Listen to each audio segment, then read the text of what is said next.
Thank you for watching and supporting our channel. Don't forget to subscribe. And if you enjoy any of the comics, feel free to let us know in the comments. Dave and Belle heard that the wedding would be tomorrow, and anyone can witness it. Dave already formed a plan in his head, but he first wanted to look for the information about Belle's parents' whereabouts.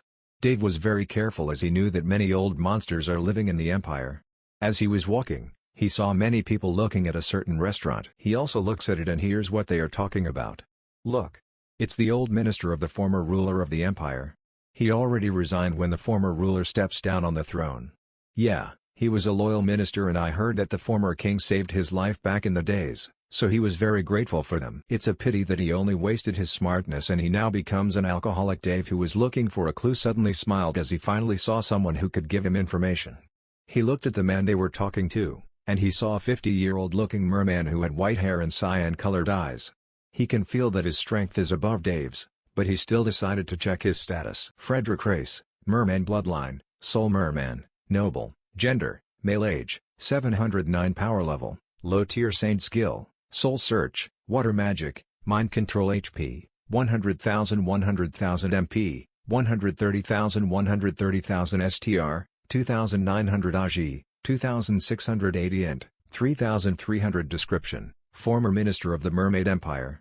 Dave was astonished as he was the strongest person he saw except his father. He was also astonished as his stats are high for the people with the same level. Dave estimated that when he reached saint level, his power was many times higher than him, but he was just a heavenly emperor sage for now. Dave unconcealed himself as he blended into the crowd. Many saw him and were astonished as they never thought that there is a handsome merman here. Dave walked forwards into the restaurant and many staff of the restaurant greeted him. It was their first time seeing them here, but from his looks and how he dressed, he must be a big shot. Dave saw the former minister and saw no one tried to be near him as he is releasing a strong aura. Dave, on the other hand, was not affected as his system is protecting him from the aura. Dave strode forward and took a seat near him. Dave called a waiter and said, "Bring your best wine here." The waiter nodded and everyone looked at him with astonishment as products in the Empire are costly and only noble or royal members can afford them. Dave, on the other hand, had the treasures of the two kingdoms and he didn't have a problem with money.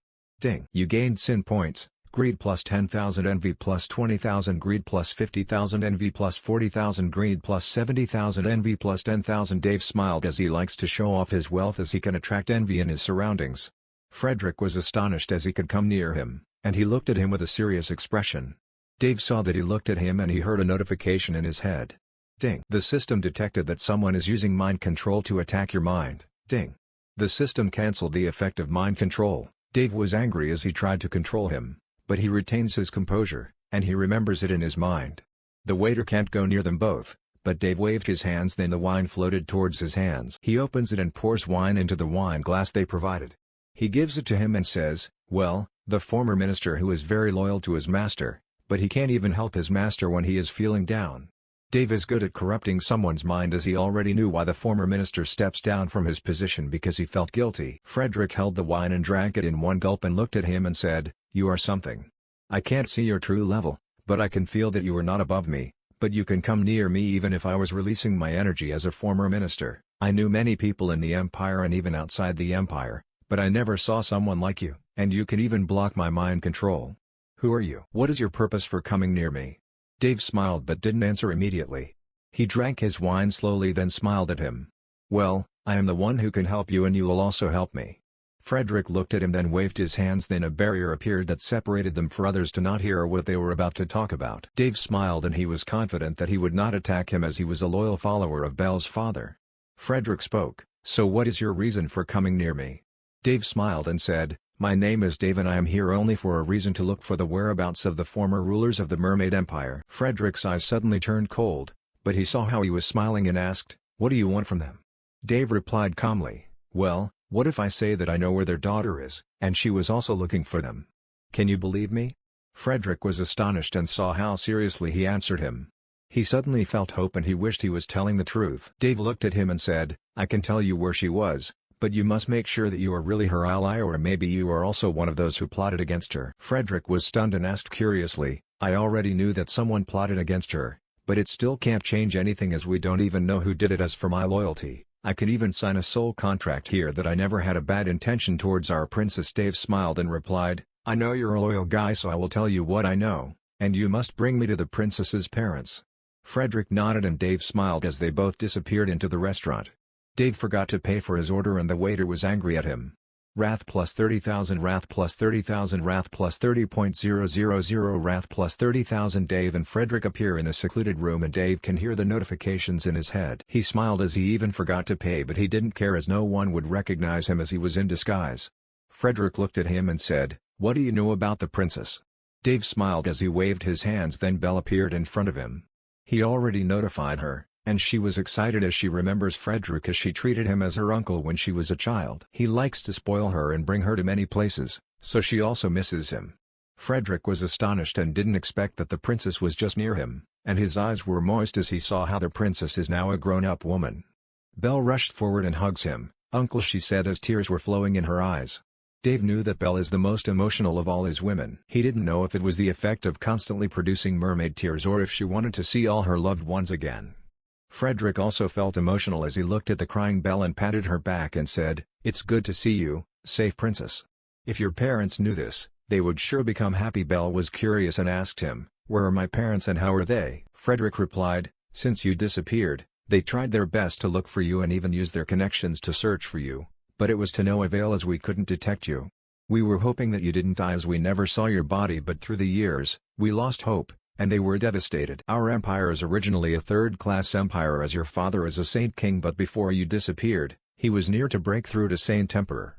If that happens, we can be classified as second-class empire, but no one can convince your father as he wanted to step down in his position and only live in a secluded place together with your mother. Me, as a loyal subordinate of him, and he even treated me as a brother, can even help him, and the only thing I can do is to stay in the empire wishing that one day to see you, and my wait is worth it as you are now here and safe." Frederick said with a smile and said, "I will bring you now to them, and I knew that they miss you badly." Frederick waved his hands, then a space portal appeared. Dave was astonished as he didn't see him having space magic, so he was confused.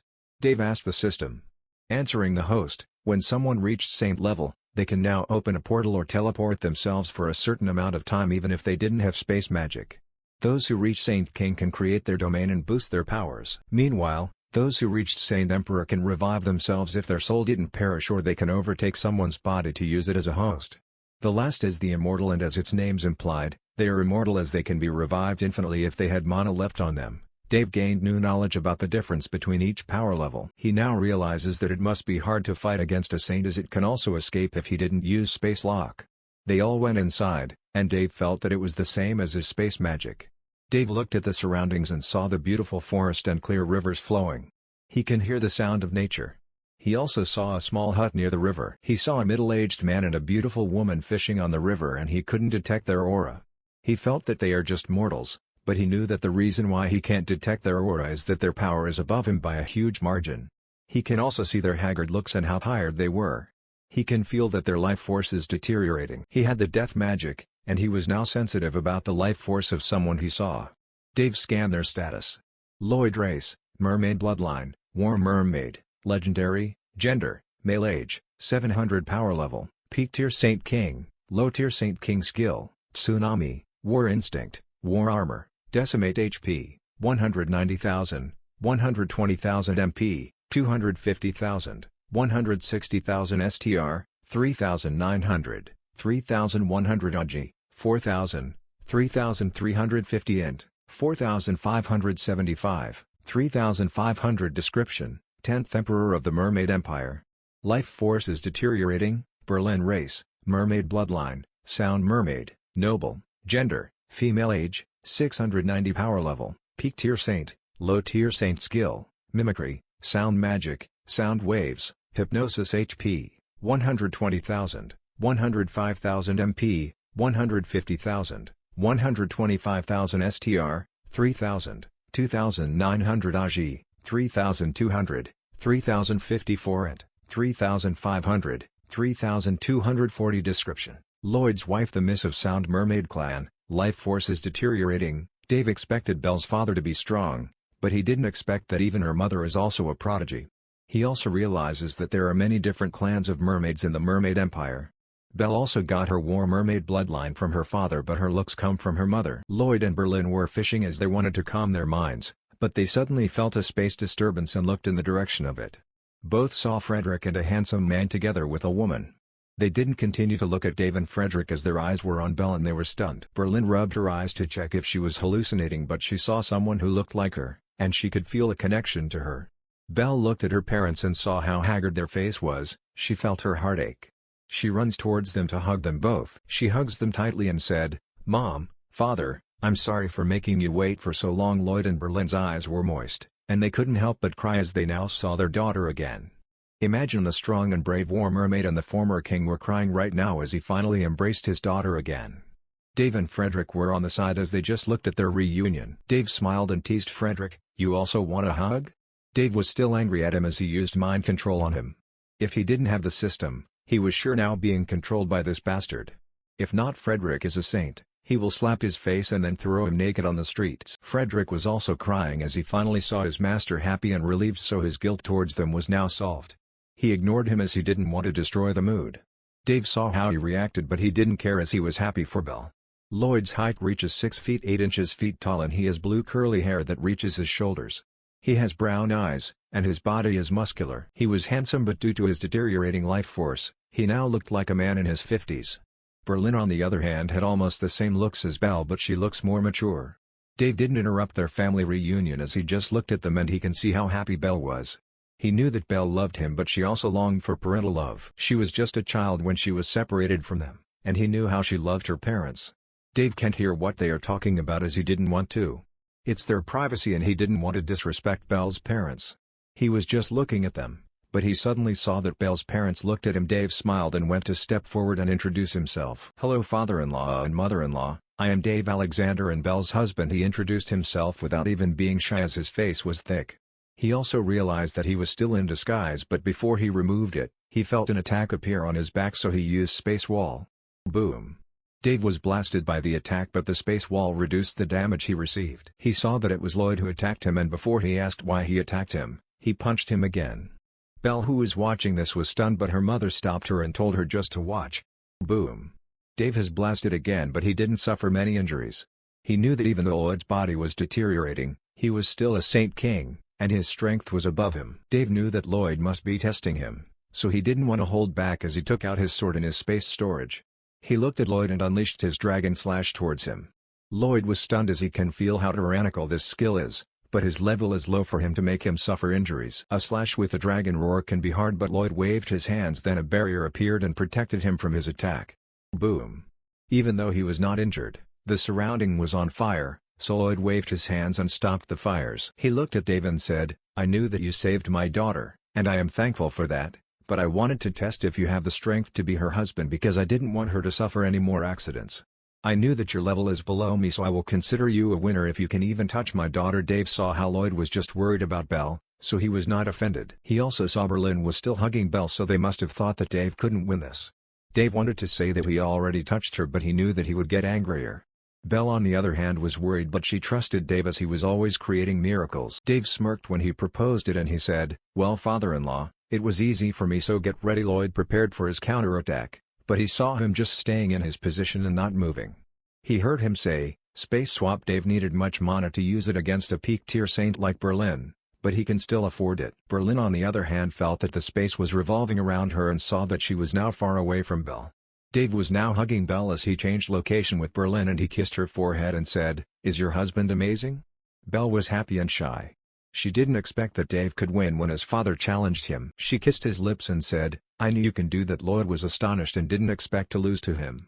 He also saw how her daughter was relying on Dave, and he felt irritated that his lovely daughter was now acting like a housewife. Berlin on the other hand smiled as she patted Lloyd's shoulder and said, "You were also like that when we were young, so don't act like an old man." Lloyd smiled, and he was now assured that Dave is a promising genius, and he was sure that he can achieve many great things in the future. Berlin comes near Dave and pats his shoulder as she said, "I hope you treat my daughter well." Dave nodded, and he can feel that Lloyd was jealous of him as he gets the attention of Belle. Dave didn't mind, and they let both talk to themselves. They also knew that it was her aunt, the sister of Lloyd, who plotted against Belle. He wanted to take revenge, but he knew that their powers had already deteriorated, and there are also some old Saint Kings who are supporting her.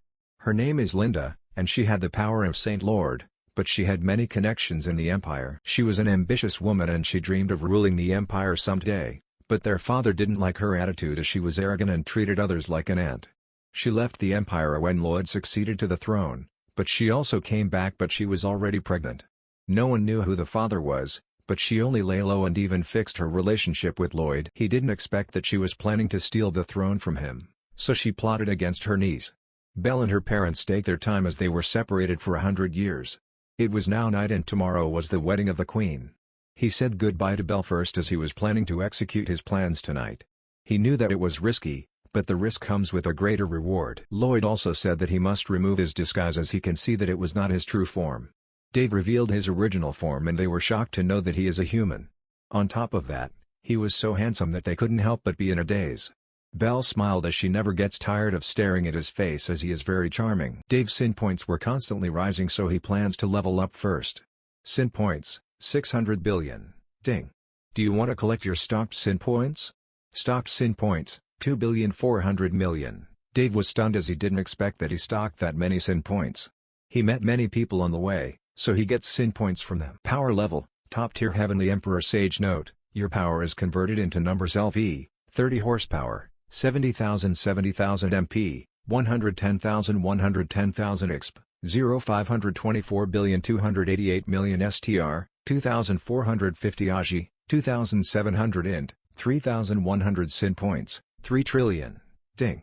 You've leveled up to level 31, minus 524,288,000,000. Ding. You've leveled up to level 32, peak tier Heavenly Emperor Sage, minus 1,048,576,000,000 power level, peak tier Heavenly Emperor Sage note, your power is converted into numbers LV, 32 horsepower, 70,000 minus 73,000 MP, 110,000 to 120,000 exp, 02,097,152,000,000 STR, 2,450 to 2,530 AGI, 2,700 to 2,880 int, 3,100 to 3,250 sin points, 524,288,000,000. Dave was now at peak tier Heavenly Emperor Sage. He was near to becoming a venerable. He smiled as his power now can be on par with a top tier venerable. Dave teleported back to the Mermaid Empire. Lloyd said that those old monsters would not make their move unless a saint or above shows up. Dave was only a Heavenly Emperor Sage, so he was assured that they would not care about him. If not, Lloyd's strength deteriorates, he will surely already create havoc in the Empire and blast Lena's room.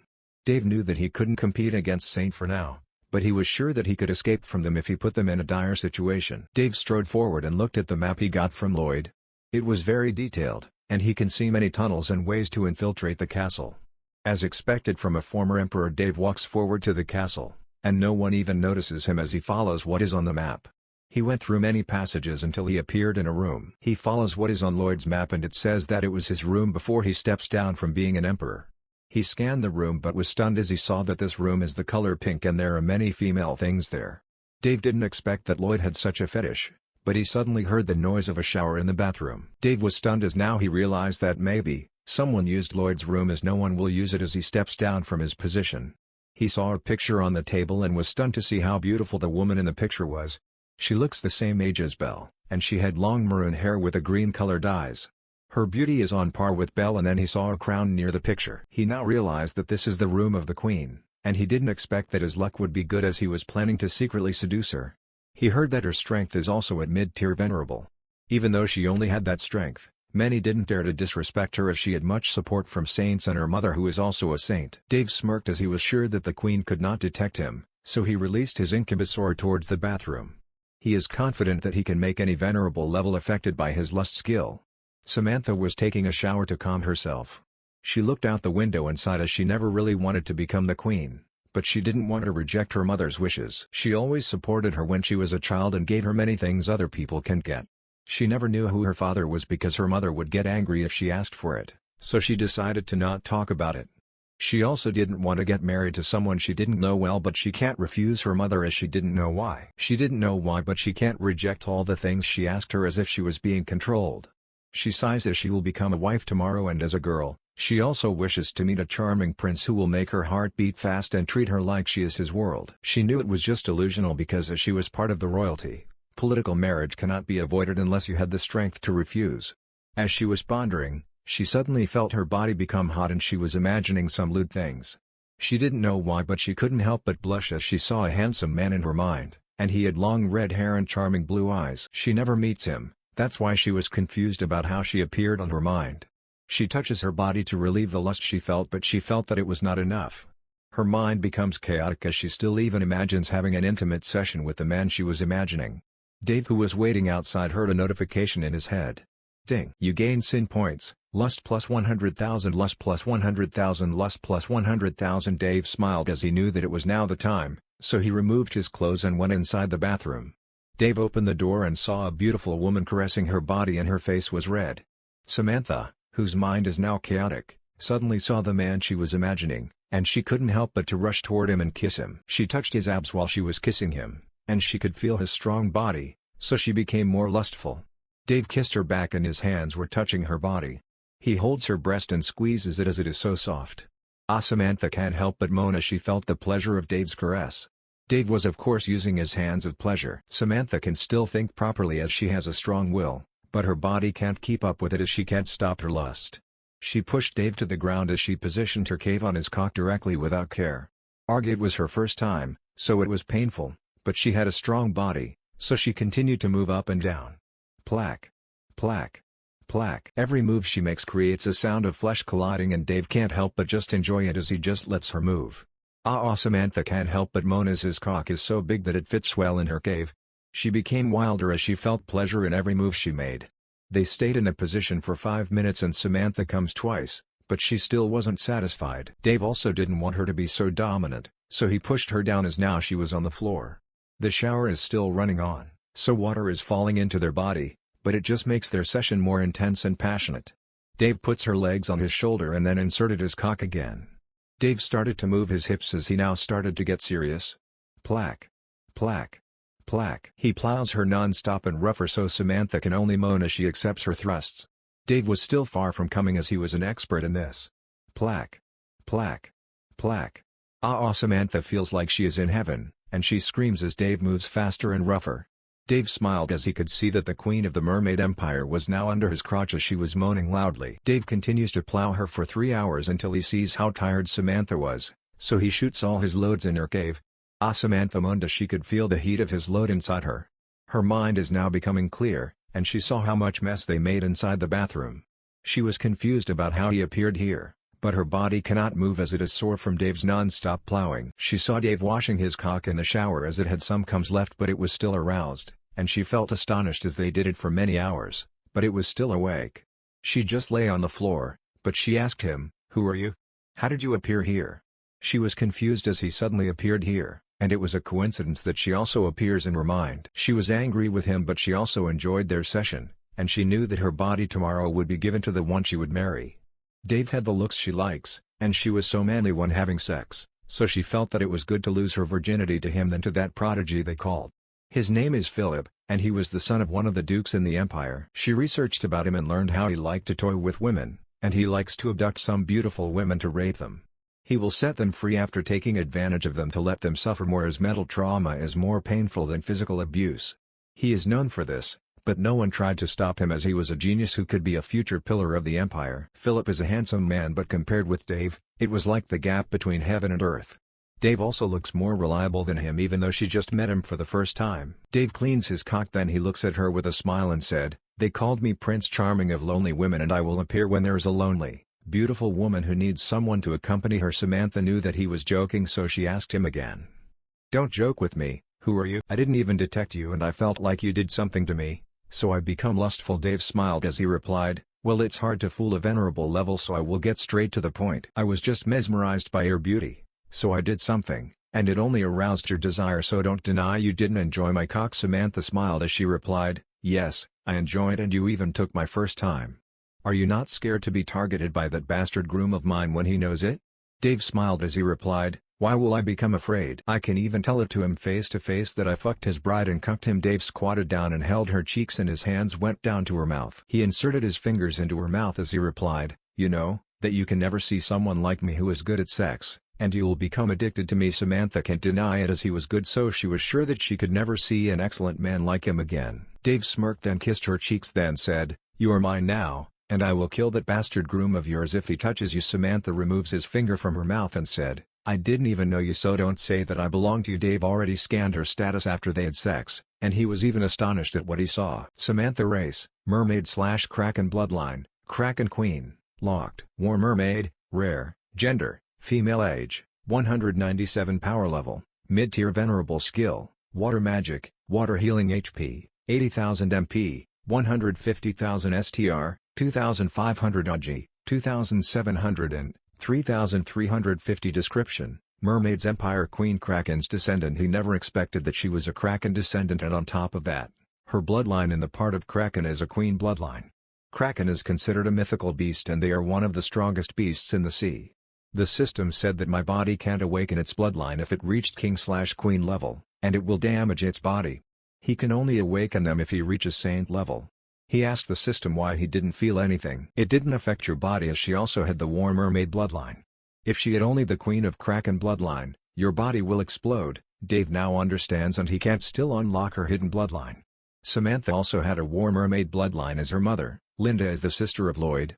Her bloodline level in War Mermaid bloodline is only at a rare level. Dave didn't expect that Linda was dumped by a Kraken, and he was sure that it may be royalty in the Kraken, as Samantha had the Queen bloodline.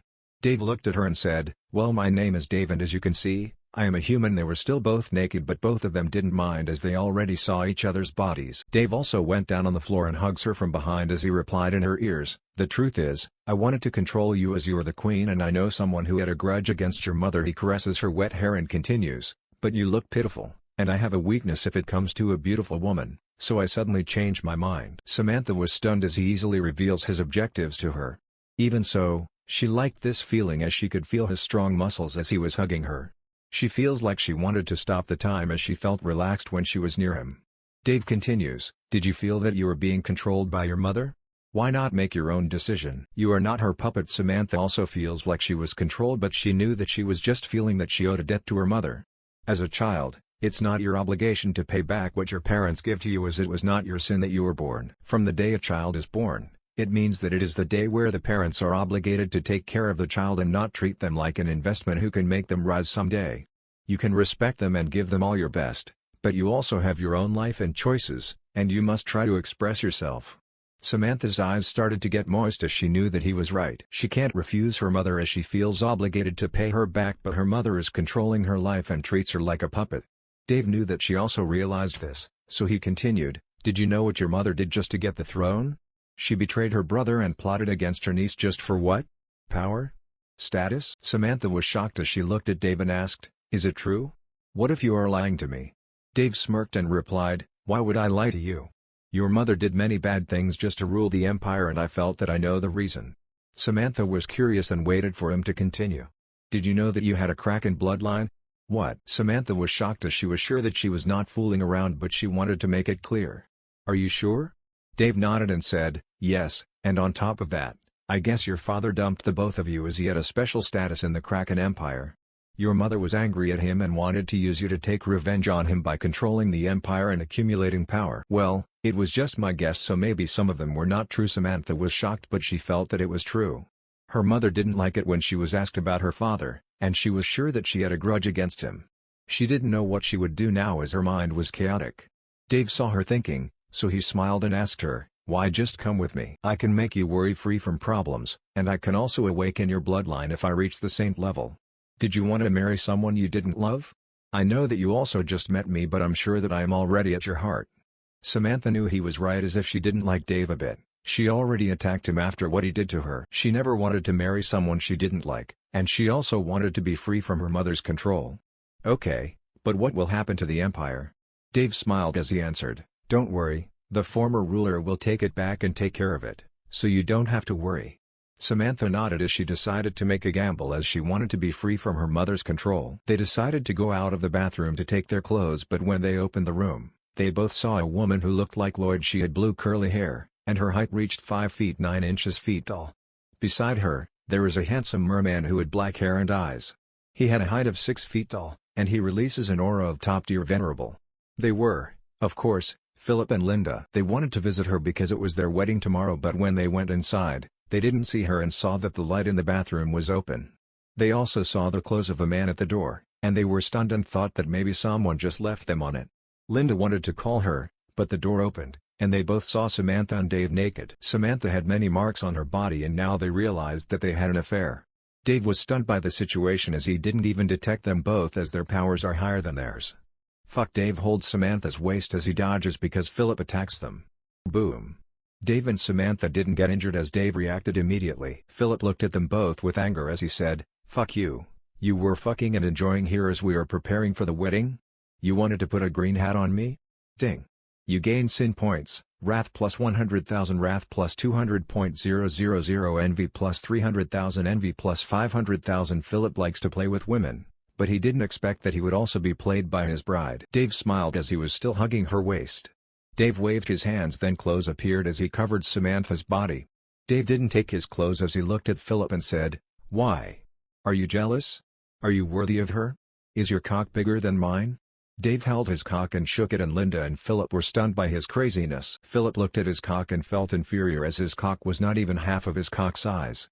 Linda on the other hand was astonished to see how big it was, but she was angry at Samantha, so she said, "Why did you do this, Samantha? I give you all the things you wanted since birth, but you betrayed my expectations." Samantha angrily replied, "You are just controlling me to take revenge on my bastard father. I already knew that he is from the Kraken clan, so don't hide it from me." Linda was shocked, but she was angry when she mentioned it again. She looked at her and laughed as she replied, "Ha ha ha, I didn't know how you knew it, but you were right, that bastard father of yours dumped me after fucking me. Are you happy? Ha ha, I truly loved him and treated him as my future husband, but he cannot even give up his status and choose to dump me and treat me like I am trash." Samantha was astonished that Dave's guess was right. She looked at her mother, but she didn't reply. Linda continues, "You know, I hated you when you were born as you make me remember him, but I wanted to use you to take revenge on him, so I plotted many things and even plotted against my relatives. Haha, since you already know my plans, you don't now have a purpose, so you can die." Dave was already prepared for this, so he immediately uses teleport and they both disappear from the palace. Linda and Philip were stunned as they didn't even see him move. Linda was angry and roared, "Fuck that bastard." He had space magic. She was confident to catch them both, but she didn't expect that he learned space magic. Philip on the other hand was so angry that his bride didn't just be fucked by another man, she also disappears with him. He immediately called his subordinates and ordered them to search for them both. Linda on the other hand felt like her plan was ruined by that red-haired man. She swore that she would kill him if she saw him again. Dave and Samantha appeared in the place where Frederick brought him before. He wears his clothes and looks at Samantha, who was crying as she felt that she was treated as a tool for revenge. She was still hoping that it was just a lie, but now she admitted it and she even wanted to kill her. Dave hugs her and kisses her forehead as he said, "Don't worry, she cannot control you anymore and you are safe with me." Dave reassured her as she was now part of his harem. He told her that he had his world, and he put her inside to rest. He can't forcefully put someone inside his space world, so he needed her to agree first. He waved his hands as they both disappeared from the place and went inside the space world. Dave and Samantha appeared in his mansion inside his space world. He introduces her to his subordinates and his other women. Belle was not here as she was together with her parents. Samantha knew that he was an excellent man, and she can't monopolize him, so she was not surprised. Dave accompanied the ladies as he wanted to take a rest and he wanted Samantha to get used to living here. Dave can hear notifications from the system, and he knows that it comes from Philip and Linda. Many were looking for both of them, but they were destined to be disappointed as when it comes to hiding, he was the best. Ding. You gain sin points, wrath plus 100,000 wrath plus 200.000 wrath plus 100,000 wrath plus 200,000 greed plus 100,000 greed plus 100,000. Dave can see greed and he knows that they must put a bounty on him as it can make them motivated to look for him. Dave checked his system and saw that his sin points were rising, and he felt that the Empire is the best sin points generator as it had many people on it who can contribute to giving him sin points.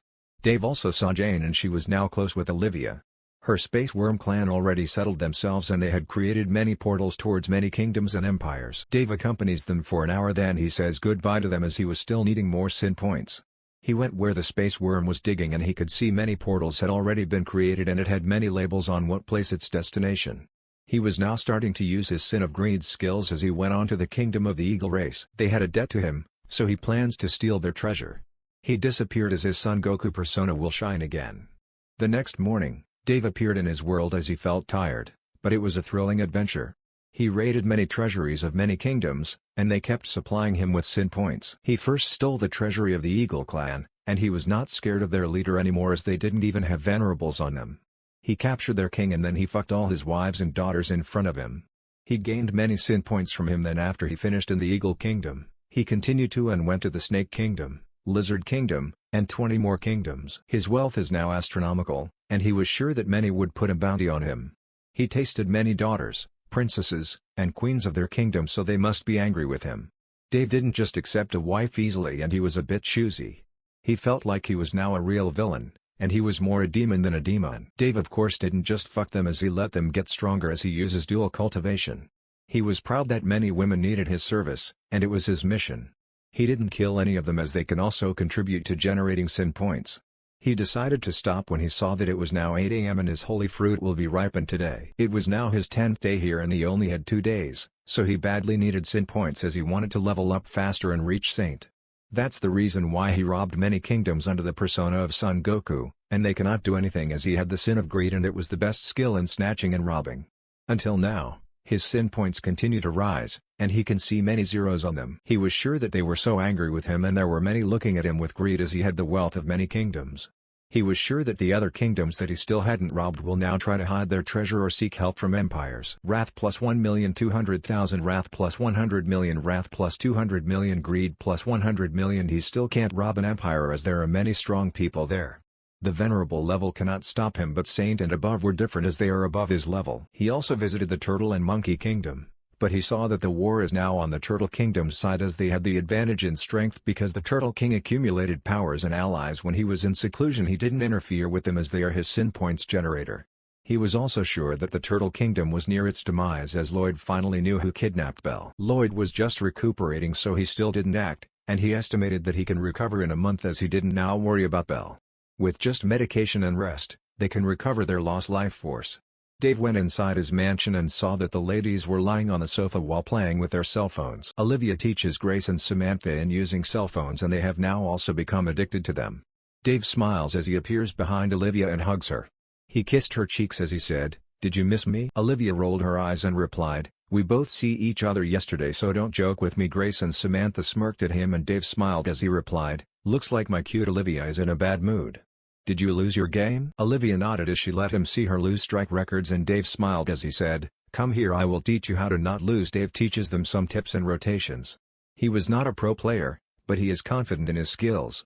Dave accompanied the ladies as he never wanted to neglect them. Dave appeared in the place where he planted the holy tree. He saw 5 shining fruits in the tree and now he was sure that they had already ripened. He collected them all and stored them in his storage space.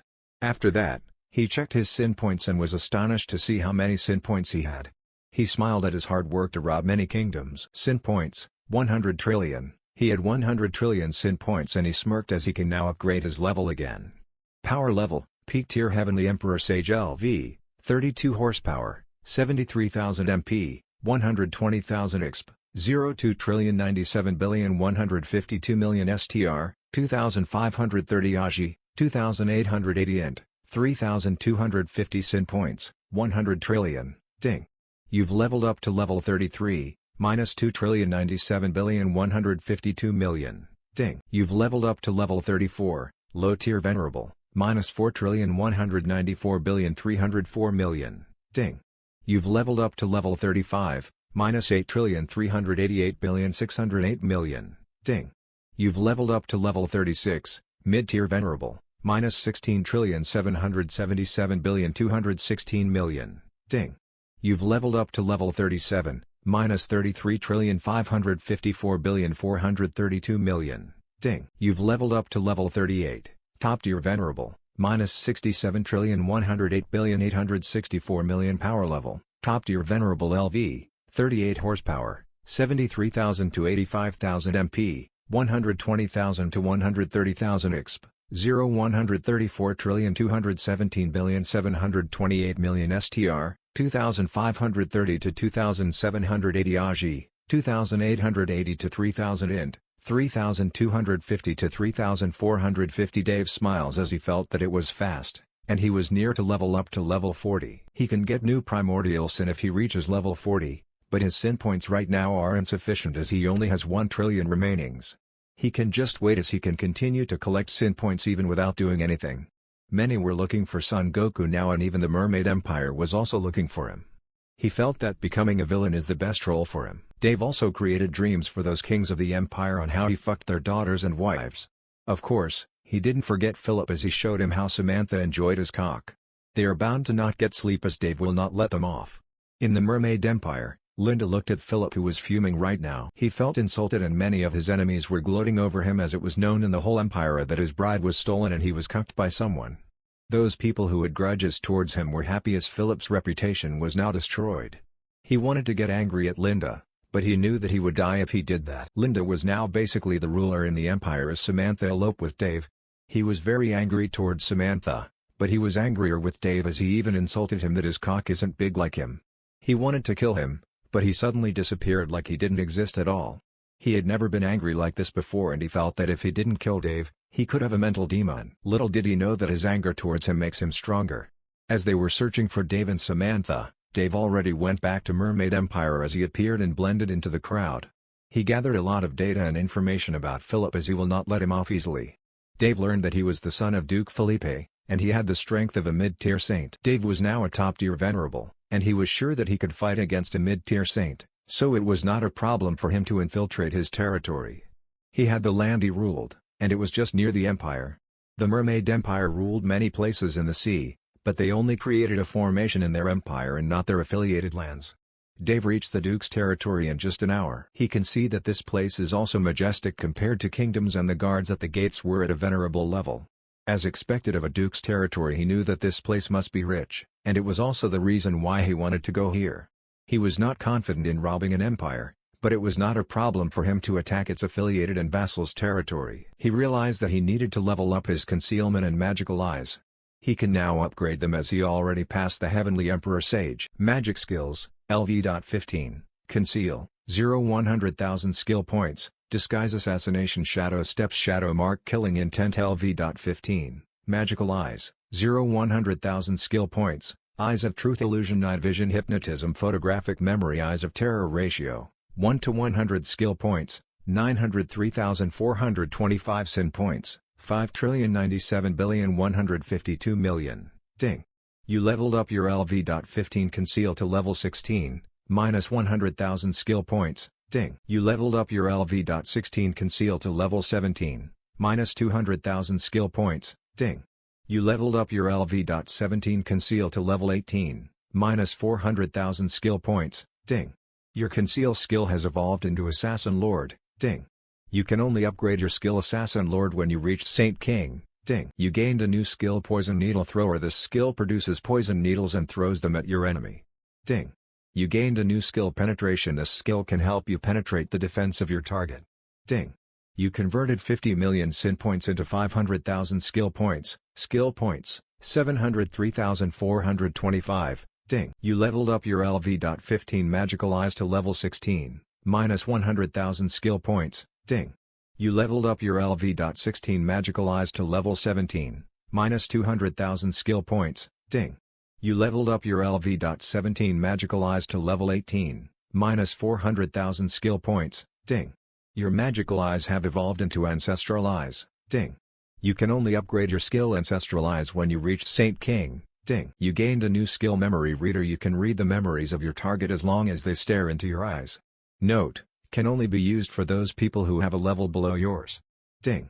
You gained a new skill Eyes of Destruction. Your eyes will release a tyrannical attack that can destroy your target's body and soul. Note: can only be used once a month and it has the side effect of being blind for a week. Dave was satisfied with his new skills and his skills even evolved into higher skills. He was intrigued by the new skill, Eyes of Destruction, and it was his only skill with a side effect. He was sure that it was a strong skill that cannot be used until he didn't have a choice. He can now also read the memories of his target and it saves him time than hypnotizing them. Dave smiled and concealed himself as he was now planning to take revenge against Philip. He sneaked an attack on him, and if not, Linda was there. He had already tortured him and even castrated him. He always never forgets the grudge he had against his enemies, and he will make them suffer. Dave appeared inside the Duke's mansion. He didn't care about the people here as he directly went to the Duke's lair. His concealment skill is now upgraded, and he was sure that even a Saint King cannot see him unless he shows up.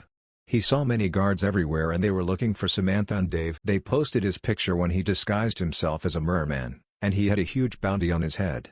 Dave didn't care as no one could recognize him. As he was walking, he read some memories of the maids and soldiers and gathered data about the mansion. He heard that Duke Felipe was not here today as everyone with a high position was called to the royal castle by Linda. Philip was in his room, and he also commanded his men to search for him. Dave strode forward to his room, and he saw that the door was open, so he went in. He saw that Philip was not there, but when he checked the room with his ancestral eyes he saw a secret room behind the bookshelves. He opened it as he was curious about where it would lead him. He saw that it was like a secret chamber, and he saw many cells and many different kinds of women locked inside. He saw how blank they looked, as if they were here for so long that they are now used to it. Their clothes were tattered, and their body was full of wounds. He realized that they are the ones he abducts and locked them here to be as playthings. He was not a hero, and he did many bad things, but he never had this kind of fetish. He didn't care about them as he continued to walk until he heard a voice in a certain room. "Please let me go and I can still forgive you," a pleading voice can be heard, and he saw Philip sitting in a chair and looking at a tied beautiful woman in the walls. Her hands and feet were chained, and her violet eyes were crying. She had white hair, and her height reached 5 feet 5 inches tall. Dave scanned her with his ancestral eyes and realized that she was the daughter of the king of the Clam Clan, Claire.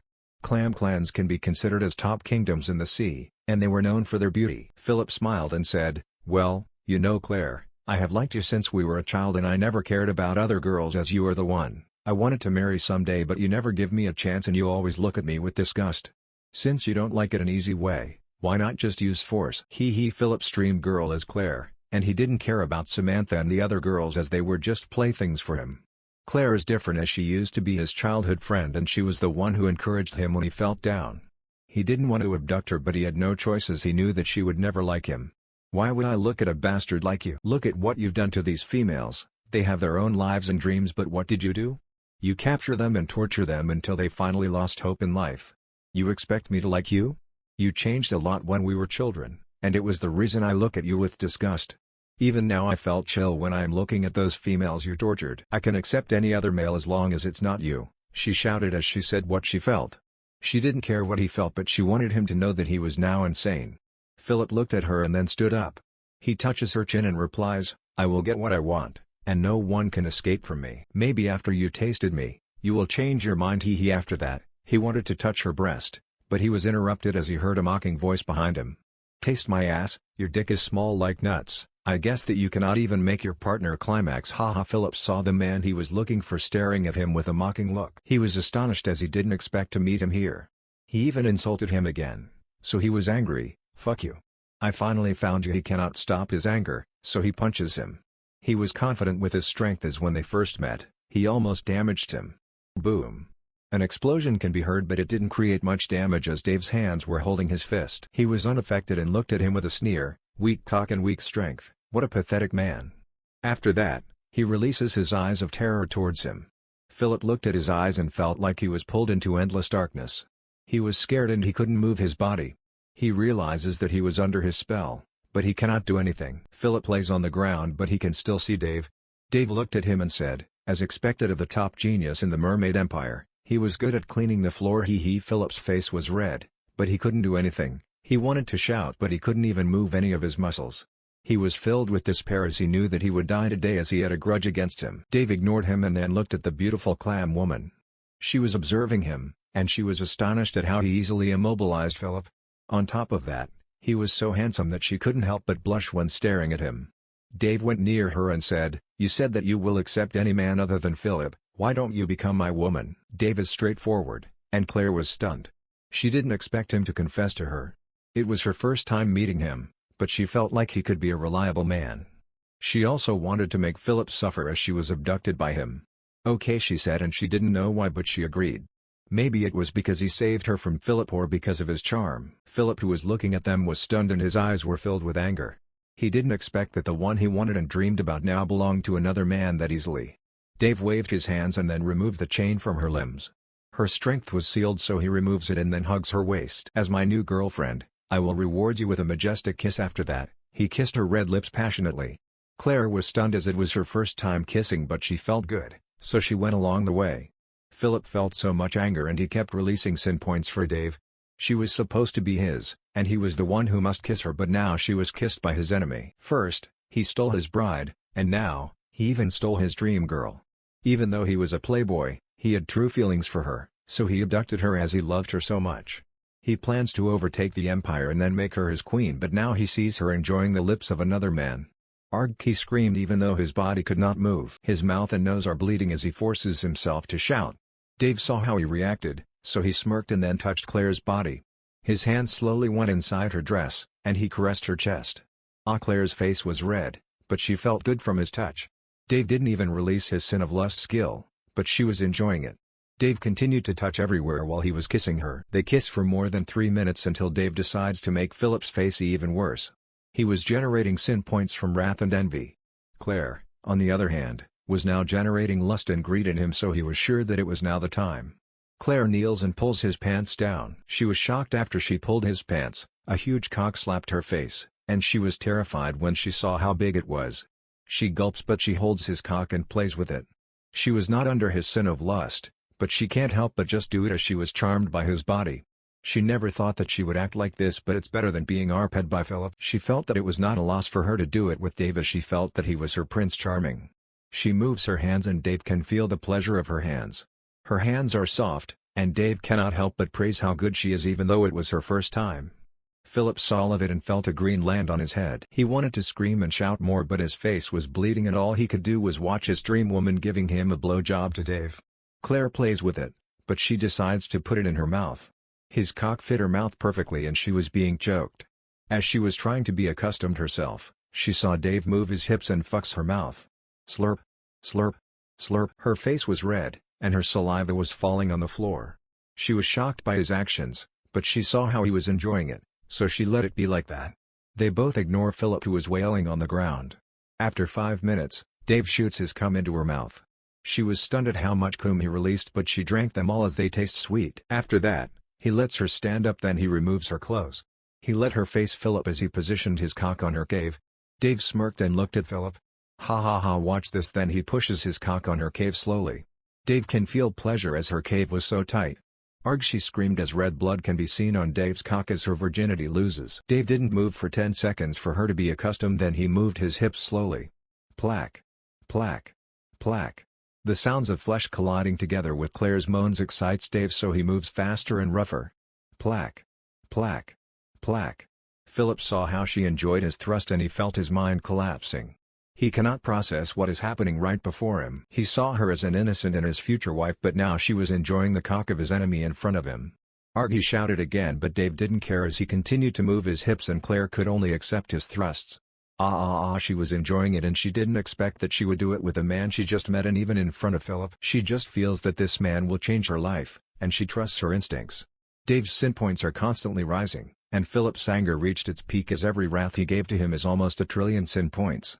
Dave enjoys plowing Claire and they did it for 2 hours and they tried many positions.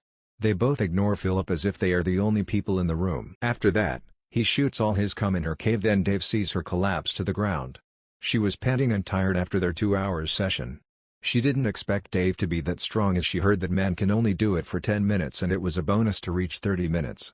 Dave saw that he still had a cum on his cock, so he walked toward Philip and shook his cock near his face. His leftover cum flowed on Philip's face and he was stunned as it was the greatest torture to him.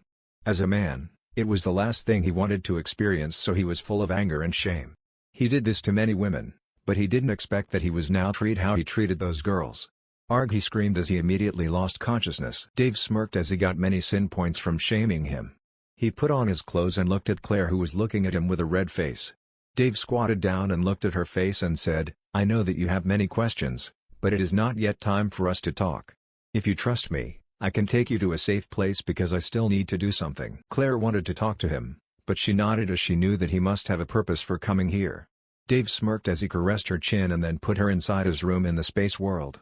He already notified his maid, number 2, and he treated her like his secretary.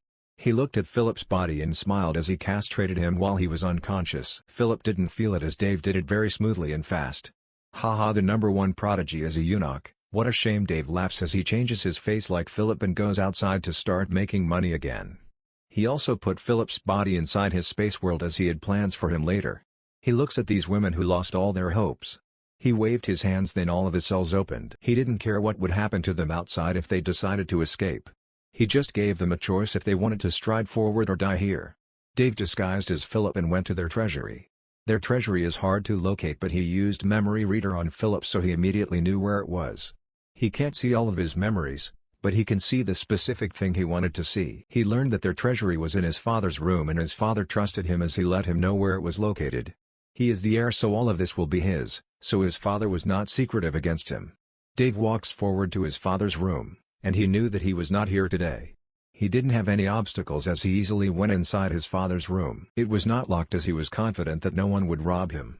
He went on the bed and lifted it. He saw a small door on the floor, and he knew that it was the place. He went down and saw a secret room with so many shiny treasures and gems. Some of them were rare crystals and all of them were worth 10 kingdoms treasury. As expected for the land of Duke, he was laughing as he got another treasury. The sea is the richest place as they are the largest. He collected all of them and left a note, as usual, to make them angrier. He disappeared from the treasury and appeared above the castle. He spread his hands as he activated space distortion and said, "The world shall know pain." He felt that it was cool, and he wanted to say that as pain in Naruto almost destroyed the Konoha. Suddenly, the space distorted, and a black hole appeared in the sky. Many people saw it and they were astonished to see a huge black hole that looked like it was sucking the land and the water. Dave didn't attack them as he only attacked the Duke's castle. Swoosh! The black hole sucked the whole castle until nothing remained. Ding! You gained sin points. He ignores the notification as he teleports towards the Mermaid Empire. He appeared in the famous stage of execution. This is for those sinners that are sentenced to death and it was open to the public. He saw many guards, but he put them in illusion and bypassed them easily. The body of Philip appeared, and he put him on a wooden cross on the stage and tied him up. He didn't now have a cock, so there is nothing here to see. He created a 5-star formation that can prevent anyone from saving him, and if someone stronger comes near it, it will release his poison needle thrower towards Philip and the intruder, so they will both be poisoned. He didn't know how strong the poison was, but he guesses that even a saint will find it hard to survive. After looking at his masterpiece, he left the place and went toward Belle's location. He didn't see her for a day as he was busy doing many things. He also let her have time for her to be with her parents. He didn't want to attack Linda as he was stronger than him, and he knew that Belle's father would do it as he was just recuperating. He was sure that her father will achieve Saint Emperor as he can now focus because he now found his daughter. He was sure that he wanted to make a move, but he was a former ruler, so he is not a rash person. He felt pity for Linda and the old turtle as they will face the wrath of the Saint Emperor. He now didn't receive many sin points from the monkey race, and he was sure that they already lost the battle and only a few of them escaped. He let the Turtle Kingdom celebrate as their demise cannot be avoided. All he cares about is his sin points are increasing at a rapid pace. He came here as a heavenly king sage into top-tier venerable in a short time. He was growing so fast that all of his enemies will surely regret offending him. Dave appeared in Belle's location, and he saw her laughing and eating together with her parents. He saw how happy she was, so he smiled and went to greet them. They all notice him, and Belle stands up and hugs him. "Miss me?" "It's only been a day since we saw each other," Dave said as he knew that Belle was a very affectionate person, and she likes to show her true feelings.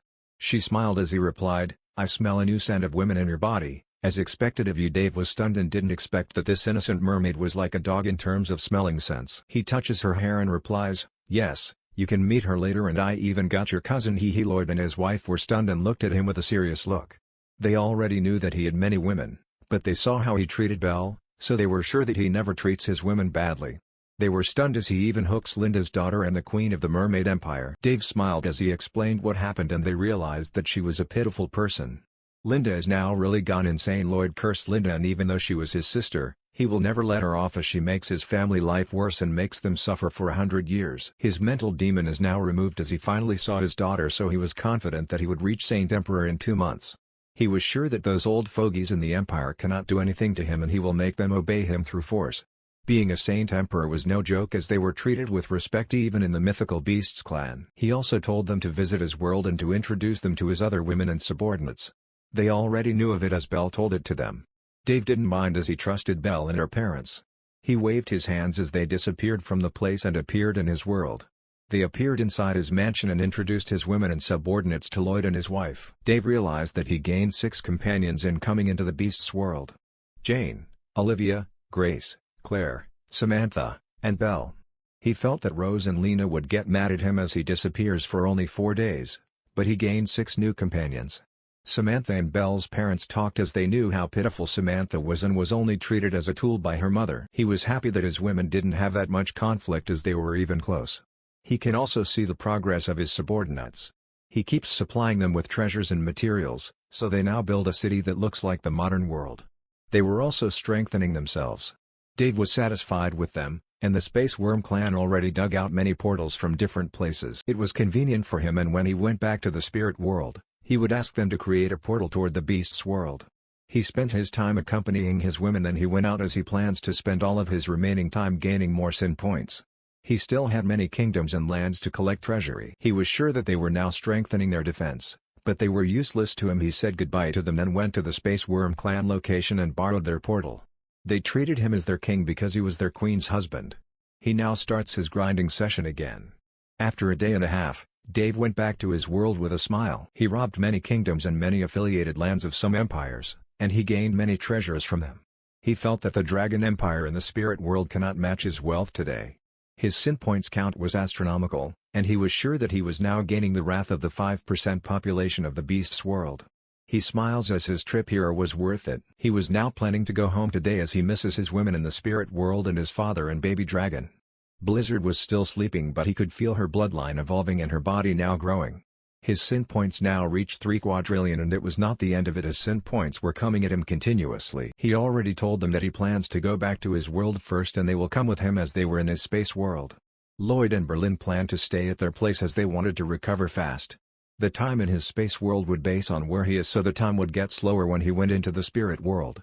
He asked the system about it. You need to learn time magic or upgrade the system when you reach level 40. If you upgrade the system, the time ratio would now become 1:3 and you would get new system functions. Required sin points for upgrading the system will be astronomical, so be prepared. Dave was stunned and a bit excited as he was curious about the new system's function. He had many sin points right now, so he plans to level up to level 40 or 42 to reach saint level.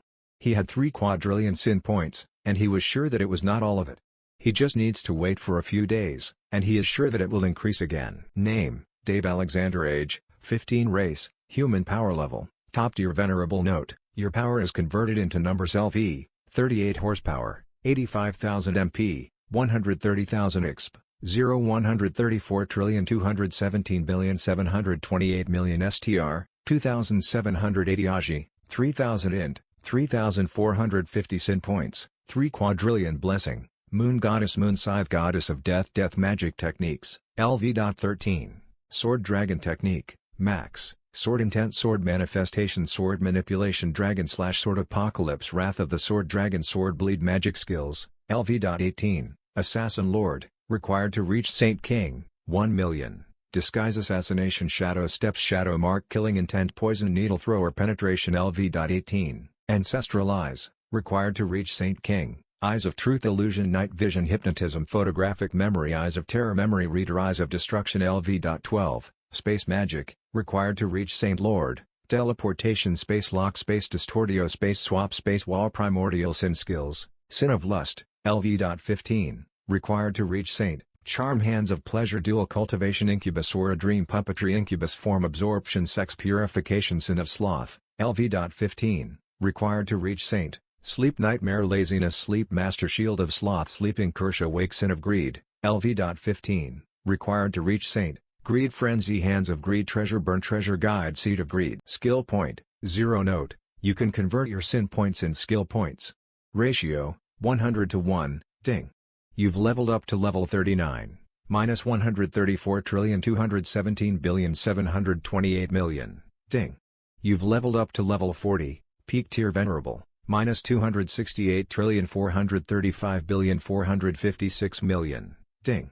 You've leveled up to level 41, minus 536,870,912,000,000. Ding. You've leveled up to level 42, low tier Saint, minus 1,741,824,000,000. Remaining sin point, 986,734,080,000,000. Ding. Your Sin of Sloth, Greed and Lust are now upgradable. Ding. You can now get your 4th primordial sin. Ding. The system upgrade is now available. Required sin points, 2 quadrillion. Power level, low tier Saint. Note: your power is converted into numbers. LV: 42 horsepower, 85,000, 120,000 MP, 130,000, 150,000 exp. 02 quadrillion 147 trillion 483 billion 648 million STR, 2780, 3000 AJI, 3000, 3100 and 3450, 3660 sin points, 986 trillion 734 billion 80 million. Next Dave smiled as he now reached saint level. He checks his body and realizes how huge the gap is between the saint and the venerable. He felt that he could one-punch a normal top-tier saint. He can feel that his current strength can kill his previous self with just a finger. He can also get his new primordial sin and upgrade the system.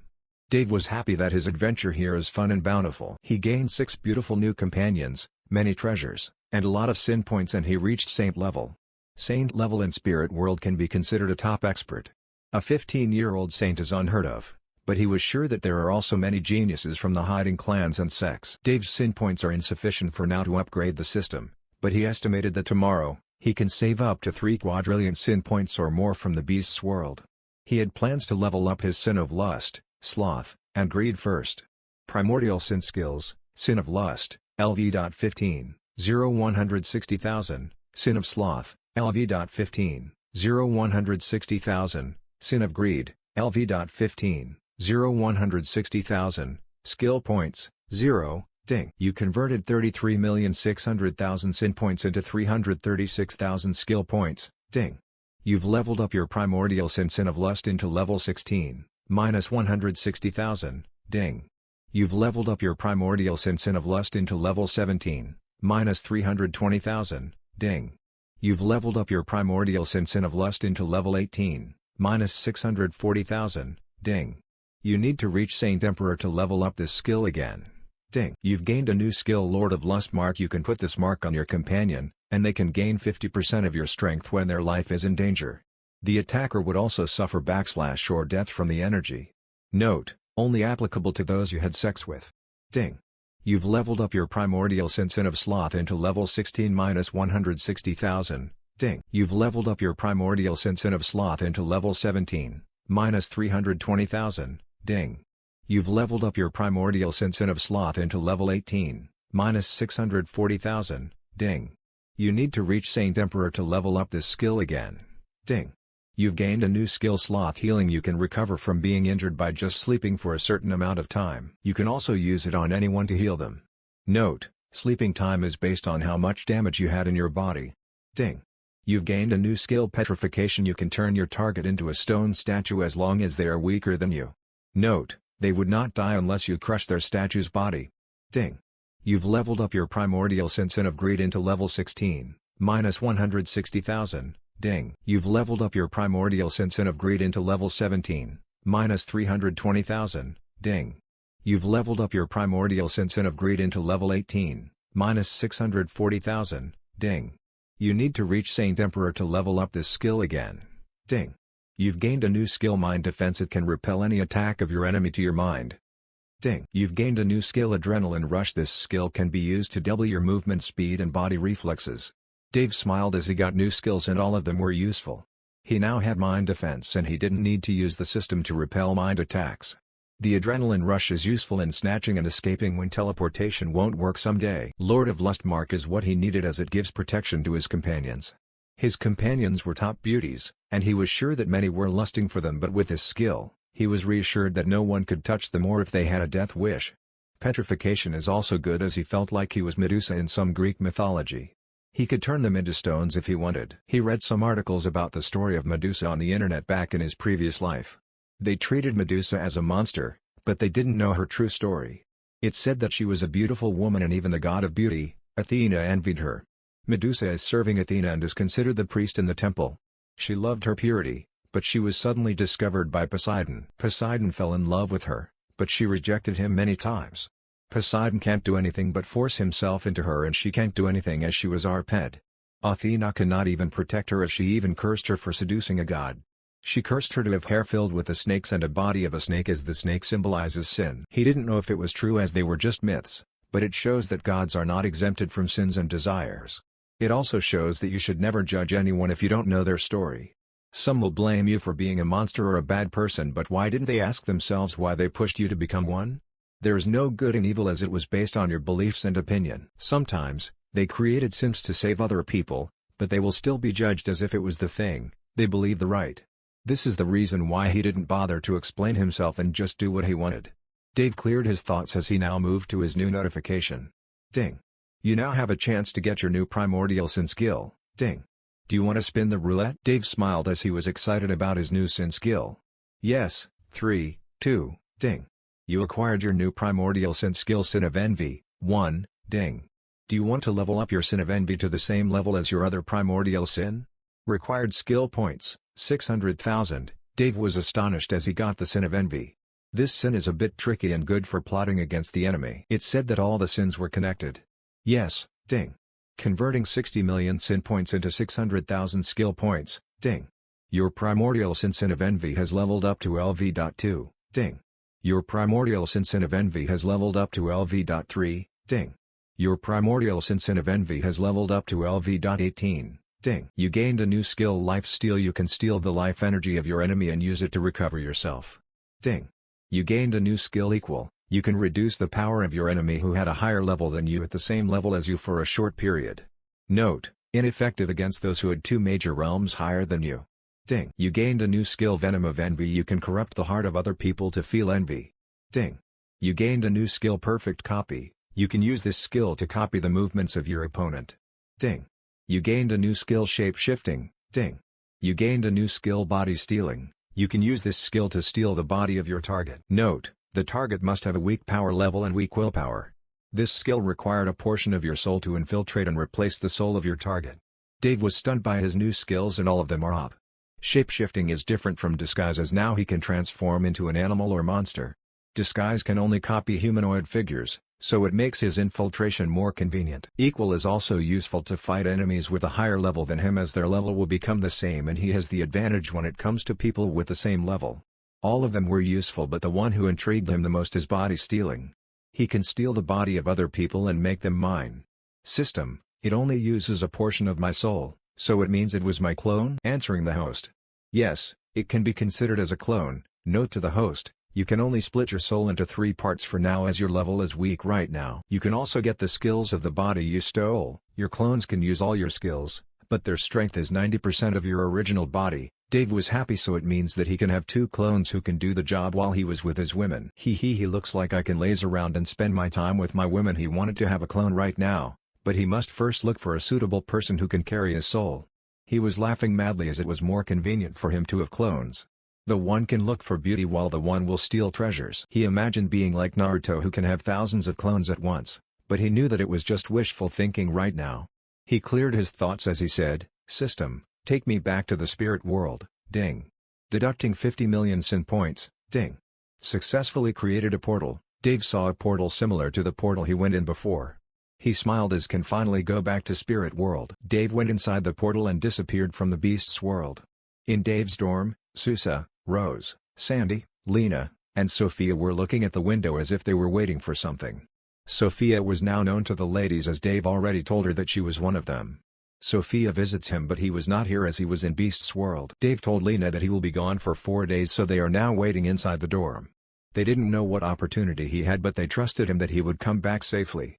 As they were waiting for Dave, Draco, who was still the size of a cat, was happily eating food and snacking happily. Even though his connection with Dave was cut off, he was still his familiar, so he can feel that he is safe and even stronger than ever.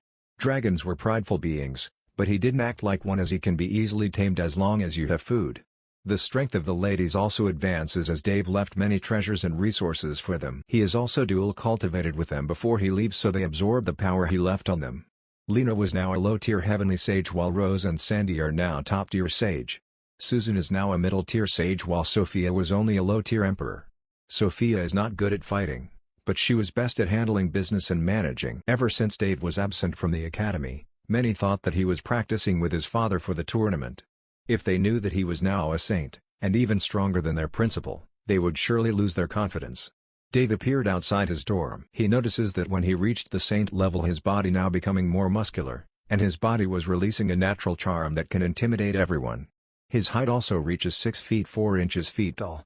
His long red hair with a few golden strands was shining, and even some hair models in his previous life would feel inferior and would ask what the shampoo he is using was. Dave can also upgrade his blessings, but he wanted to save points first. Dave knocked on the door and used a different voice. "Hello, your delivery is here." The girls who were inside were stunned and looked at each other. Lena asked, "Who ordered it?" No one answered as they never ordered anything. They felt suspicious but they were confident in their power, so they opened the door. When they opened the door, they saw a tall and handsome man with long red hair looking at them with a smile. His blue eyes were charming, and they couldn't help but be in a daze. Dave smirked and said, "Miss me?" As they were in a daze, Susan ran towards him and hugged him like a koala. She kissed him and said, "Of course we miss you." "Our night is lonely without practicing." Dave caresses her hair, and he was accustomed to Susan's action as she was the most expressive and wasn't shy. After the other ladies realized that it was Dave, they also stepped forward to hug him. They missed Dave even though it was just 4 days since he disappeared. Dave smirked and went inside together with them and locked the door. Of course, you know what will happen next. 5 hours later. The session was wild, and Dave misses them so much that he can't help but come many times on them. The ladies were laying on the bed and panting. They look at Dave, who looks like never gets tired and feels that they might die someday if he can continue to fuck endlessly. Dave was now a saint, so their level increased at a rapid pace because of his dual cultivation. Lena was now a top-tier heavenly sage while Rose and Sandy are now low-tier heavenly sage. Susan is now a peak-tier sage while Sophia was only a top-tier emperor. They were astonished by their instant progress and felt that their practice was in vain as they only need to be fucked by Dave to get stronger easily. Dave looked at the panting ladies and sat down as he started to tell them about his adventure. He knew that they were curious, but they didn't want to ask him as they respect his privacy. He didn't mind telling them as he trusted them. He already put his Lord of Lust mark on them when they had sex, so he was now confident in their safety unless a Saint King and above made a move. Dave told them about his adventures in the Beast's world and it took him 2 hours to summarize them. Their faces were changing from angry and laughing. They were angry at him for collecting new beauties on the way and laughing as he robbed many treasures from the kingdom. They were also astonished as they didn't know that there is a world of beasts. He told them about the time ratio there and the space world. He plans to bring them there to meet his other women and subordinates. He also told them about the history of the spirit world for them to be prepared in case the clans emerge again. He was sure that they were near to emerging again as the decree of the ancestors of the Dragon Empire was about to end. He knew that some of the clans and sects were strong as ever as some of them didn't participate in war. He was sure that they still didn't dare to become unruly like those 10 top clans as they saw how powerful the Dragon Empire is. They were astonished as they didn't expect that there are many levels higher than Heavenly Sage. They also knew that he was now a saint and they felt that his rise is so fast after being in the Beast's world for 12 days. After telling them his story, he waved his hands as they all disappeared from the dorm and appeared inside the space world. They were astonished at how beautiful the interior of the mansion was and they saw many strange things inside. The Beast ladies saw Dave together with 5 gorgeous ladies and already expected that Dave is good when choosing women. Dave smiled and introduced them to everyone, and he also explained the use of the things inside his space world. The ladies get along well as they knew that Dave didn't like them having a conflict and they had shared many interests. The addicted Olivia happily teaches them how to use cell phones and some devices in the mansion. They were now accustomed to living a modern life and they didn't need to fight to survive like in the Beast's world. They were thankful to Dave as he was the one who brought peace to them. He suddenly thought of an idea. "System, can you give me tokens that are the key to entering the space world for my other women and subordinate who wanted to get out and come inside?" Ding. "Since you are saving sin points, I would not charge you this time," the system answered like it was magnanimous and Dave felt that this system is more shameless than him. Ding. Processing, ding. Completed, you gained 100 Space World tokens. Item, Space World token. It can be used to go in and out of the space world. Dave smiled and the system said that no one can use this token to infiltrate the space world as the system can detect it. It can also serve as protection for the ladies and his subordinates as they can come inside the world to hide and escape. He gave the 11 Space World token to his women as he knew that it was not good to lock them here and they can go outside to enjoy themselves. He gave them a disguising artifact that he stole from many kingdoms to disguise their bestial aura and to blend with humans. The space worms were now digging the way towards the Beast's world again as they now saw the coordinates of the spirit world when Dave appeared here. They estimated that in a week, it would be finished and he could come back to grind again. He still received sin points from them, but he knew that he needed more sin points as his strength is growing. It is now 1 p.m. and the candidates of the school tournaments will gather in the school to travel together to the Royal Arena at 4 p.m. He still had 3 hours, so he plans to visit his father. He told them that he would visit his father and then he left the space world. He plans to introduce his other women to his father but maybe later. He uses teleport and disappears from his dorm. Dave appeared in his room inside Alexander's mansion. He didn't know if his father was there, but he just wanted to visit him. He walked out of his room and a maid saw him and was astonished as they didn't see him coming. The maid bows towards him and says, "Welcome back, young master." Dave nodded and asked, "Is my father at home?" The maid nodded and replied, "Yes, but he was talking to a special guest and said that they must not be disturbed." Dave was astonished as he didn't expect that his father was talking to a special guest. His father is also a prideful man, and he was sure that the guest is also a big shot. Till today, he still cannot see the status of his father, and he was sure that he cannot see the status of Saint, Emperor and Immortal. He was curious, so he walked forward towards the living room. He didn't care about the guest as he wanted to talk to his father. Lucas, who was talking to a guest, detected a familiar aura appearing in Dave's room. He smiled as he didn't expect that Dave could now teleport. He is full of pride as his son is a prodigy, and he was speechless. He can detect from afar that his son is now a saint, and when he was at his age, he was only at Heavenly Emperor while traveling around the world. His son, who was in school and womanizing, is now a saint just like that. He didn't know where he went as he disappeared for 4 days, but he trusted Dave's survival skills. His guest, a woman who was wearing a veil, looked at him and detected an aura of a saint. She didn't care as she was sure that there are many saints and above in the mansion of Lucas. Even his butler is a Saint Emperor, and many strong experts are living in the mansion like ordinary people. She didn't care about them as only Lucas had the power to threaten her. Dave walks towards the living room and sees his father and a veiled woman talking while having tea. Dave stepped forward and said, "Nice to meet you, father." He was not a good person, but his father is the one he respects the most. His father didn't look for another woman after his mother passed away. He also did his best to give anything he wanted, so he plans to become a god someday to revive his mother. Even though he can see him smiling, he knew that when he was alone, he was sad as he misses Dave's mother. Lucas smiled and patted his shoulder and said, "You become a saint in 4 days?" As expected of my son, the veiled woman was shocked as she didn't expect that the saint she detected was Lucas's son, and she knew that he was only 15 years old. Even 500 years ago, there were no 15 years old who reached saint as the youngest is Lucas, who reached saint at the age of 18. She didn't expect that his son is much more monstrous than Lucas. She was also shocked as she already met him, but she didn't know if he could recognize her. Dave smiles and Lucas introduces him to his guest. "This old hag is the guardian of White Tiger Empire." Elizabeth angrily retorted, "Fuck you, Lucas, you are the old hag. I am only 50 years old and 5 years older than you." Dave was stunned as he expected that his father's guest was a big shot. He scanned her stats, but he didn't see anything and only question marks. He looked at her eyes and felt that her eyes were familiar. He comes near her and holds her hands, then kisses them. "It's my pleasure to meet you, Guardian Elizabeth." Lucas was stunned by his braveness and felt proud as his son is the only one who has the guts to do this to her. He was not scared of her, but he was loyal to Dave's mother, so he didn't have any interest in other women. He remembers that no one can even go near her as she was fierce like a tigress.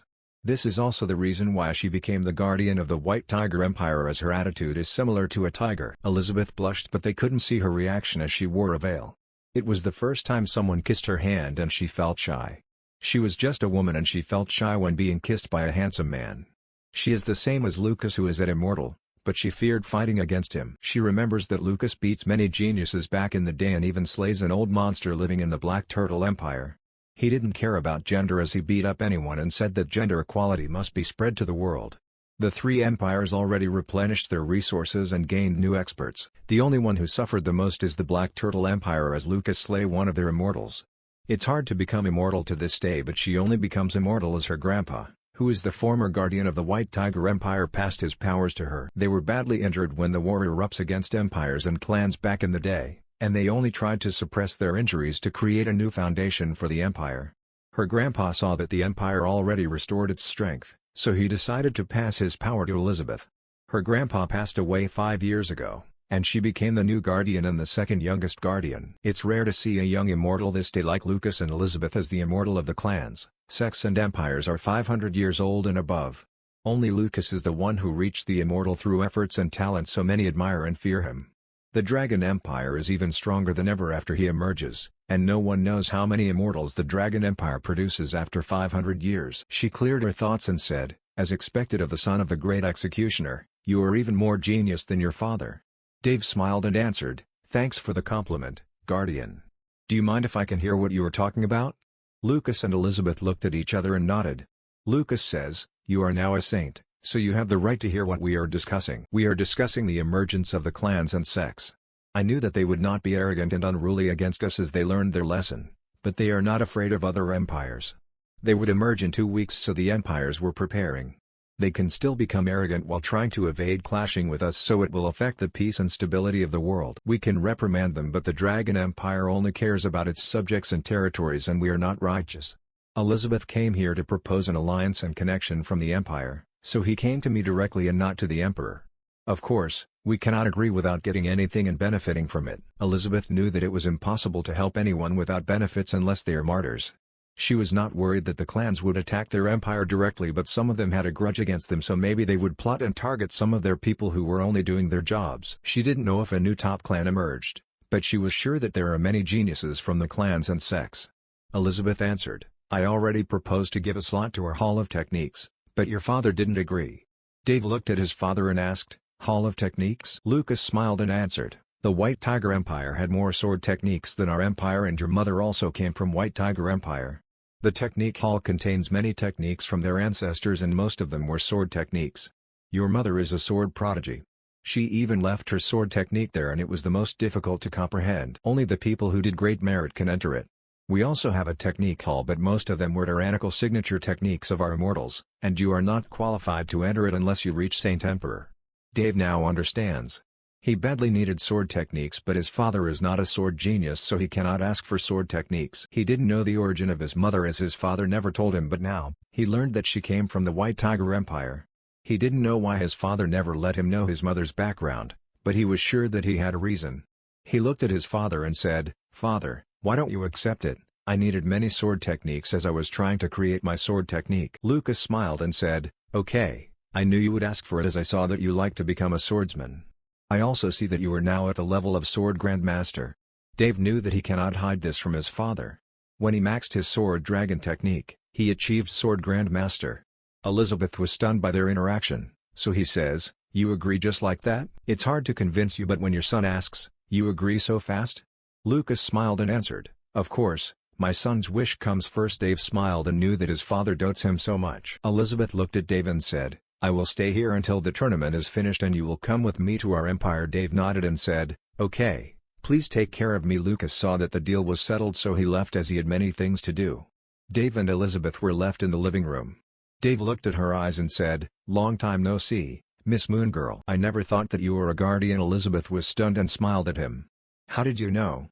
I am in disguise that day, and I am confident that you cannot recognize me? Dave answered, I can see your eyes are still the same, full of sadness and loneliness. I also kissed your hands to smell your scent. I have a strong sense of smell when it comes to women. Elizabeth blushed as she knew that this boy was a womanizer. She didn't expect that he could still recognize her, as her strength had a large gap against him. You slept next to me that day? Are you not scared of me killing you? Dave shakes his head and says, No, I knew that you just wanted someone who would accompany you. I also trusted my instinct that you were not a bad person. I didn't know why you felt lonely even though you had the status, but if you need someone to accompany you, just look for me. He then teleports himself back into the space world, and even Elizabeth was astonished as she didn't even see how he vanished. After he left, she looked out of the window and mumbled, They left me inside the mansion alone, as expected of the father and son. They are confident in security here. She smiled bitterly as she also disappeared from the mansion. She already achieved her goal, so she plans to enjoy her stay here. Dave went back to the space world and accompanied the ladies until he decided to bring them all together to watch the competition.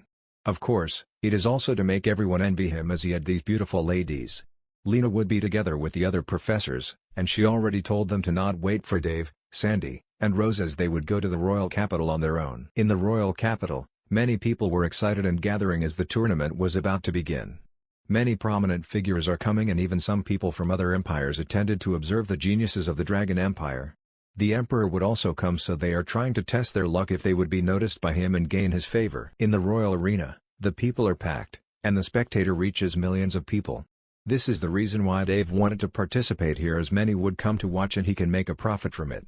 The geniuses from other schools are also preparing themselves. The Emperor and other nobles had already taken their seats and were only waiting for the arrival of other students. 10 minutes later, everyone was already there except for Dave, Sandy, and Rose. Principal Julius looks at Lena, and Lena shakes her shoulder as she didn't know why he was not there, and the tournament is going to start. As they were thinking of them, they suddenly saw 10 gorgeous ladies walking together with a handsome man. All the ladies were top beauties, and some of them recognized them as they had high status in the empire. Many looked at the ladies with desires, but when they saw who was in the middle of them, they cleared their thoughts as they would surely die if he detected their stares. Dave walked together with the gorgeous ladies, and many felt envy towards him as to why many beautiful ladies were okay sharing a man. Ding. You gained sin points, envy plus 100,000, wrath plus 300,000, greed plus 100,000, lust plus 50,000. Sin points kept coming to him and felt that it was good to show off. He gained a lot of sin points just from his entrance, and he expected this as his companions were beautiful. Many were astonished as they saw some of the ladies together with Dave, and they were unfamiliar, but they could only stare and envy him from afar. The ladies who came here to see him felt inferior and jealous of his companions as they were all top beauties. Rose went forward to greet her father while Dave brought the other ladies in the seat as they wanted to watch. The Beast's lady was curious about the spirit world, and they saw how this world differs from their world. This world is more peaceful than their world. After settling the ladies, he went on the stage together with Sandy. Rose on the other hand finishes greeting her father, so she also went on the stage. The candidates are now complete, but Dave feels like a deadly stare looking in his direction. He looked at the source and was astonished as he saw 5 familiar women. Of course, it was Layla Scarlet and her gang who gangbanged him in the forest. Layla was now a low-tier emperor, and she was the best student at the Flower Academy. Sandra, Mia, Ella, and Anna also increased their strength, but none of them can be compared with Layla. They look at him with a complicated look as if he was the one who took their purity. He saved them, and their looks even got beautiful as he dual cultivated with them. The 4 ladies didn't mind what happened as it can be considered a thing. They can tell their friends someday, as Dave is every maiden's dream guy. Only Layla is very resentful as she swore she will only give her purity to her future husband. She decided to make him take responsibility, but she knew that it was not the time. She was the top beauty in their school and many idolized her, so she still wanted to maintain her image. Dave smiles at them, and he now knows why he felt someone was looking at him with a resentful look. He was sure that they read the note he left. He ignores them for now as the competition would now start. There are 10 academies in the Dragon Empire. It was Dragon Academy, Flower Academy, Sword Academy, Sky Academy, Star Academy, Sound Academy, Spear Academy, Autumn Academy, Gold Academy, and Moon Academy. There are a total of 10 students in every academy, so there are a total of 100 contestants. The principals were seated near the emperor, and they were talking and boasting about their candidates. Many have placed bets on who will win the championship. As everyone was waiting, a 6 feet tall man whose head is shining because the sun is reflecting on his bald head appeared on the stage and spoke. I am Henry, and I would be the referee for this year's tournament. The first round is simple, as you just need to step in the top of the dragon stairs. He waved his hands, then a huge light appeared. 100 step stairs appeared, and all they needed to do was go to the top of them. Dave felt something about this bald man and saw that he was an expert at saint level, but he appeared in the crowd as a referee. He knew that many old monsters were living in the empire like ordinary people. He then looked at the stairs and knew the purpose of this round. It is to test the willpower of every contestant. Every step had many illusions, and you just need to go out of the illusion to advance to the next steps. Henry said again, no one will be eliminated, but it would be recorded what score you had based on your performance. Everyone nodded as they knew that if you were eliminated in first round, it would make them ashamed, so the rankings would now be based on the performance.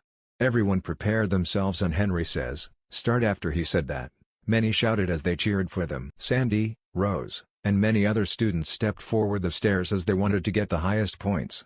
Dave on the other hand looked at them and said, I can give you all 2 minutes in advance, then I will start to move. Many felt that he was arrogant, but they didn't dare to show how angry they were as they didn't want to offend him. The ladies who were watching smiled as they knew that Dave likes to show off. Henry looks at Dave and is stunned as he cannot detect his level. He thought that maybe the Guardian gave him an artifact that could hide his level. He would never think that his level is now on par with him as he was young. 2 minutes later, Rose and Sandy were leading the contestants as they were now in the 60th level. The strength of Sandy and Rose is higher than everyone here except Dave, and he gave them an artifact that can suppress their true powers. Layla was in the 40th level and some of them were struggling to go up. Daniel and some top students from other academies are at the 45th level. The other Dragon Academy student was only at the 30th level. Many looked at Dave as the 2 minutes already passed. They wanted to see how he could catch up to them. Dave smiles as he steps onto the first level, but with his immunity from illusions, he never feels anything as he steps on the next stair. Many were astonished as he looked like he was walking in a park. In just 30 seconds, he reaches where Sandy and Rose are, and every participant felt like their practice was in vain as he bypassed them all, and he even gave them time in advance.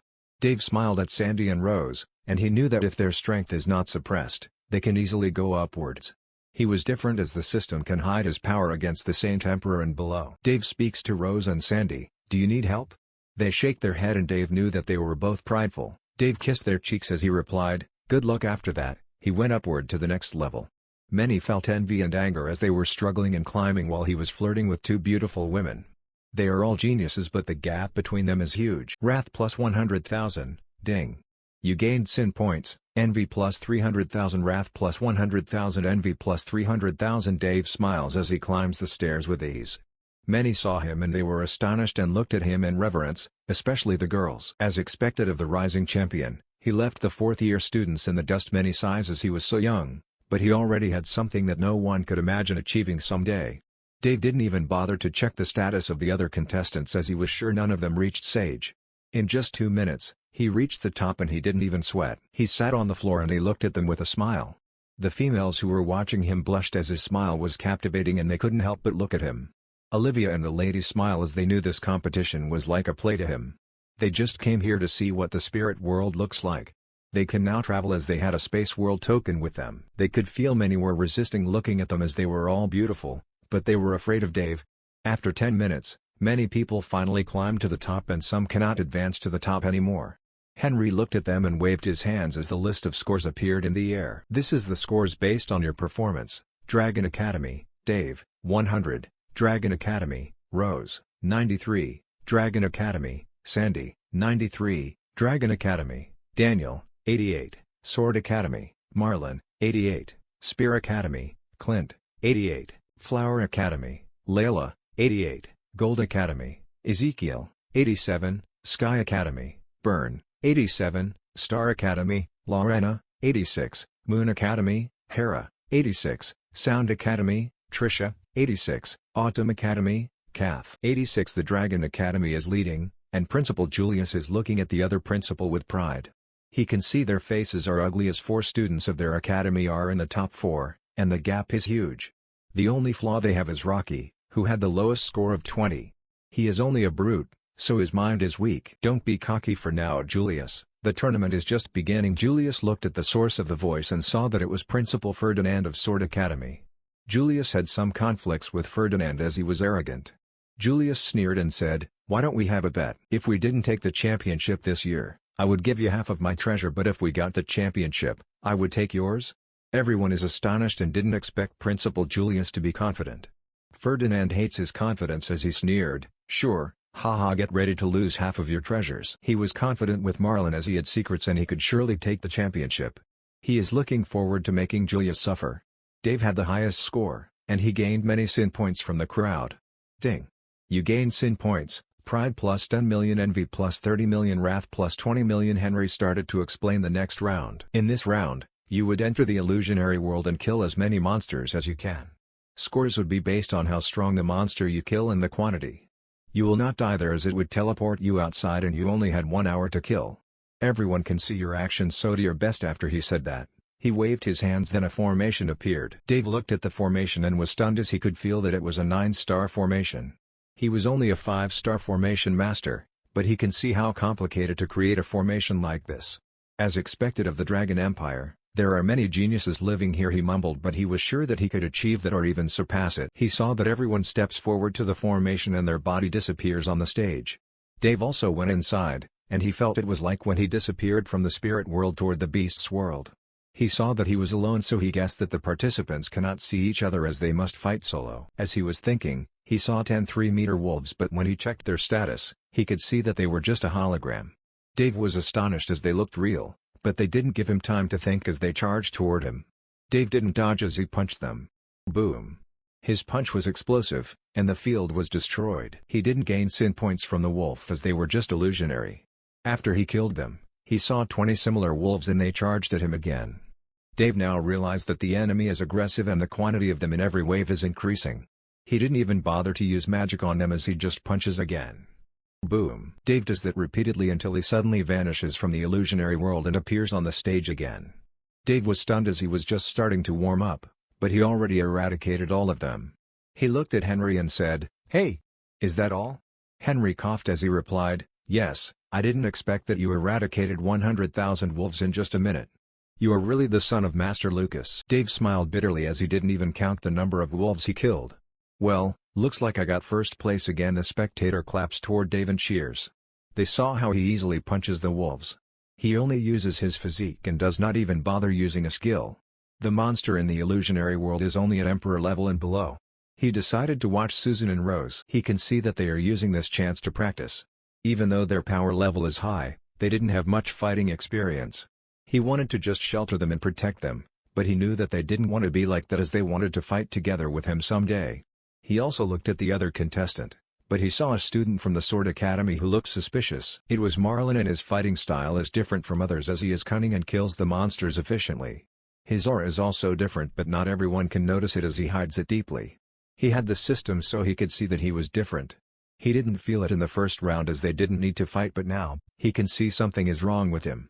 Dave scanned his status. Marlin, Zerger, race, human, demon soldier, gender, male, age, 19, 1000, power level, mid-tier emperor, saint emperor, skill, sword wind, corruption, demonic punch, HP, 5000, 200,000, MP, 7,000, 300,000, STR, 680, 4,500, AGI, 800, 3,500, INT, 550, 4,000, description, the incarnation of the demon soldier, Zerger. Dave was stunned as he didn't expect that he could meet a demon here. When he learned that gods exist, it means that demons also exist as they were arch-enemies. He knew that he would meet them someday, but it was so fast, and this demon is only a demon soldier, but he was at Saint Emperor. He never thought that demons are now infiltrating the spirit world slowly. Demons are cunning and they never fight unless they have confidence. They also trick desperate people and make them feel despair. Looks like the peace in the spirit world would be disturbed, together with the emergence of clans and sects. Dave didn't plan to reveal him for now as it would create chaos in the Empire. His father is the guardian, so he didn't want to add his works if he can easily solve this. He was just an incarnation and his level for now is at mid-tier emperor, so he can easily crush him with just his finger. He didn't know what their goal was in infiltrating this world, but he was sure that it would not bring anything good. He read in some novels that if the demons appeared, the heroes would also show up. He didn't know how many strong demons were out there, but he guessed that Marlin is not the only one who is hiding and secretly plotting in the crowd. They even can fool an immortal, so he was sure that there is a big shot who is commanding them.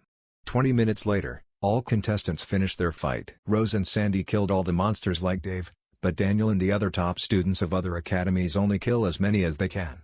Henry announced the scores, and Dave was still the leading scorer as he finished the round first and eradicated all of the monsters. Dragon Academy, Dave 100 plus 100, Dragon Academy, Rose 93 plus 90, Dragon Academy, Sandy 93 plus 90, Dragon Academy, Daniel 88 plus 86, Sword Academy, Marlin, 88 plus 87, Spear Academy, Clint, 88 plus 85, Flower Academy, Layla 88 plus 80, Gold Academy, Ezekiel, 87 plus 79, Sky Academy, Burn, 87 plus 80, Star Academy, Lorena, 86 plus 76, Moon Academy, Hera 86 plus 75, Sound Academy, Trisha 86 plus 74, Autumn Academy, Kath 86 plus 74. Many saw that the Dragon Academy was still in the lead and felt that Professor Julius would win the bet.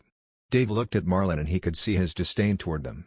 He expected this as his real body had the power of Emperor Saint, but it was still nothing here in the Dragon Empire, so he cannot act unruly. Henry steps forward to announce. The Emperor will state the last stage and the rewards for the winners. The Emperor steps forward and everyone looks at him with respect and reverence. Even though his strength is not that high, he is the one who is managing the whole empire using his brains, and he was known as a good ruler as he never let corruption and slavery happen in the empire. The next round is different. We will send you to the Dragon Prison and all you need to do is to survive and find the exit. The Dragon Prison is the place where some wicked and brutal prisoners are locked. Don't worry, we will give you a spatial token so if you are in danger, you can crush it and it would teleport you outside. We can see you all here outside and the winner would get a chance to enter the Dragon Vein located in the royal castle. Good luck. Many were astonished and didn't expect that the reward would be so grand. The Dragon Vein is one of the top treasures of the Dragon Empire, and many have heard that when you soak in the Dragon Vein, your body would become stronger like a dragon and your talent will elevate even if you are a waste. Only royal members had a chance to enter it or some people with high status. Rose already entered it, but it was just a small part of it as she cannot handle the real Dragon Vein when she was just a Grand Master. Everyone looked at the contestants with envy as if they could get a chance to enter it. Dave on the other hand didn't care as he didn't need it. Henry waved his hands, then a portal appeared. Everyone went inside as they were heading towards the dragon prison. Dave was not worried about the safety of Rose and Sandy as they both had his Space World token and the Lord of Lust mark. He smiled as he stepped forward to the portal. He felt that it was the same feeling when he is teleporting. He scanned the surroundings and saw that this place looks like an abandoned city. He can see many destroyed buildings here, and this place didn't even have any sunlight, and only the moon is the one who makes this place light. He saw that this place had a 9-star formation, so there is no sunlight here. It must be torture for them as they cannot even know how many seconds, minutes, hours, days, months, years, and decades had already passed. The only one who can escape here is an immortal, and those who are Saint Emperor and below were sealed and their powers are only at Heavenly Sage. All they need to do is to escape here, and the faster you escape the better. Dave can detect the ladies as he had a mark on them, and he could feel if they were in danger. As he was thinking, he heard a warning from the system. Warning: the space here is being interrupted. He was stunned as he felt that the connection between the spirit world and the dragon prison was broken.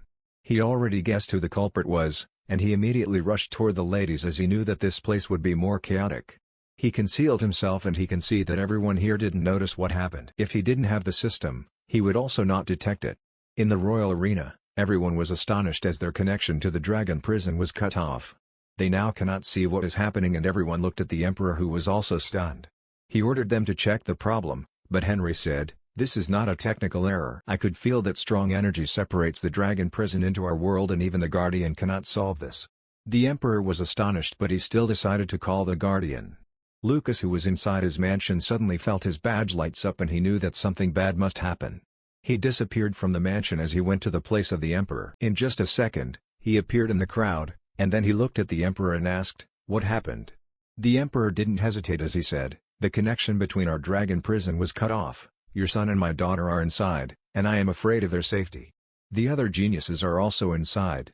He looked at the gate of the dragon prison and scanned it. He then looked at the emperor again and said, "Someone forcefully put the dragon prison into their domain, and it can only be solved if they can kill the caster.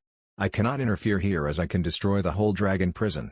The emperor looked at him and said, "Are you not worried about your son?" Lucas smiled as he replied, "He would be okay, and don't worry about your daughter as she was his woman, and he would not let her be in danger. Just tell everyone that they are going to be okay as there is an old monster living in the dragon prison. The emperor cannot do anything and can only pray about the safety of the contestants." In the cave inside the dragon prison, a muscular middle-aged man opened his eyes.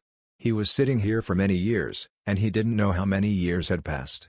He had a height of 6 feet 5 inches tall, and he had short red hair. He had deep black eyes, and he looked at the surroundings as he mumbled, "Look like some pests are interrupting my training. There are also many young brats here. I guess they are here for the competition." As he was mumbling, he felt a familiar presence, and he smiled as he said in a loud voice, "I didn't expect that the brat would already grow up to this stage.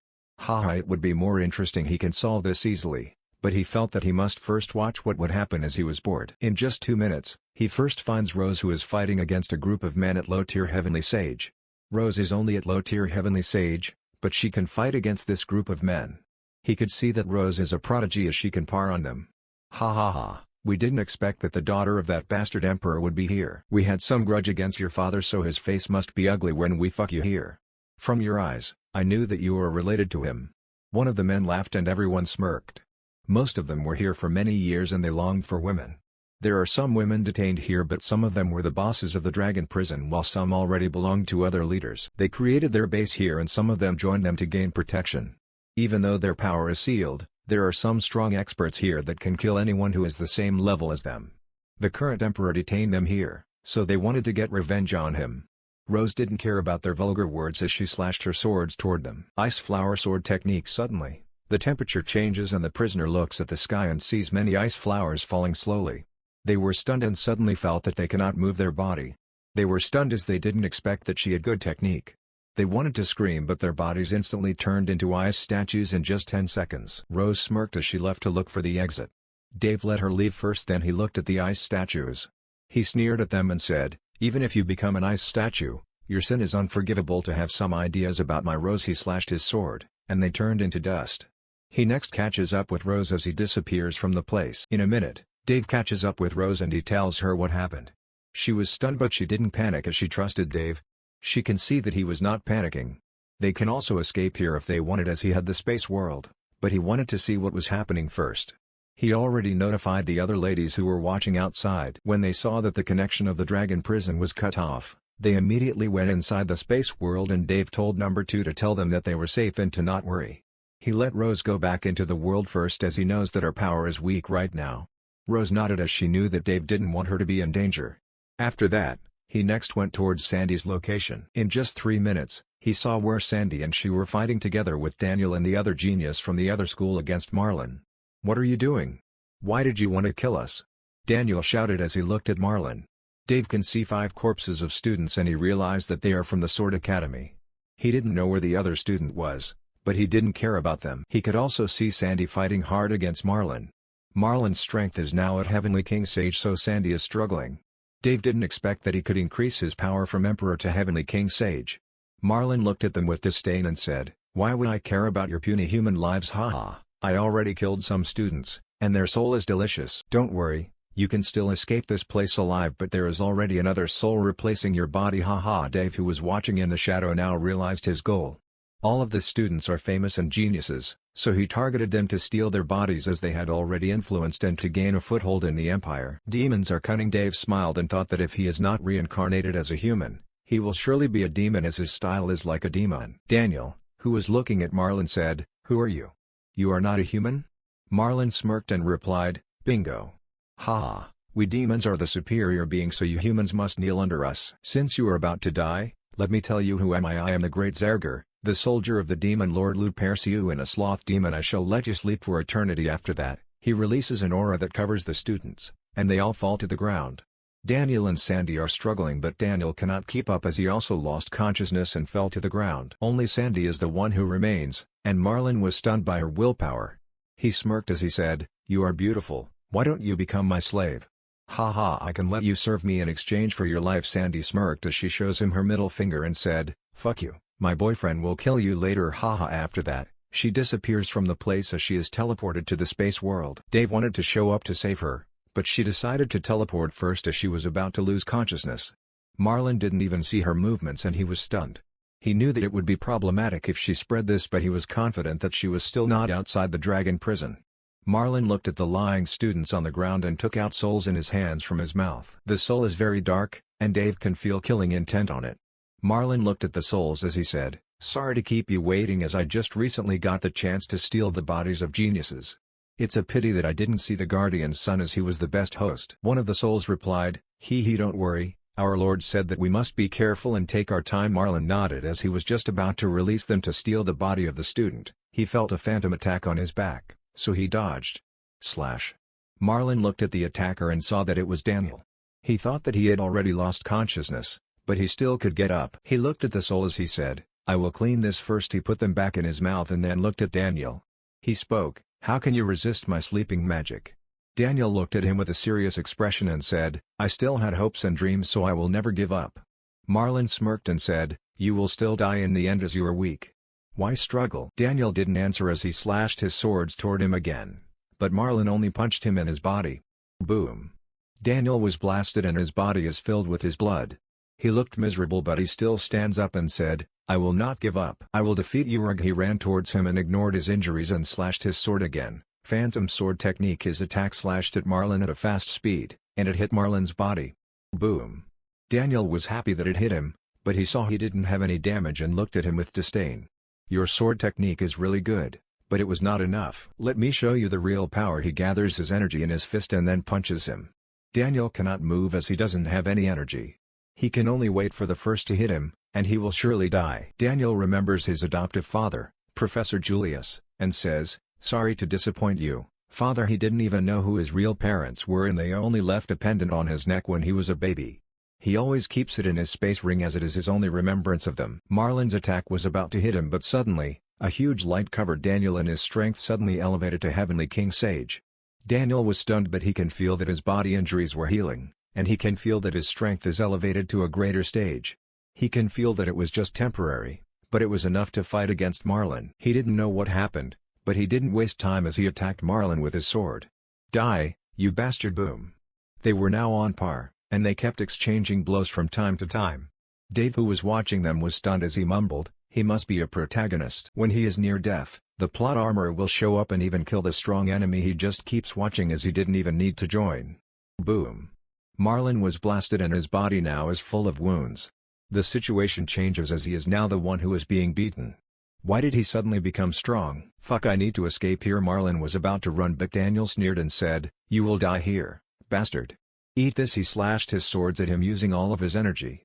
He wanted to eradicate him as he is a tumor in the Empire. Marlin saw the attack and he screamed, "Ah, my lord will take revenge for me." Boom.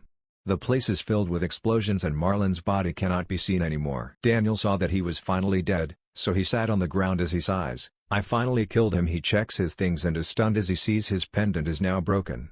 This pendant never even had a crack, but it was now broken. He finally realized that the powers that defeated Marlin came from the pendant his parents left for him. Daniel looked at the other student who fainted and decided to wake them up as they are now safe. He didn't care about the competition anymore as the safety of the other students was important. 100 kilometers away from Daniel's position, Marlin's body appeared as his body was now bloody and he didn't have any energy anymore. "Fuck that bastard, he destroyed all of my plans. I cannot stay here anymore." He would surely die if he didn't use his remaining powers to use a forbidden spell, but it cost him to not move for 5 minutes.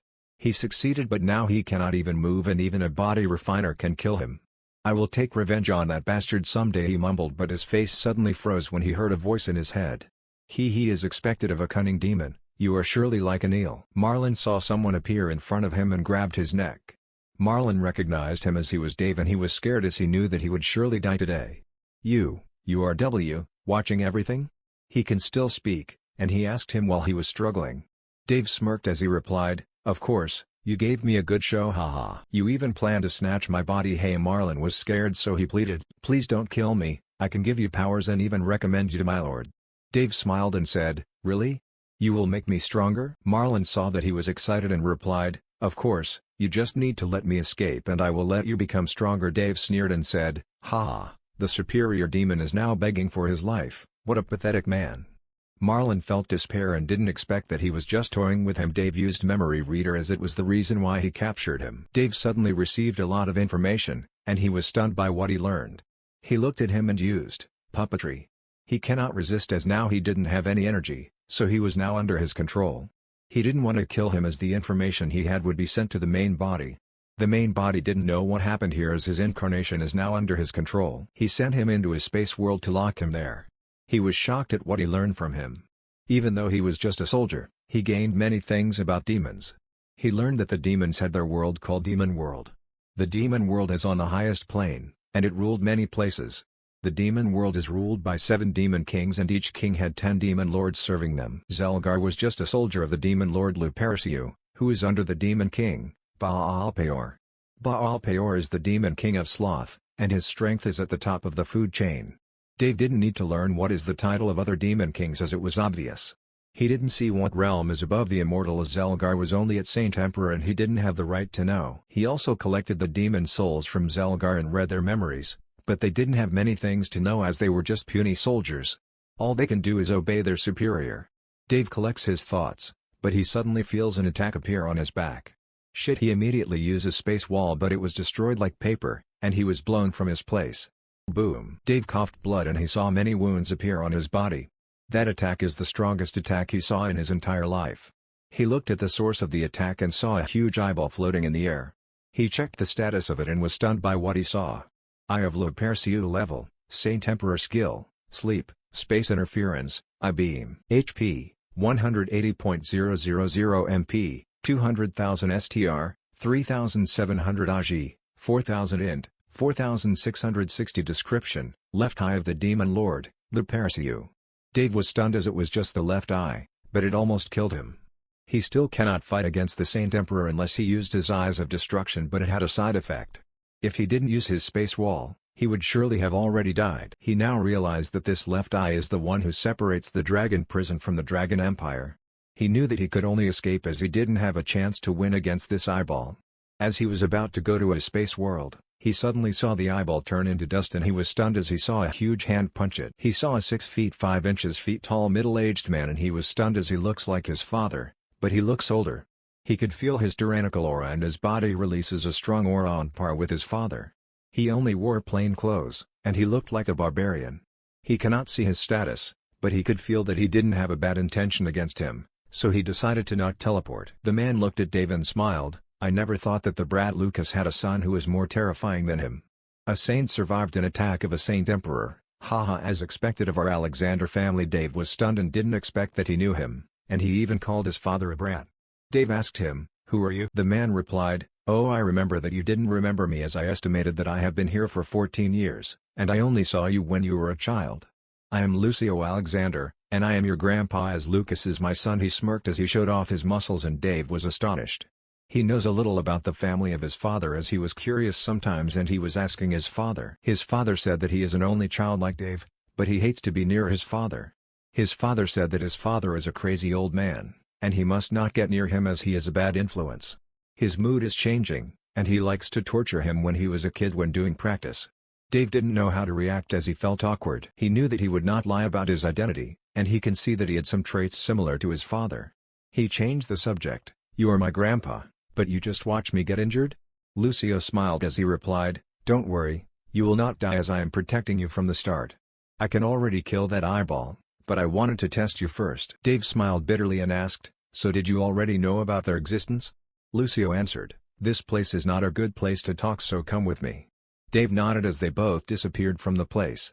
He was sure that the Emperor would send men to fetch the other students. Dave looked at the stone cave, and this place is messy. The place didn't have a thing, and the smell here is not good. "So, this place is the place where it is good to talk?" Dave felt insulted as he cannot handle the smell here, and this place didn't even have chairs and other things. Lucio smiled as he said, "Real men must live like this."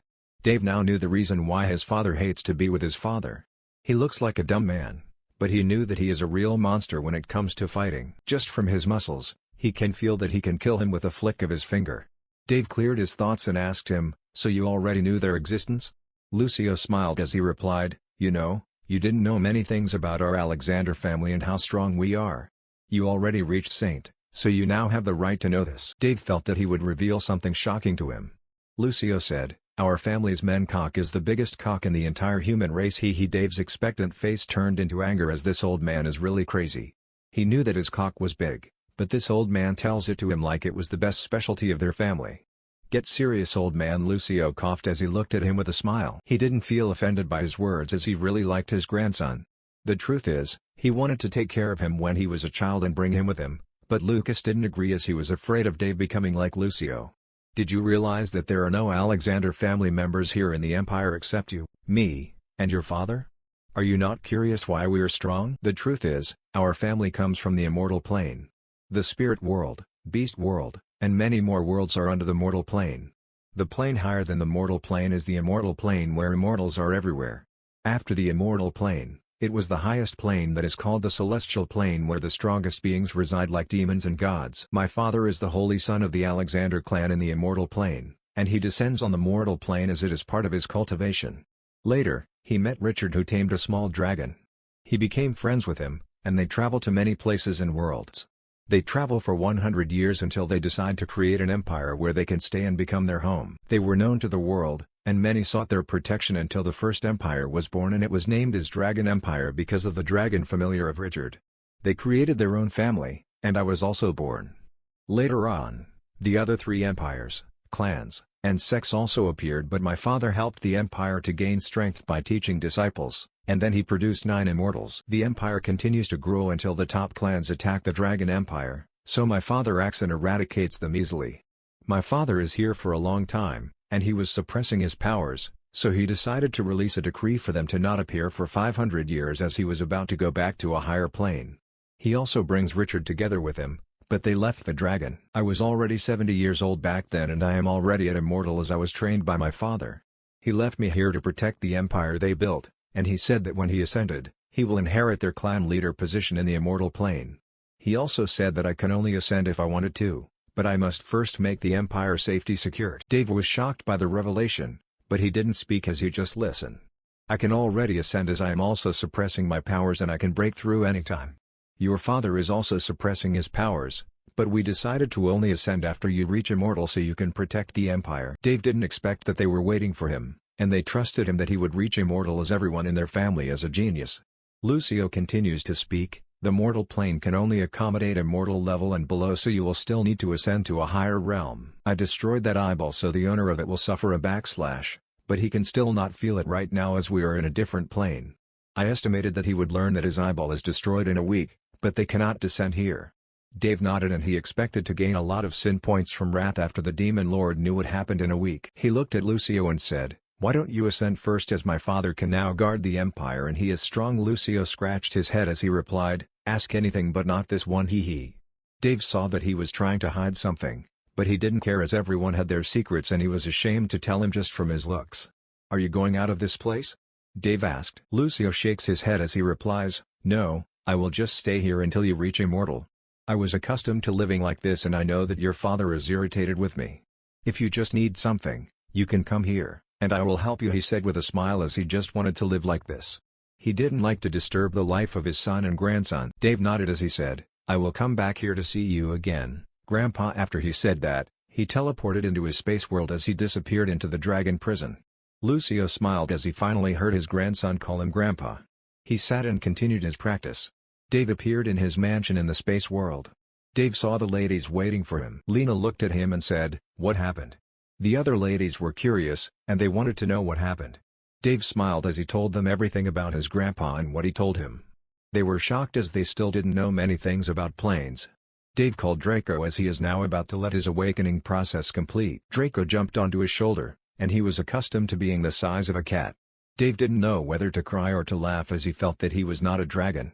Dave caressed his head and scanned his status. Draco race, Ancient Dragon power level, top tier Emperor technique, none HP, 15,000 MP, 25,000 STR: 600 OG, 700 int, 850 description, hungry awakening process, 70%. Dave smiled as he didn't expect Draco grew from low tier to top tier Emperor with just eating. Until now, he didn't know what his bloodline was as he was still under his awakening stage, but he had a feeling that Draco's bloodline is a unique one. "Hey Draco, I have a gift for you." He took out the holy fruit and gave it to Draco. Draco looked at the fruit and he was attracted to its smell. He was salivating, so Dave put it in his mouth. Draco didn't need to peel it as his stomach can eat anything. Draco swallowed it completely without even chewing it. Dave checked what would happen, and he suddenly saw Draco release white light and covered his body. Draco didn't know what happened, but he didn't resist as he felt this would not harm him. Dave thought that Draco would also sleep like Blizzard, but he didn't expect that his awakening process was progressing rapidly. 78%, 84%, 89%, 94%, 99%, complete. Draco suddenly releases an aura that even shocked Dave. The beast's ladies suddenly fell to the ground as his bloodline suppressed them, so Dave decided to take him away from the mansion. He went near him as he teleported him outside the mansion. Dave brings him to an open field and observes him. If his strength is not a saint, he is surely finding it hard to go near him as Draco's bloodline awakening is tyrannical. He can feel that his bloodline is definitely above Blizzard. Roar! Draco roared as his body suddenly turned 15 meters and his black scales were shining. His eyes suddenly turned into gold and his wings expanded. Draco moves his wings as he flies in the sky. Dave was stunned as he didn't expect that Draco could now fly, and he can see his excitement. Dave scanned his new stats. Draco race, Ancient Dragon bloodline, Dragon God. 1%, skills, Dragon Might, Dragon Breath, multiple barrier power level, top tier Venerable. HP, 100,000 MP, 130,000 STR, 2,800 OG, 3,000 int, 3,200 description. Happy Dave's eyes almost pop out as he didn't expect that his awakening process makes him venerable. He skipped many realms and he almost caught up to him as he was a saint who is above him by 2 minor realms. He was also shocked by his bloodline as he didn't expect that he had a god bloodline. Dave asked the system, what is the bloodline above king/queen level? He cannot ask this when he was a venerable, but now, he can know some information. Ding. Answering the host, after the king/queen bloodline would be emperor, ancestral, and god bloodline. If beasts gained a bloodline above king/queen level, they would be forced out to ascend in the immortal plane. Dave was stunned, but he asked why Draco is not ascending. Draco's situation is different as he is bound to you, and you are not bound to the rules of the universe. Dave now understands as he knew that he was different from others. So, you mean that if I reached above the mortal plane would not expel me? Yes, Dave smiled as this is an advantage to him, but he was curious about the other plane, so he would surely go there someday. He cleared his thoughts as he saw Draco go down on the ground and look at him. He can feel that he is happy as they had a connection with each other. Draco showed him his back and Dave smiled as he went on his back. It was his dream to ride a dragon someday and roam the world. Draco flew into the sky and went in the direction of the mansion. Dave and Draco appeared in the mansion, and they saw the ladies arranging the mess. The ladies were astonished to see that Draco can now fly. They didn't care about what happened a while ago as they treated Draco as their baby. Dave brought Sandy and Rose outside the world to settle the things outside. In the royal capital, the Emperor looks at the students and sighs in relief as if they were okay.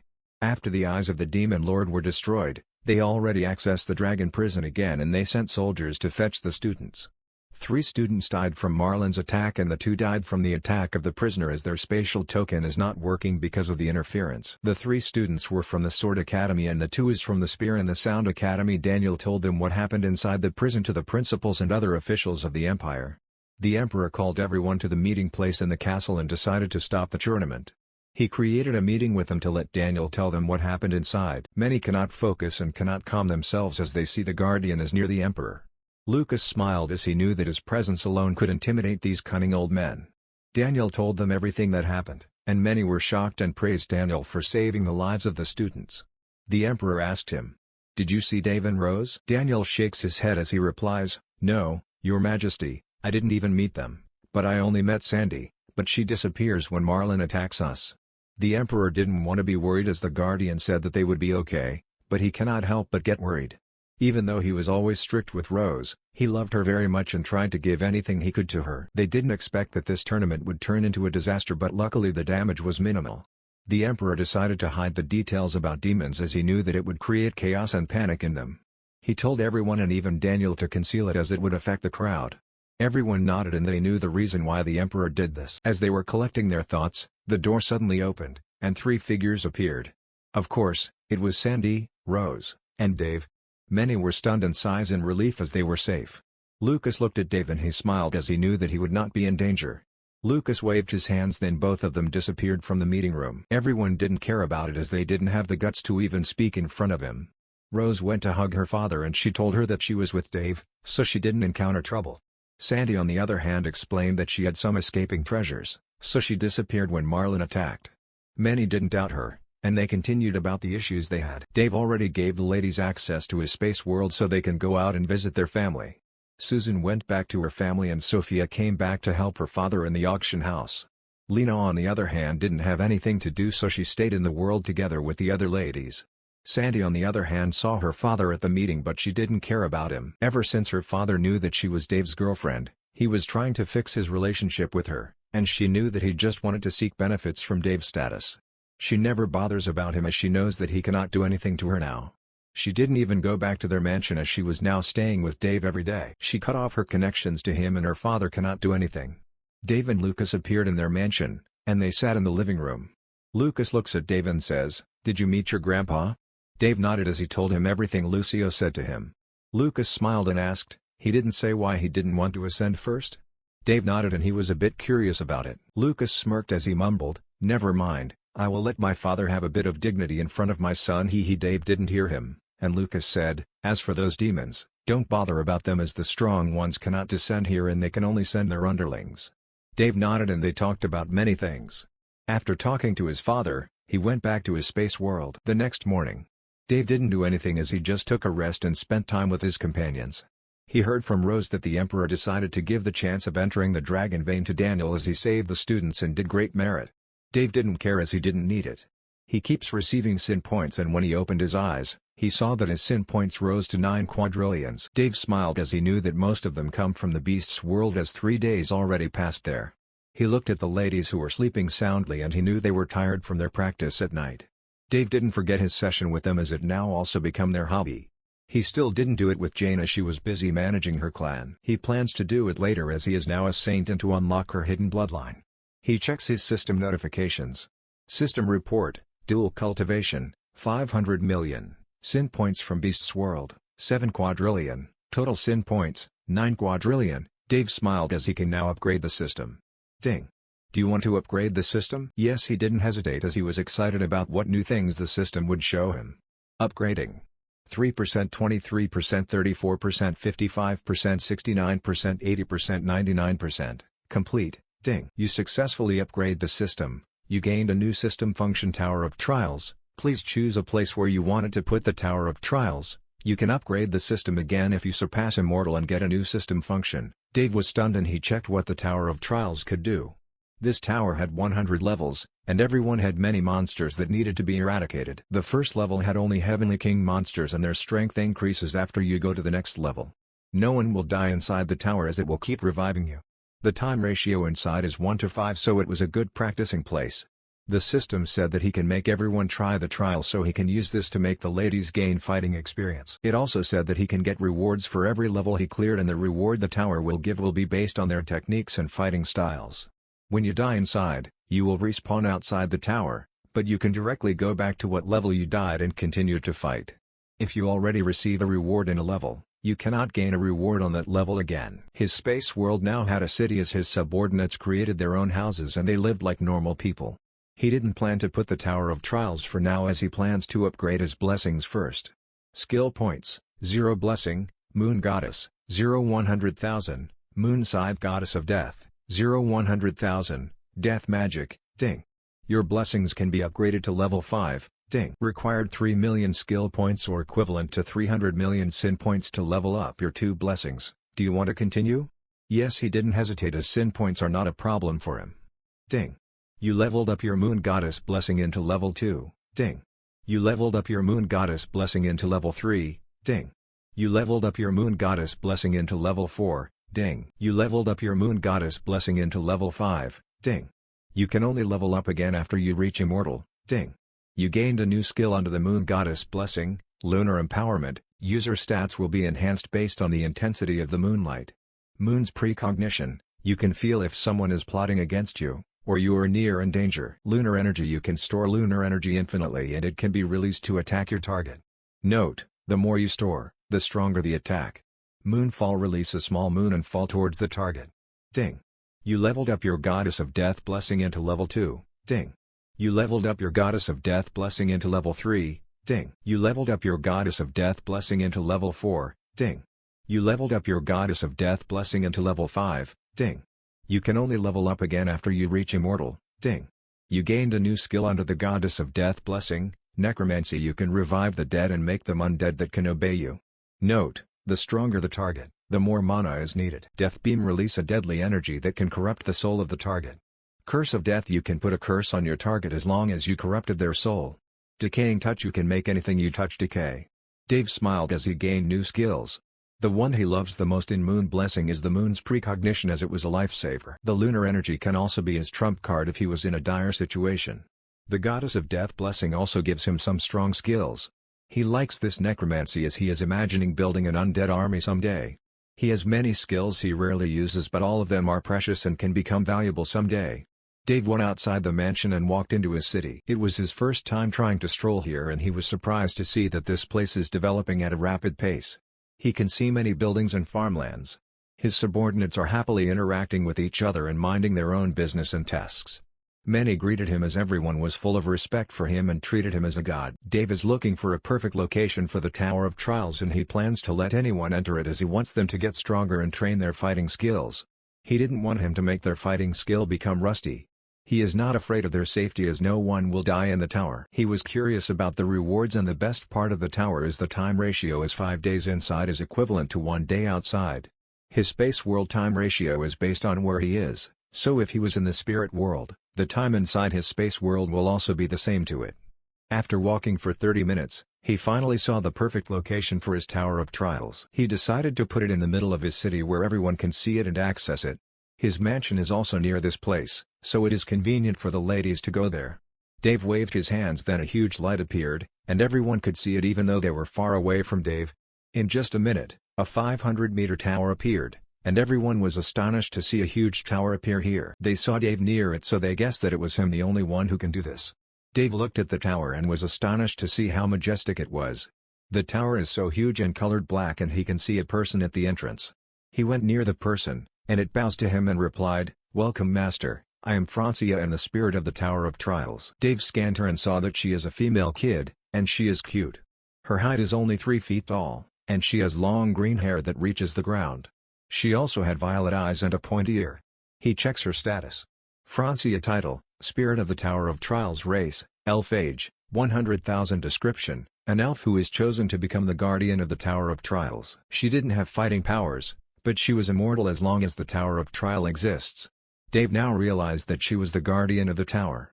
She looks like a child, but her age can be compared to the ancestors of his ancestors. He nodded and asked, "Can I enter the tower?" Francia nodded cutely as she replied, "Of course, master, you are the owner, so you can enter if you want." Dave smiled and squeezed her cheeks as she was so cute. He walked forward to the entrance and replied before leaving, "You can tell everyone that they could enter if they wanted and let them spread the news about this tower." Francia nodded and she was excited to interact with people as she was locked inside the tower for so many years. She didn't have any memories and she only knew that she was the one who managed this tower. Dave walks forward as he enters the first level of the tower. Dave enters the first level of the tower and he saw that he appeared in a forest. He scanned the surroundings and felt many eyes staring at him. The system said that he cannot gain sin points if he was inside the tower. He suddenly heard a voice in his head and saw a screen appear in the air. "Hello master, welcome to level 1." Dave didn't see anyone, so he guessed that it must be the tower that speaks. Mission: kill all the monsters in the first level. Reward would be based on performance and the duration of completing the task. Your score would be recorded in the Hall of Fame for others to see who had the highest score in each level. The tower will grade your performance. The highest grade is S and the lowest is E. Dave felt it was like a video game. He smiled as he knew that the enemy at this level is only a heavenly king, but he didn't know how many there were. The trial will start in 3, 2, 1 start. Dave suddenly felt some more coming and they were about thousands or more. Dave looked at the incoming monster and saw a blue slime. He knew that all of them were just a hologram, so he would not restrain himself. He scanned its status. Slime level: low tier heavenly king sage, HP 5000 MP, 2000 STR, 400 AG, 600 int, 300 skills, none. Dave saw them and he cannot count them as they were popping infinitely. He didn't need to use any skills towards them as he punched. Boom. His punch is strong as it is a punch of a saint and Dave's power is above his current power level. He estimated that he can be on par with a peak tier saint. 1 minute later, Dave looked at the surroundings and saw that there were no more slimes. He looked at the destroyed surroundings, but after he killed all of the slimes, it reverted to normal, and he heard that voice again.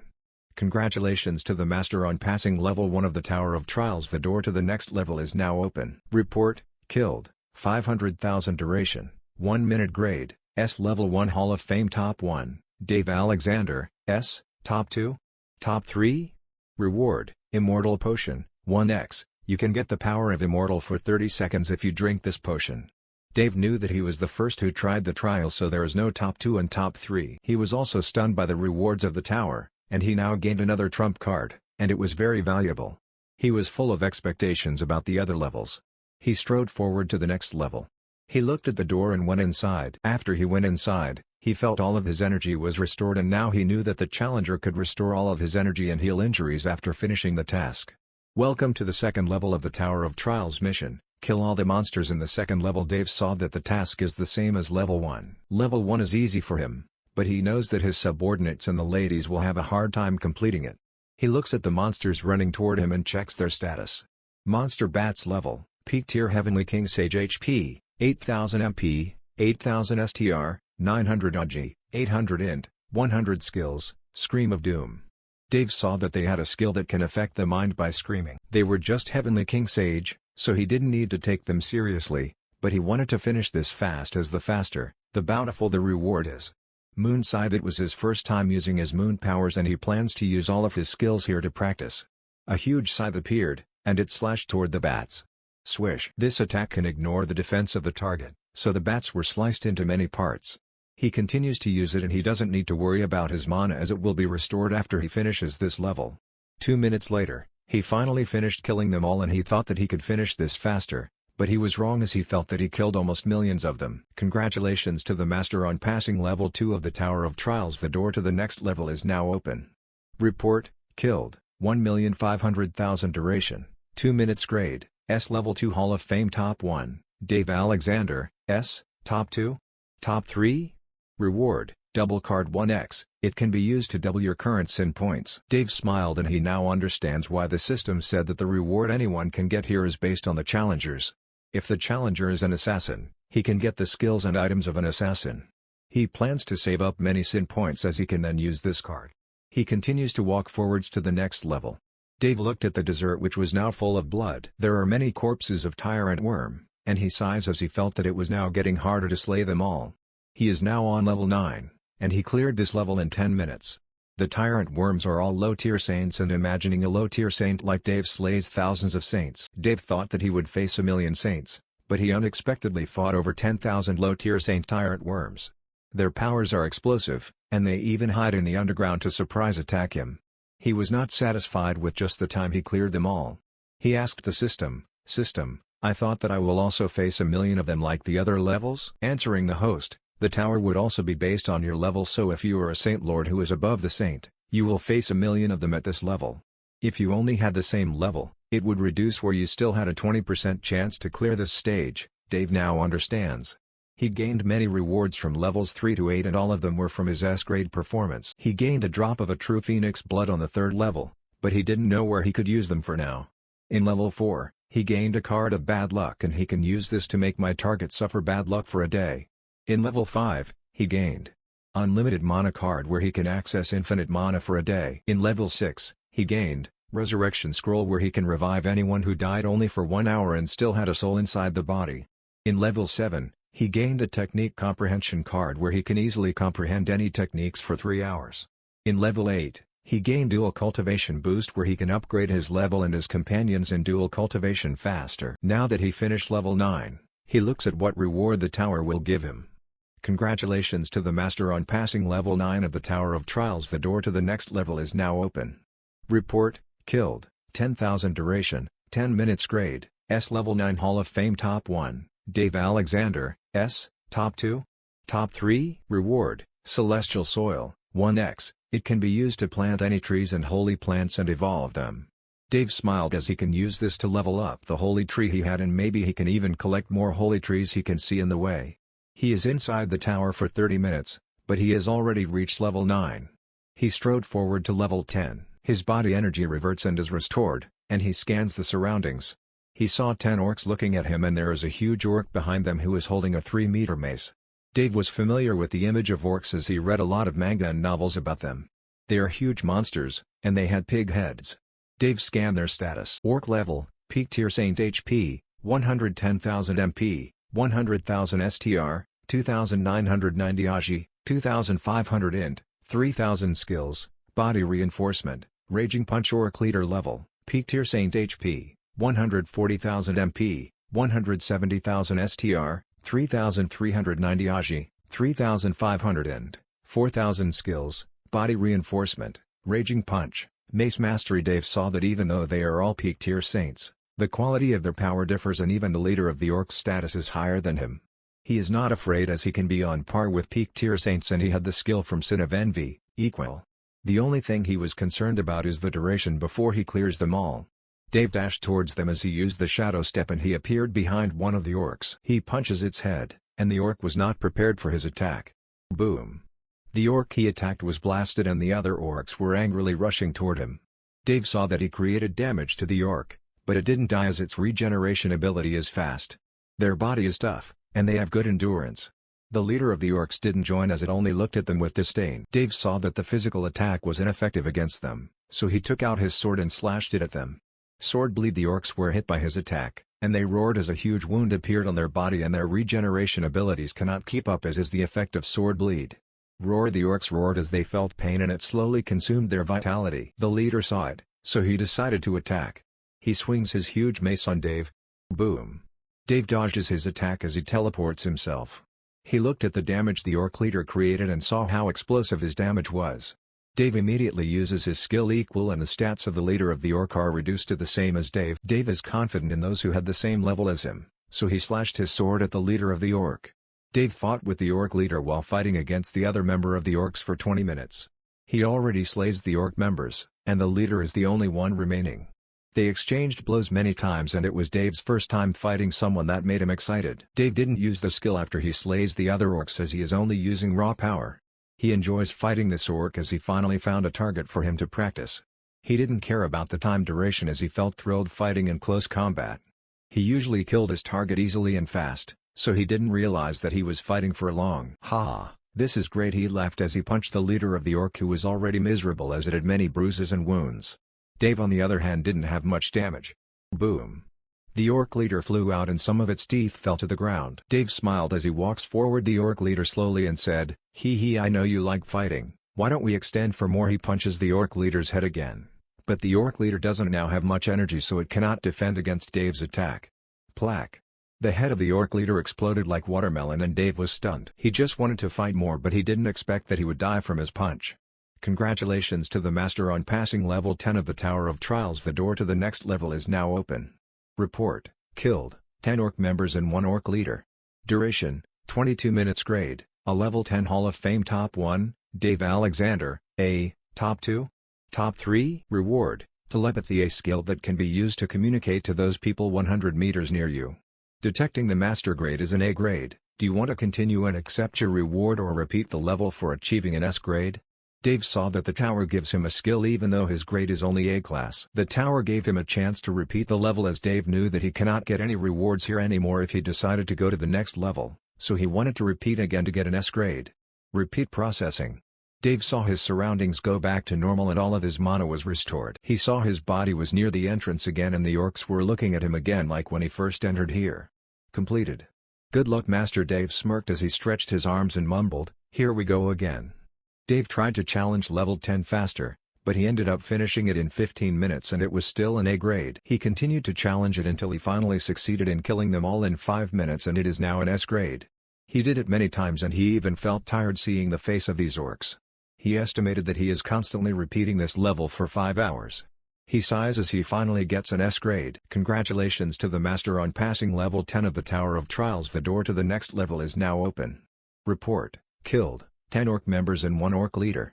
Duration: 5 minutes. Grade: S level 10 Hall of Fame. Top 1, Dave Alexander, S. Top 2?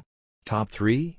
Reward: telepathy, a skill that can be used to send messages to your subordinates and companions even if they are far from you. Note: you can also use this for everyone in your sight. Detecting that you gained a new skill, telepathy, and it will now be under the primordial sin of sloth, Dave smiled as gained a new skill that is very useful. The difference between the reward of an A grade and an S grade is huge. He decided to go out for now as he knew that it is impossible for him to defeat the enemy at the next level faster. He only wants the S grade. He decided to go out for now as he would come back later after he leveled up. "Do you want to exit?" "Yes," he said as he was immediately covered by light as he disappeared inside the tower. Swish! He appeared outside the tower where the entrance is located, and he could see Francia was now being hugged by Olivia while the other ladies were pinching her cheeks. He can see that she is irritated but she cannot do anything as she was just a kid. The ladies woke up after seeing Dave was not in the room, so they decided to stroll and they saw a huge tower and a cute elf. Dave smiled as he speaks, "Hey, calm down. Look at Francia. Her cheeks are now so red because of your non-stop pinching." Everyone stopped what they are doing and Francia saw this chance as she rushed on Dave and hid on his back. "Master, they are bullying me," she pouted as she looked grieving. Dave smiled as he knew that she was very cute, so the ladies couldn't help it. Lena looked at him and said, "I thought you were challenging the tower? You were only inside for an hour, but now you went outside like that." The ladies were also curious, and Dave smiled as he replied, "The time ratio inside is 1 to 5, so you thought that I am only inside for an hour. But I already spent 5 hours inside." They were stunned and Dave continued to tell them about the tower. Francia said that no one still went inside as they wanted him to finish first. Dave said that it doesn't matter how many went inside as everyone will be separated but they will face the same trial. Only Jane isn't here as she was very hard-working, and she loves to help her people. Dave knew why she was like that as her power is low and she wasn't good at fighting as her bloodline is locked, so she is only making herself busy. Dave told them to try the trial and they agreed as they knew Dave would not let them be in danger. After settling them, he disappears from his place as he goes toward the Space Worm clan. Dave teleported where the Space Worm clan is located. They created their own house as Dave told them, but they still created their underground workplace. The Space Worms were accustomed to digging space tunnels and they didn't know anything other than working. He saw Jane commanding one of her members and he can see how she liked doing this. He smiled as he appeared behind her and hugged her as he said, "So hardworking?" Jane was stunned as she didn't expect him to appear here. She is the only one who still hadn't slept with him as Dave said that she had a special bloodline, and Dave can only awaken it after he reaches Saint. She was very grateful to him as he helps her clansmen and even gave them a place where they can live peacefully. He even treated her with care and tried to spoil her. Dave told her just to be in the mansion and relax, but she can't help but miss her daily life as the queen of the Space Worm clan. She didn't know where her special bloodline comes from, but she heard from her mother back in the days that their ancestors are strong, but they disappear from the beast's world. She didn't have parents now as they died from the constant hunting from the other clans, and they entrusted the clan to her, so she is trying her best to manage them. She liked Dave when she first met him, and she was attracted by his aura. She didn't know, but she felt like if she didn't approach him, she would regret it, and her intuition was right. Dave treated her the best and she realized that she really fell for him completely. She replied to Dave, who was hugging her from the back. "I'm sorry, I was just accustomed to living like this." Dave smiled as he whispered in her ears, "I already reached Saint Hee. It's time to show you how mighty my dragon is." Jane was stunned as she felt that his speed of growth is rapidly increasing. Dave rarely told his cultivation progress as he knew that they would not ask. Jane cleared her thoughts as she replied, "I already know how mighty Draco was." In needing, Dave was speechless and he remembers that Jane is very innocent. Dave smirked and replied, I can now unlock your hidden bloodline, so be ready." Jane blushed as she now realized what he meant. She was preparing for this for many days, and she kept asking the other ladies about it. She was curious and she wanted to be prepared as she heard from them that Dave is a monster in bed. Dave smiled as he and Jane suddenly disappeared from the place, and they appeared inside the mansion. The ladies are not here as they are in the trial, and Draco was with Susan as always, and he also went inside the tower. Dave carried her in his arms as he kissed her lips. Jane already kissed Dave, but she still felt shy, and she can feel his body heat. Dave brings her to the sofa and then slowly removes her clothes. Jane was shy, but she endured it and she felt aroused from his kisses. In just 5 seconds, all of her clothes fell to the ground as Dave is the best when it comes to undressing women. He looked at her beautiful body and her bountiful chest and he couldn't help but caress it. Jane moaned as she felt pleasure from his touches, and Dave's hands were touching everywhere. Dave continued to kiss her while his hands were revolving around her body. Jane's face was red, and she couldn't help but to only moan. Dave's tongue was in her mouth and his touch makes her sexual desire to be aroused. After 5 minutes of kissing and caressing, Dave cannot hold it anymore as he removes his clothes, and his naked body is shown in front of Jane. Jane was shocked to see how huge his cock was. Dave smiled as he positioned his cock on her cave and said, "Ready?" Jane nodded as her face was like a tomato because of redness. She was panting from his touches and kisses, so she could only agree to his desires. Dave slowly pushes his cock into her cave, and he felt pleasure as her cave is so narrow. Jane felt pain as her hymen was torn apart. Dave didn't move and let her be accustomed for 30 seconds. Jane felt that it was now okay, so she replied, "You can now continue." Dave nodded as he moved his hips slowly, and Jane moaned as the pain became lessened and was now turning into pleasure. Jane moaned and Dave kept receiving sin points from her. Plack. Plack. Plack. Dave's movements become faster as he can see Jane enjoying it. Faster. Jane moaned and she demanded him to move faster. Dave didn't expect that Jane would love this, so he follows her instructions as he plows her non-stop. They tried many positions, and they did it everywhere in the mansion. They had sex for 3 hours until Dave decided to stop as he saw that she lay on the bed in Dave's room and she was now peacefully sleeping. Now tired. It was her first time, but her endurance is good to have sex for him for 3 hours. Dave is still not tired, but he only lays on the bed together with her as he wanted to accompany her. Dave just lay on the bed as he checked his notifications.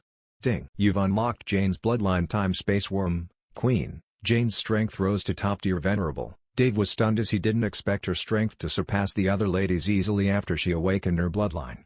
Dave scanned her status. Jane race, Space Worm bloodline, Space-Time Worm, Queen, gender, female, age, 23, power level, top tier venerable skill, Space Magic, Space Shield, Teleportation, Time Magic. HP, 76,000 MP, 170,000 170,000 STR, 2,700 AG, 2,200 and 4,000 Description. Current Queen of Space Worm Clan. He saw that she gained teleportation, but she still cannot use the time magic. Time magic is one of the superior magic, so no one below immortal can use time magic except you, as you head the system. The system answers his doubts, and he checks his gains. Ding. You gain time magic, LV.1. You can upgrade your time magic up to level 5, 1 million skill points. Note, after your space and time magic reaches a certain level, they can be combined to become space-time magic. Dave smiled as he expected that upgrading the time magic would be costly. He saw his sin points rapidly rising and he got thousands and millions of them every minute, so he didn't care about spending sin points. Level it up, converting 100 million sin points into 1 million skill points. Ding. You leveled up your skill time magic to level 2. Ding. You leveled up your skill time magic to level 3. Ding. You leveled up your skill time magic to level 4. Ding. You leveled up your skill time magic to level 5. You can upgrade it again after you reach Immortal. You've gained a new skill under the time magic, time manipulation. You can stop, reverse, slow, and fasten time and apply it to your target. Note: consumes mana based on usage. Time Blade released a blade that can cut the time or lifespan of the target. Time Collector: you can steal the lifespan of your target and transfer it to anyone. Note: the stronger the target, the less lifespan you can get. Temporal Domain: it can be used to change the time ratio of a certain area to 1 to 3. Note: the time ratio can be raised after you level up the time magic again. Dave smiled as he got 4 skills under the time magic. He can only use the Temporal Domain for a certain area. He cannot cover the entire space world, but he can use this later. He tried to use the skill, so he took out a vase and then crushed it into dust.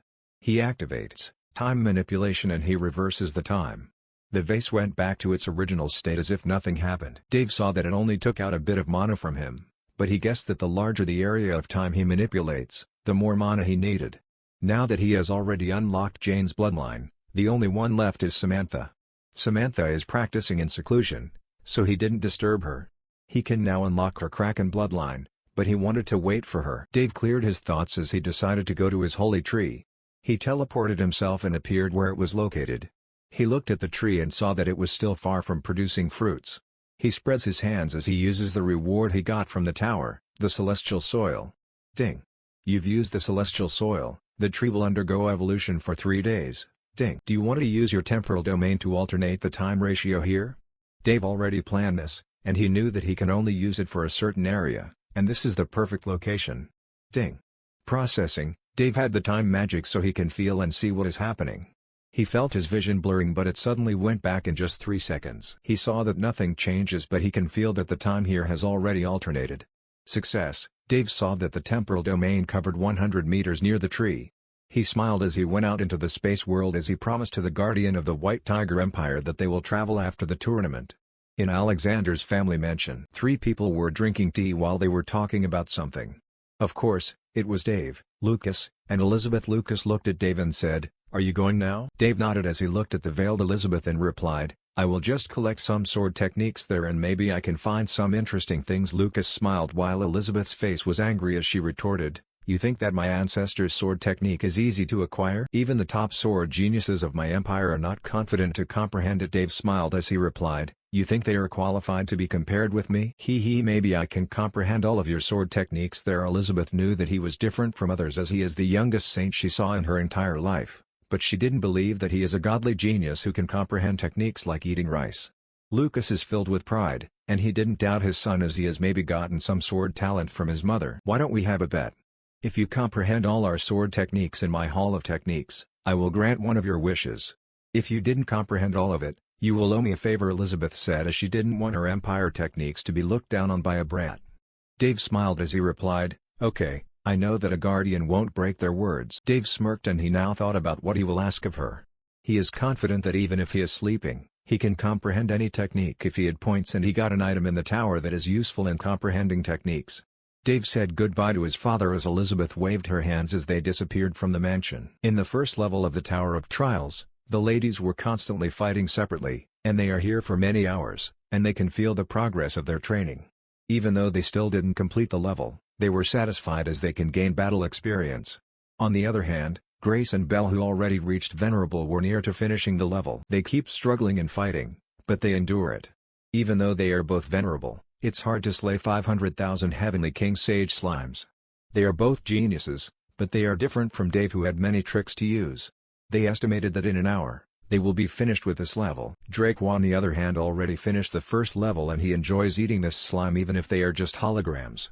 He acquired an S grade as his power is tyrannical, and after he awakened, his power reached top tier Venerable, and Dave estimated that he can fight on par with a normal saint. Drago easily defeated them with just his bloodline and dragon aura. Even though they are holograms, they are treated like real monsters, so Draco had the advantage. Draco cannot speak, but he can understand what others are saying, and he is smart if he is not a lazy dragon. He didn't want to go here, but Susan punched his head, so he didn't have a choice. He felt that staying at home and eating was the best for him, but he didn't expect that he would enjoy fighting like this. Draco got a golden draconic armor from level 1, and he loves it very much as its size is changing based on his body size. This makes his defense tougher. He is now fighting against millions of wolves who had the power of peak tier Heavenly King, but he easily eradicates them as they are being restrained by his dragon aura. Draco didn't have fighting experience as he was spoiled in the mansion, but after fighting, he felt that he had fighting knowledge and his body was acting on his instincts. In the Black Turtle Empire, a young man is lying on the bed who had a haggard face, and he looks like he was near to dying. Near him, a middle-aged man is looking at him with worry. It was Trent and his father, the Emperor. Trent never had a good sleep since Dave constantly created a dream for him. The Emperor forced him to sleep by hitting his back to lose consciousness. He didn't know what happened, but Trent is always saying that he didn't want to sleep. He asked many physicians to look for him and they didn't know what happened to him. Trent is now sleeping for many days, but he can see that he is suffering even though he is sleeping. He didn't have a choice but to ask for help from the White Tiger Empire as there is a godly physician there who cured many diseases, and it never fails. It's hard to meet that person, but he can use his status to ask for a favor. He commanded his men as they were now going to the White Tiger Empire. Dave and Elizabeth appeared in the White Tiger Empire instantly. With Elizabeth's powers, teleporting here isn't a problem. They both appeared inside a small hut and Dave can see how preserved this place is even though it looks old. He saw a picture of a young girl hugging an old man who was laughing, and he could see how happy they were. Elizabeth saw where he was looking as she smiled, but Dave cannot see it as she was wearing a veil. It was the picture of me and my grandpa. She looked at the picture while her eyes were full of reminiscence. You know? My parents loved me, but my grandpa loves me the most and likes to spoil and give time for me.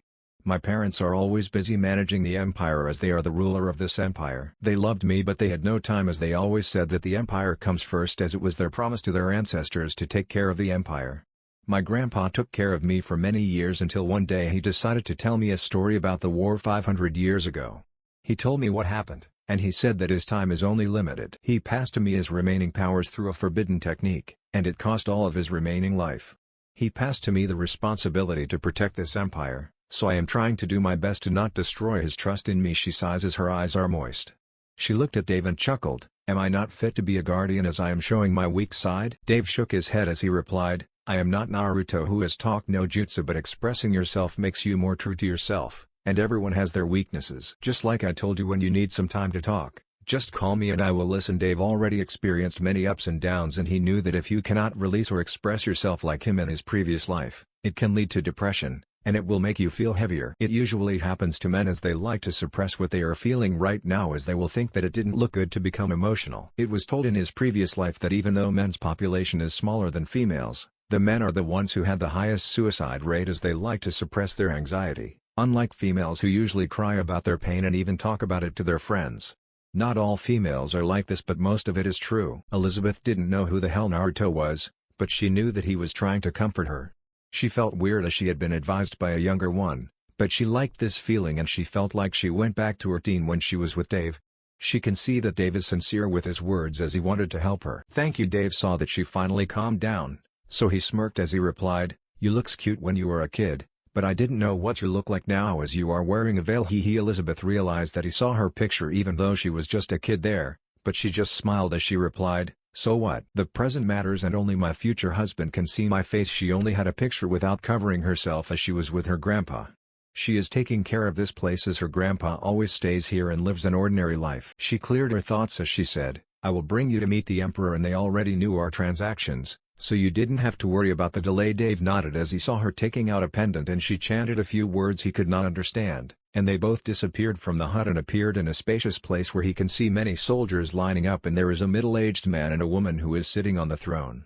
Some people are wearing fancy clothes and he guesses that they are the ministers and the people with a high position in the empire. Everyone bowed to Elizabeth except the middle-aged man and the woman on the throne as they shouted, welcome back Guardian. The title of the Guardian is no joke as it will only belong to the strongest, so everyone respected her.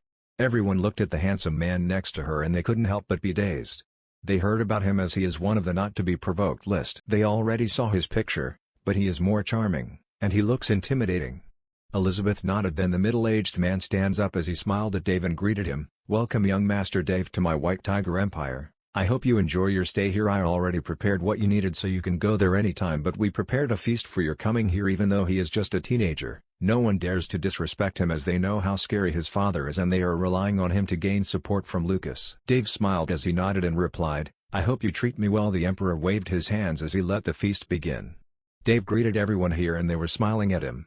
Dave knew that they were only smiling for formality and to gain his favor. He didn't care about them as he was only here for the technique, and he is only interacting with them with respect to Elizabeth. They ate and drank some wine while they were complimenting Dave and even introduced young females to him. He can see they are beautiful, but he didn't see some beauty who had the looks that can be on par with his girlfriends. The emperor really prepared everything, and he is trying to give him the best service their empire had. After 2 hours of spending his time on the feast, Elizabeth decided to bring him to their Hall of Techniques. Many were following from behind and they wanted to see what would happen, and it also included the emperors and some nobles. In just 5 minutes, Dave saw huge stone walls and he saw many sword scars on them. There are many names and descriptions on it, and he is amazed to see how beautiful this place was. He can see many teens swinging their swords outside the Hall of Technique. They are the students of my White Tiger Empire, but they can only practice in the outer place. The precious and the strongest technique belongs to the inner of this place. Only someone who did great merit, or the next guardian can enter it. Many wanted to enter it but no one had the qualifications except me for many years. Elizabeth explained and Dave nodded. As they were walking, the students stopped what they were doing and greeted them. The female students looked at Dave with shining eyes while the other students were confused about who he was. A female student suddenly asked, "Guardian, who is he?" Elizabeth smiled as she answered, "He is the one who will enter the inner place of the Hall of Technique." Elizabeth leads him inside and everyone stops in their tracks as they cannot enter the area as it would disrespect their ancestors. They cannot enter so they only sigh as they continue what they are doing. On the other hand, the emperor and the nobles stay outside to wait for what would happen.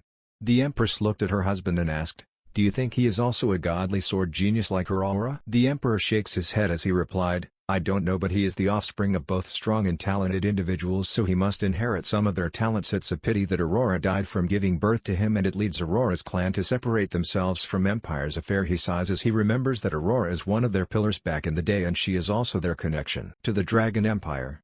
No one knew how a strong person died from giving birth, but there is an occurrence that happened on that day she died, but only her husband, Lucas, knew it. Dave was led by Elizabeth to the inner part of the Hall of Technique. He saw that no one is guarding here as they are confident that no one would have the guts to enter here without the permission of the guardian. Dave can see this place has many sword marks that are carved in a huge stone and there are tombstones behind every technique. Elizabeth said, "This place is not just a place where the techniques of ancestors can be located as it also the place where they were buried." Dave nodded and he felt strong energy from the sword marks on the stones. He can feel how strong the technique they left here is. He scanned all of them but he suddenly felt a tombstone that attracted him very much. He saw a stone with sword marks and its aura is different from others as the aura of this technique is smooth and calming. He didn't see a tombstone there but there is a name placed near it.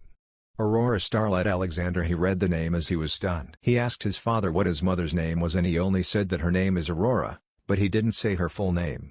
Elizabeth saw his movements as she smiled and said, "It's your mother's sword legacy and no one comprehended it, even me. I find it hard to comprehend even 1% of it, you know. I idolized her back in the days even though she was younger than me, and since she was 1 year old, she already learned to use swords. She is freely controlling swords and she can create and copy sword techniques easily. She was hailed as the sword goddess, and many feared her as she only kills her opponent in a slash. She created many sword techniques and teaches many disciples, but she left a sword technique here which is her strongest technique after she gets pregnant in you. She said that only the fated person can comprehend it, and it was the last time I saw her. She only reaches the power of saint, but her power can be on par with an immortal, and it was the reason why I idolized her. She is even more godly than Lucas.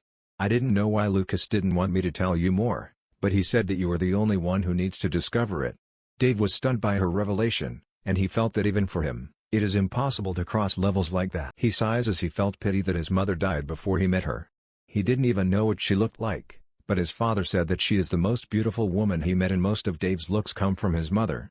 Elizabeth patted his shoulder as she said, "I will leave you here. Good luck and get ready to owe me a favor." She disappears from the place as she didn't want to disturb him. Dave smiled as he mumbled, "Well, it's time to work again." Dave scanned his surroundings and then he commanded the system, "Use the technique comprehension card." Ding. Technique comprehension card is activated. You have 3 hours before it expires. Dave didn't feel anything changed, but he went into the first stone wall, and he read what was written on it. Thundersword technique. He saw who put this technique here, and it was one of the ancestors of the White Tiger Empire. Dave just stands near it, then he suddenly feels his surroundings change. He appeared in the sky and suddenly saw an old man appear while he was swinging his sword. Every slash released thunder energy and it was smooth and fast. He suddenly felt that he was put in an illusion where he can see how they perform their technique. He watches every move the old man made, and with his photographic memory, he remembers them clearly. So he takes out his sword and then follows the movements of the old man. Dave closes his eyes and then moves with the flow, and because of the technique comprehension card, he unconsciously moves based on his instinct, and he doesn't realize that he is now performing the technique like he is the creator of it. After 1 minute, Dave opened his eyes and saw that he was back in front of the stone wall, but he heard a notification from the system. Congratulations to the host for learning the sword technique, Thunder Sword Technique, ding. The system detected a few flaws on it, and it was already fixed. Dave smiled as he learned the technique in just 1 minute and even made it stronger. He can learn it easily by using his points, but he didn't want to spend his points right now. He moves to the next tombstone and continues to repeat the process. After 30 minutes, Dave smiled as he already learned all the sword techniques in the core area except the sword technique of his mother. He learned a total of 20 sword techniques, so he was satisfied with that speed. All of them were strong, and he guessed that if someone tried to comprehend one of them, it would take a month or years before they learned it. Ding. Do you want to convert all of your newly acquired sword techniques into your sword dragon technique to upgrade it? Dave knows that the sword technique he acquired in the Hall of Technique is precious, but he plans to make a stronger sword technique. Yes, he didn't care about having many sword techniques, as he just wanted to make his sword dragon technique evolve. He needed to comprehend many sword techniques to evolve it, and the 20 sword techniques completed the requirements. Ding. Your sword dragon technique is now upgradable at Saint Emperor. You gained a new skill under the sword dragon technique, Thunder Blades. You can create a Thunder Blade and it can lock on the target and it will not stop until it hits the target. Silent Slash releases a sword attack without a sound and is deadly to the enemy. Sword Deflection. You can bounce back any attack that doesn't exceed the limit of this skill. He got 3 new skills from that, and he knew that these 3 new skills are more precious than the 20 sword technique he got from the Hall of Technique. This is the reason why quality is better than quantity. The system filtered out what is useful for him, but he still needs to reach the Saint Emperor to level up this sword technique. His sin points are now at 50 quadrillions, and even he was shocked by its rapid increase. He knew that 5 to 6 days have already passed in the Beast's world, but they keep supplying him with sin points. That is the thing he loved in the Beast's world, but he still needs 5 days to open a portal again. He cleared his thoughts as he went towards the last sword legacy here, in the hardest one to comprehend. He steps forward and faces the stone with the sword marking the legacy of his mother. He felt comfortable when he was near this stone. He touched the stone unconsciously, then a huge light covered his body and Dave was shocked. He saw a huge hand made of light hug his body and he didn't know what was happening. It was different from other tombstones, so he didn't know what to do. Ding. The system detects a strong power is infiltrating your body. Your level is insufficient to repel it. Ding. You gained a new sword technique, Sword of Calmness, requires reaching Immortal to upgrade. Dave was stunned and even the system didn't know what to do.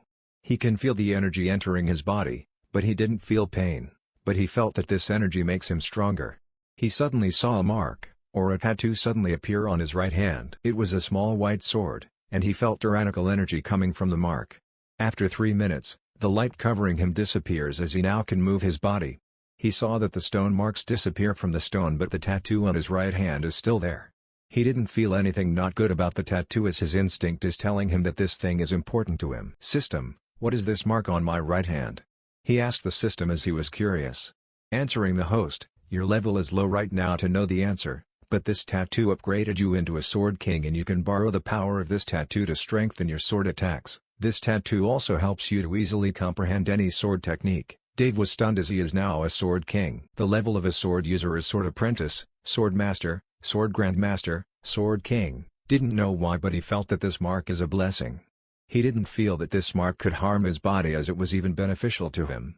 Sword Emperor, Sword Venerable, Sword Saint, or Sword God.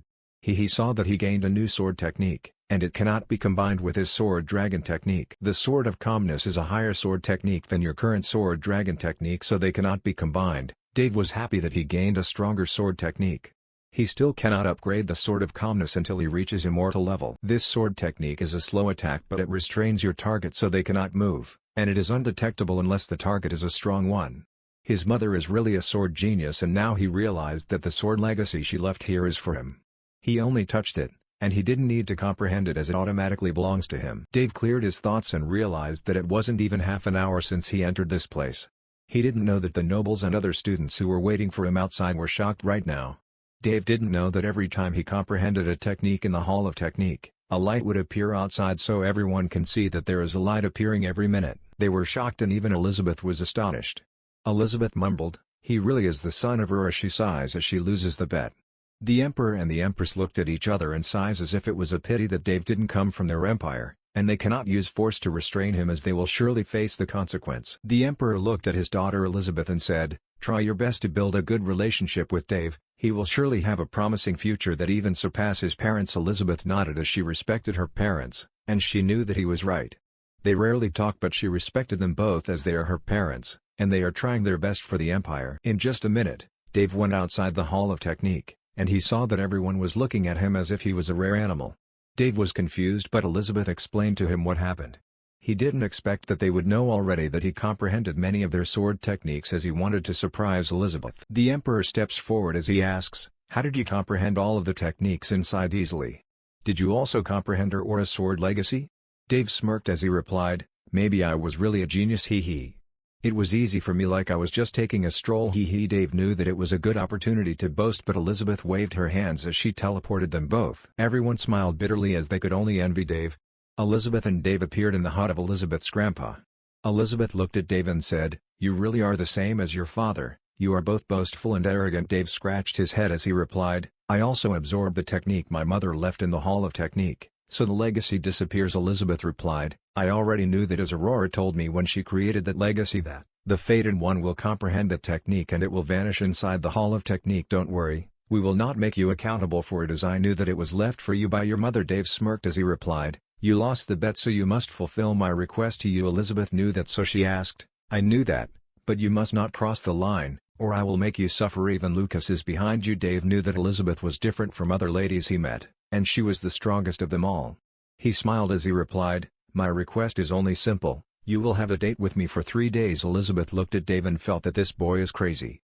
She immediately replied, "Date?" She never had any romantic interest in anyone since she decided to give all her efforts and time to her empire. Dave nodded as he smirked and replied, "I mean, you will accompany me for 3 days and take me to stroll in your empire. Of course we will blend in with the crowd as we will disguise ourselves as normal people. How about that?" Elizabeth didn't know what to say but they had a bet, so she nodded as she knew that it was not excessive. "Okay, but if you act like a thug, I will beat you up." Dave smirked as he replied, "Of course, but you need to follow my instructions as I knew that you didn't have experience in dating." Elizabeth felt that this boy is planning something, but she nodded as she is confident that he cannot do anything bad to her. In the forest, there is a carriage that is traveling together with many soldiers who are riding on a horse. They are all releasing a strong aura so the monsters in the area didn't dare to attack them. Inside the carriage, there is a middle-aged man who is looking at a boy who is on the bed and sleeping but he can see that he is suffering. "Just hold on my son, I will find a way to save you." Of course, it was the Emperor of the Black Turtle Empire, and they were traveling toward the White Tiger Empire. He loves his son so much, so he personally travels to ask for a favor from that godly doctor. He looked at Trent as he swore, "I will do my best to save you and kill the one who makes you suffer from this." He was not a fool as he realized that his son was cursed, and he is alarmed to see that his son's health is deteriorating. He didn't know that Trent is dreaming that he is fucking him so he cannot get a good sleep. In the forest inside the White Tiger Empire, an old man is sitting on the ground while holding his sword and looking at the stars as he is reminiscing some memories. He had a long white beard, but his body is releasing a tyrannical aura that can be matched with Elizabeth. He had white eyes, and his body was a bit muscular. He also had long white hair, so he looks like a hermit. Suddenly a man appeared next to him and bowed towards him as he reported, "Old Master, the son of Miss Aurora was in the Empire, and I heard that he comprehends all of the techniques inside the Hall of Technique." The old man was shocked, but he calmed himself as he replied, "Well?" The man nodded as he replied, "Yes, Old Master included the sword legacy of Miss Aurora." The old man caresses the sword in his hands as he mumbled, "Looks like he inherited her talent in swords, Aurora." He closed his eyes as this sword is the last thing that Aurora gifted him before she died. This sword helps his strength to elevate to immortal, but he never uses it on anyone as he didn't want to taint the memories of Aurora with this sword.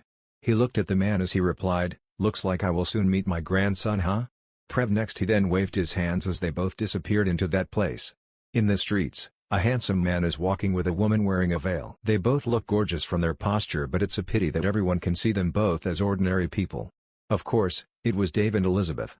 As part of their bet, they are dating right now but they cast an illusion so no one can see their real image. Elizabeth right now is wearing a blue dress while she still has her veil, but her beautiful violet eyes are captivating. She was too shy to wear the dress, but Dave convinced her. She now looks like a woman from a rich family and Dave can't help but be in a daze as if she was gorgeous. She had long black hair, but Dave felt that it was now her real look as she was good at disguising herself like the first time they met at the Ghost City. Dave is now holding her hands while they are walking. Elizabeth was angry at first, but Dave let her remember that she must follow his instructions, so Elizabeth can only let him hold her hand. She was blushing right now as it was her first time having direct contact with the opposite sex, but Dave cannot see her reaction due to the veil. They both blended into the crowd, and no one can recognize them both. At first, Dave wanted Elizabeth to lead him in strolling in their empire, but he decided that as a man, he must be the one entertaining her. He uses the memory reader to a civilian secretly, and he now feels that he is a member of the White Tiger Empire.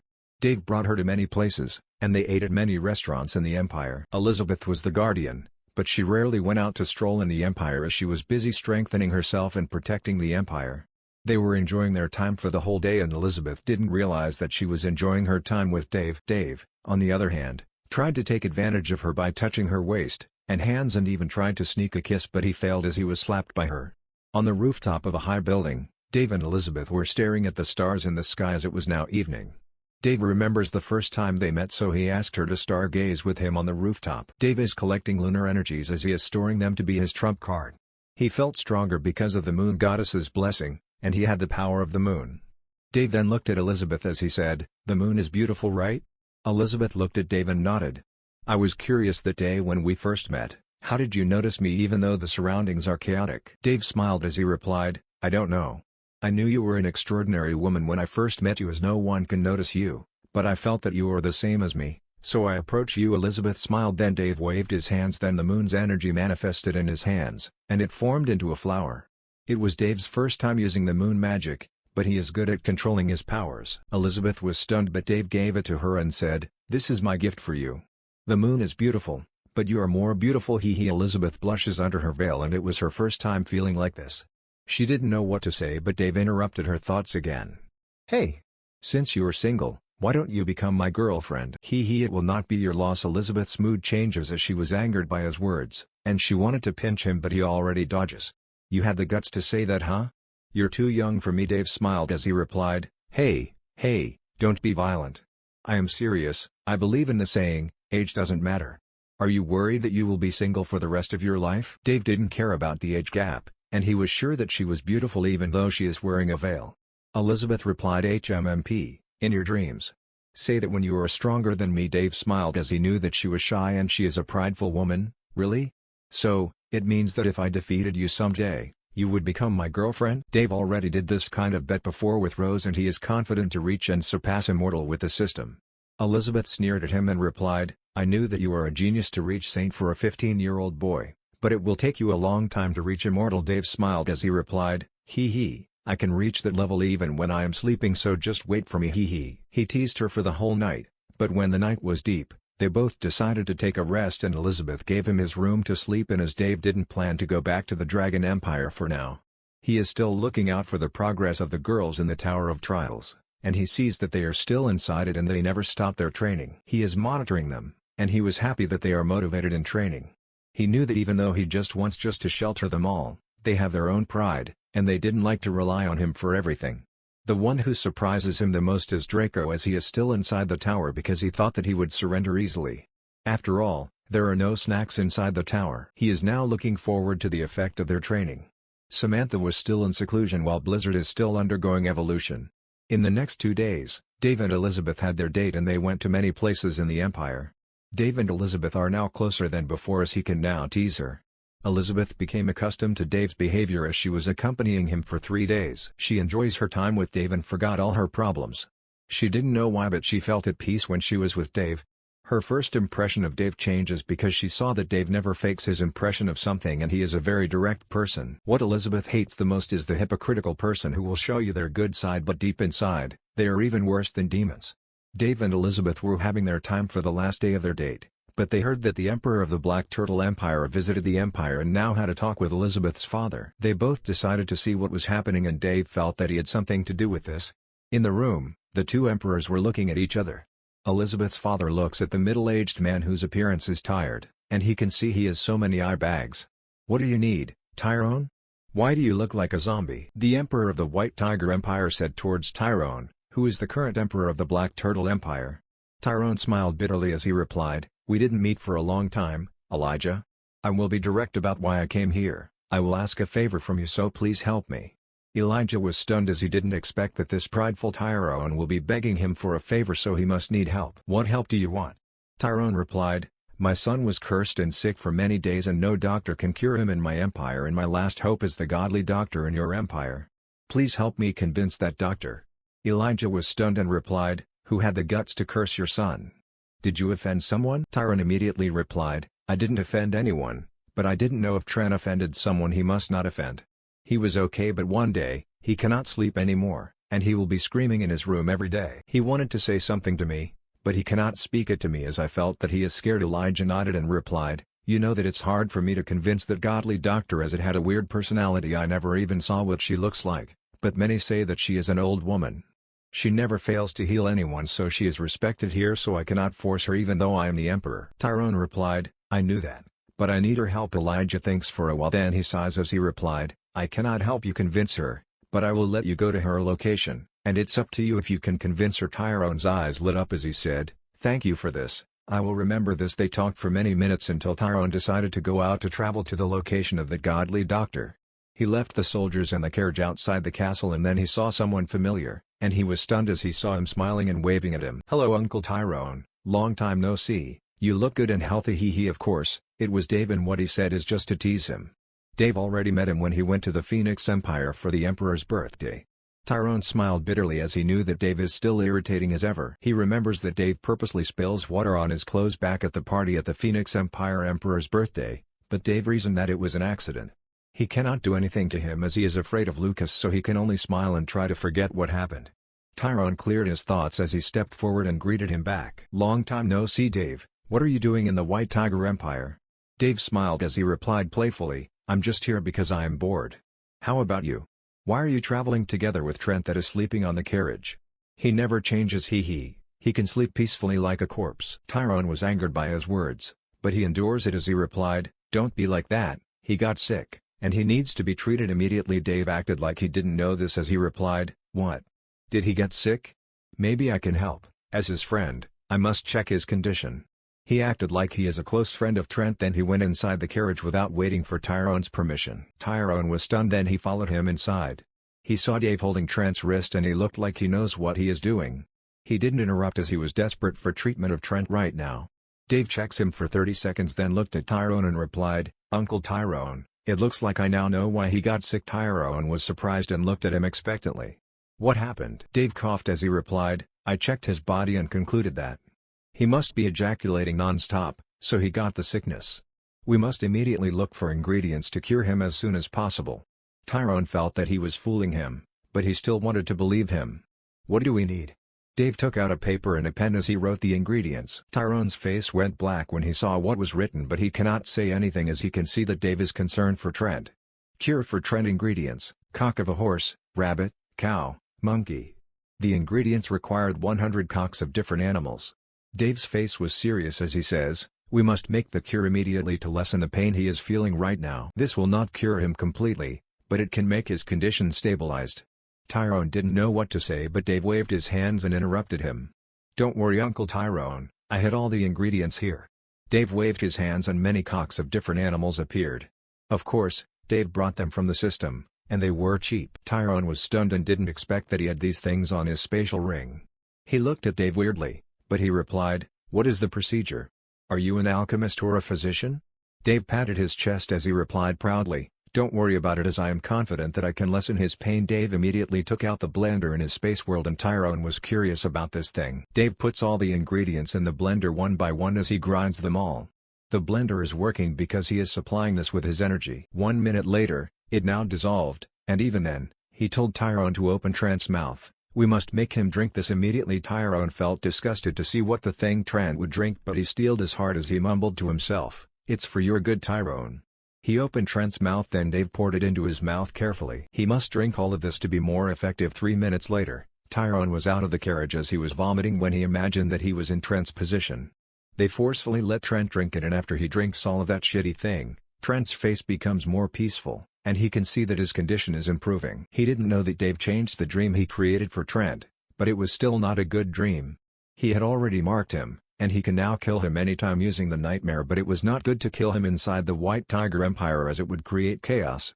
Tyrone calms himself as he looks at Dave, who was smiling at him like he was even proud of what he does. "Thank you, Dave, for helping my son lessen the pain he had." Right now he didn't expect that Dave was not lying to him, even though he felt suspicious about the ingredients. Dave waved his hands as he replied, "Of course, as Trent's friend, I must help him even if it costs me a lot of money and effort." Dave stated it like he is magnanimous, but he highlighted the money and effort. Tyrone was not a fool, as he knew that Dave is shameless as ever and he wanted to squeeze him, so he sighs as he took out bags of platinum coins as replied, "Please take these coins as my thanks for your help." Dave shakes his head as he replied, "Don't worry about it, Uncle Tyrone. I didn't need money as I had many of them." Tyrone smiled bitterly as he knew he was right and he knew that Dave wanted something, so he replied, "Since you helped me, you can ask anything you want from me as long as it is not excessive." Dave smiled cunningly and replied, "Why did you say that, Uncle Tyrone? Did you think I need something in return to help my friend?" Tyrone was stunned and felt that he must be hearing it wrong. He wanted to explain, but Dave didn't give him a chance as he replied again, "But I knew that you just wanted to return the favor, so as a good person, I must break my rules and accept your rewards." Dave says with a straight face, and Tyrone's face was black and he wanted to punch this kid. He calmed himself as he replied, "What do you want?" Dave smiled as he replied, "I will not ask much from Uncle Tyrone, so you can just let me enter your Hall of Techniques. I knew that it was not much for you, and I knew that you really wanted to repay me." Dave sighs as he felt that it was a fair exchange. Tyrone's face changed and he didn't expect this boy to be audacious. Their Hall of Technique consists of many defensive skills. No one can enter the Hall of Technique without the Emperor's permission, so only those who did great merit can access it. He wanted to refuse, but he heard a statement that changed his mind. "I didn't think that Uncle Tyrone would refuse the small request for mine. My father must be waiting for me at home." Dave knew that he cannot decide what to do, so maybe his father's name can scare this old man. He can easily subdue this emperor, but he didn't want to use force if he could do it in an easy way. Tyrone's face changes as he is scared and sweating heavily. If Lucas knew what happened, he didn't know what fate he would face, so he replied hurriedly, "Don't tell this to your father." "Don't worry, as your uncle, I will let you enter it." He took out a token with the sign of the black turtle and gave it to Dave. "This is the proof that I gave you the access to enter it. I will now leave as I need to bring Trent to the doctor." He hurriedly commanded his soldiers to start traveling again. He wanted to leave this place as he was scared that Dave would ask for more. Dave saw how panicked he was, so he smirked as he looked at their leaving figure. Elizabeth suddenly emerges and looks at Dave with disdain and replies, as shameless as ever. Dave smirked as he replied, "Who is that doctor he mentioned?" Elizabeth replied, "No one knew who she really was, and even I didn't know what her real identity was. The only thing I know is that she was of the same generation as my grandpa. No one knows how strong she is, but no one would ever doubt her skills in medicine and alchemy. In fact, she was the one who created the potion that made my grandpa last until the empire went back on its feet." Dave was astonished and he was curious about this mysterious doctor. He smiled as he replied, "Why don't we visit that doctor? Our date is not over yet, maybe we can discover something interesting." Dave had a feeling that there was an opportunity waiting for him in meeting that mysterious figure. Elizabeth nodded as she said, "Okay, the last time I visited her place was when I was only 6 years old, and I cannot even see her face. It's good to visit my grandpa's friend." Elizabeth and Dave disappear from the place, and in just a few seconds, they appear in a beautiful forest where there are many clear ponds and tall trees. Dave scanned the surroundings as he saw an ordinary house and saw that no one was even there. "I thought that she was famous. Why is no one visiting her place?" he asked Elizabeth as he was curious to see that no one is even visiting this place. Elizabeth smiled as she replied, "Many tried to seek her help, but she always refuses, as she only treats or helps someone if she wants, or she was in a good mood. Many tried to use force and went inside her house, but they never came out again. Many were afraid to offend her as she was so respected in the empire. You won't see any guards here because it was not needed." Dave nodded and then Elizabeth led him inside the house. The house is simple and there are many plants everywhere. Dave was stunned as he saw many rare plants and they just became a decoration here. They both stop at the door and Elizabeth knocks up and just waits for a response. In just a few seconds, the door opens, then a beautiful woman who is the height of 5 feet 6 inches tall and had long white hair appears in front of Dave and Elizabeth.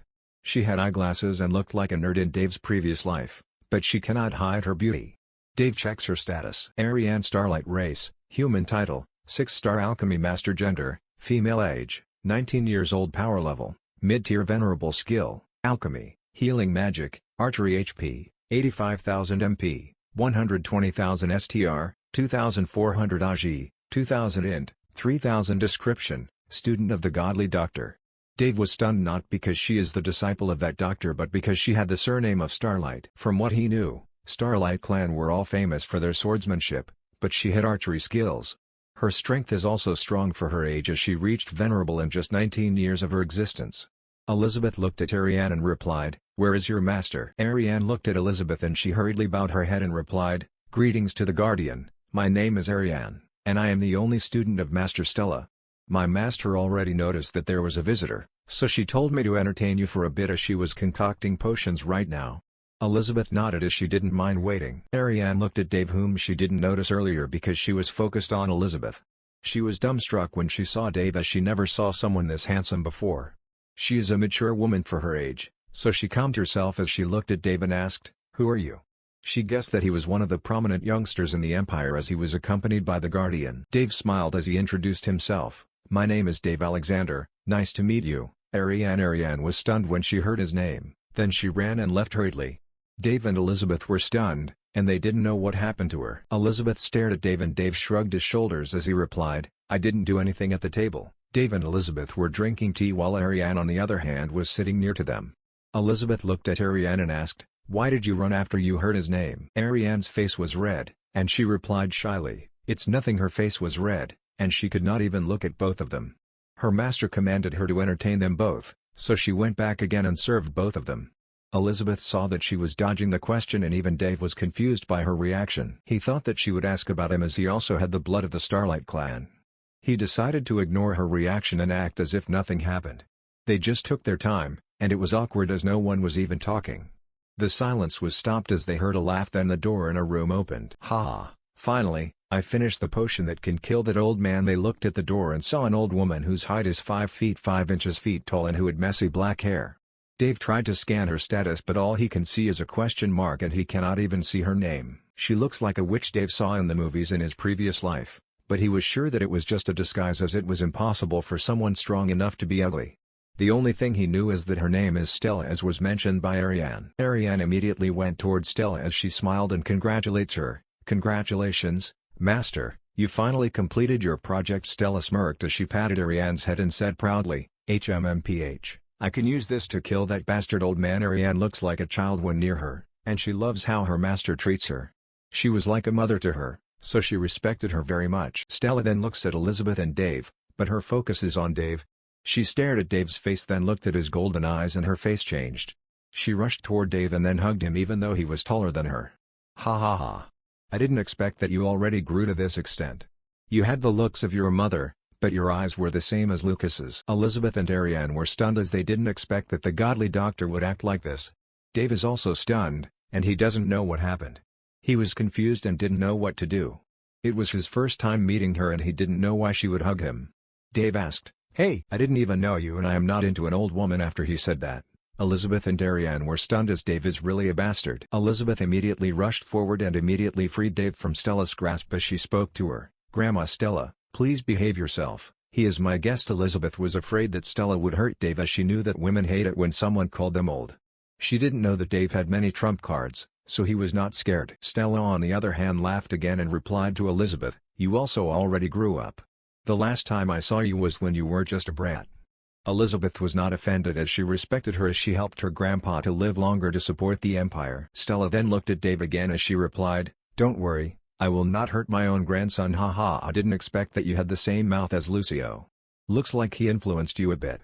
Everyone was shocked and even Dave as he didn't expect that she was his grandma.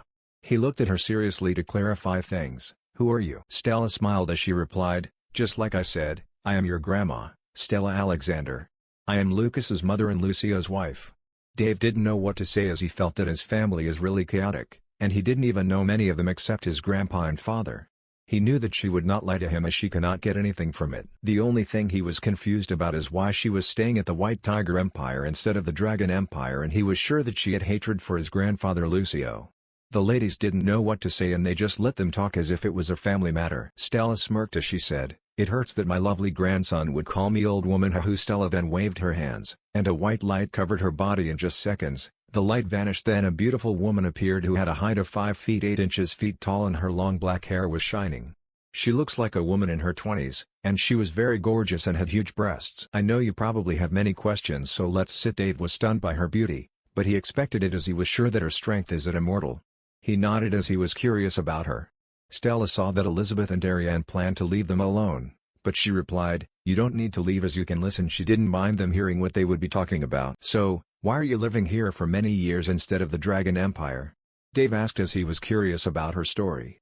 Stella looked at Dave and replied, "The truth is I am one of those disciples by Master Lucien, the father of Lucio.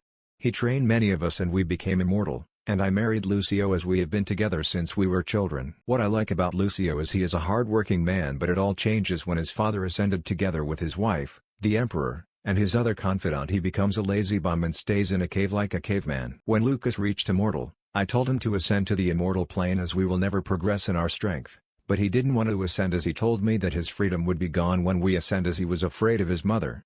I didn't know much about his mother, but Lucio said that she was even scarier than his father, Lucien." Dave now realized why his grandpa dodged his question when he asked about why he didn't want to ascend after his father, Lucas, reached immortal. Stella continued, "I wanted to ascend but I don't want to leave him here as he was my husband. I tried to beat him up to force him to ascend but he only parried my attack, and I am no match for him. Since then, I decided to leave the Empire and merge with my clone that is at the White Tiger Empire as I have liked alchemy since birth, and I created potions for the former guardian of White Tiger Empire as he is supplying me with materials." Dave's questions in his head are now cleared. He didn't expect that she had a clone. Then he asked, "What potion did you create? Are you trying to kill grandfather?" Stella smirked as she replied, "Of course not, since I cannot beat him. I can use this potion to seal his power, then I can beat him and force him to ascend. I plan to go back to the Empire to make him drink this, but I met you and I almost forgot that I had a grandson." Dave felt pity for his grandpa as he would face the wrath of a woman. I almost forgot that Ariane is your fiancée," Stella suddenly said, and Elizabeth and Dave were stunned while Ariane's face was red as she wanted to look for a hole to hide. "Ariane is my fiancée? Why did I never know this?" Dave asked as he felt that it made no sense. Stella smirked as she looked at Ariane and said, "Why don't you tell him, Ariane? It's good to meet your fiancé and he is surely a lady killer as he is so handsome, right?" Stella likes to tease her, and she can see that Ariane is shy about it. Dave and Elizabeth now knew why she ran after she heard his name. "So, you're saying that my mother arranged all of this before I was born?" Dave asked as he didn't understand why his mother would do this. Ariane nodded, but her face is red as she cannot even look with a straight face. She didn't know how to face him as he is her fiancé and her future husband. "I am only 3 years old and an ordinary member of Starlight Clan, but your mother took me under her care when she was pregnant and taught me swordsmanship and many skills she knew. Even though I was a kid, I can remember all of my memories with her, and she even said that she will groom me to become her future son's bride. When Lady Aurora died, Master Stella took me and made me her disciple." Dave didn't know why he didn't see sword skills and technique in her status.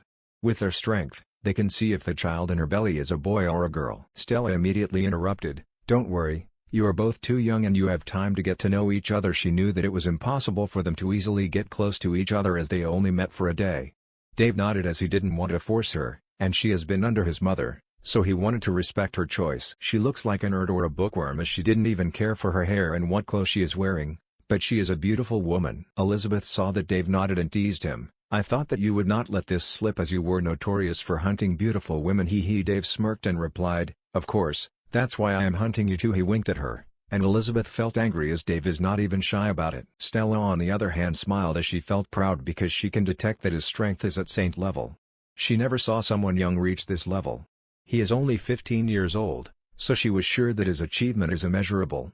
They talked about many things, but they were suddenly interrupted when they heard a knock on the door. "Hello, godly doctor. I am the Emperor of the Black Turtle Empire, and I am here to ask for a favor to treat my son." Stella was angry as she was enjoying her time asking about her grandson, but it was interrupted by this shitty emperor. "There are no people here," she answered, and Tyrone was stunned as he knew that she was playing with him. "Please help me, you are my last hope for treating my son." "I will repay you anything I can." Tyrone was desperate and he knew that he cannot force her if she didn't want to help him. "I don't care who the fuck you are and where you came from, if you do not leave right now, I will kill you." Stella was really angry as she didn't even bother to care about his status as he was just an ant in front of him. Tyrone was scared as he knew that she didn't going to help him. He sighs and leaves unwillingly. He didn't really have high hopes that she would help him, but at least his visit to the White Tiger Empire helped Trent's condition a bit because of Dave's treatment. He still felt bitter when he remembered that he gave him a token in their Hall of Techniques. In the castle, a beautiful woman who had long pink hair and emerald-color eyes is filled with loneliness. She is leaning on the window and looking outside as she feels empty in her heart. "Dave, when will I see you again?" She felt sad when she remembered her memory with Dave. It was her best memory, but it was the one that hurt her the most, as she knew that because Dave didn't want her to be hurt more, he decided to leave her. She then took out a ring that Dave gave to her, and she remembers that Dave gave it to her when he said that he will marry her someday. Arg! She suddenly vomited blood, and her face was pale. Suddenly, a woman who is wearing a maid outfit appears behind her and helps her. "Please, Lady Mary, don't think about Dave for now, as it will make your condition worse." And she was her personal maid, and she knew that she really misses Dave, but she needs to forget about him for her safety and health. She has been with her since she was a child, so Mary treats her like her sister. She hated Dave as he is the one who made Mary like this, but she cannot do anything as it was Mary's choice and she didn't have the right to get angry. They talked about a lot of things and Stella enjoys her time with her grandson. She would sometimes pinch Dave and even hug him like a kid. Dave on the other hand didn't know how to respond, so he just let her be like that. Stella decided to leave this place for now as she was planning to execute her mission, so she said goodbye to them. "So, what is your plan right now?" Elizabeth asked Dave as she didn't know what to do right now. Dave looked at Ariane and replied, "I want to visit the Starlight clan as they are still the clan of my mother." Elizabeth nodded and replied, "I guess I cannot join you as I had something to settle right now." She took out a token and gave it to Dave as she replied, "After you finish your visit, you can crush this token as I will appear and bring you back to your father." Dave smirked as he put the token in his space storage and replied to her, "Don't forget our deal, hee hee." Elizabeth sneered and replied, "In your dreams HMMP." She then teleported herself and wanted to leave immediately as she knew that Dave will just tease her if she stays longer. Ariane looked where Elizabeth disappeared, then looked at Dave and replied, "You're that close to the Guardian?" Dave smirked and replied, "Are you jealous?" Ariane was stunned by his reply and angrily retorted, "Jealous my ass, it's just hard to think that the Guardian would act like a lady in front of you as she was known for being serious." Dave smiled and replied, "Maybe it was my charm." Ariane was speechless and didn't want to talk to this bastard anymore. She never saw someone who had a thick face like him. Dave saw that she was getting angry, so he changed the topic. "How are we going to the Starlight clan?"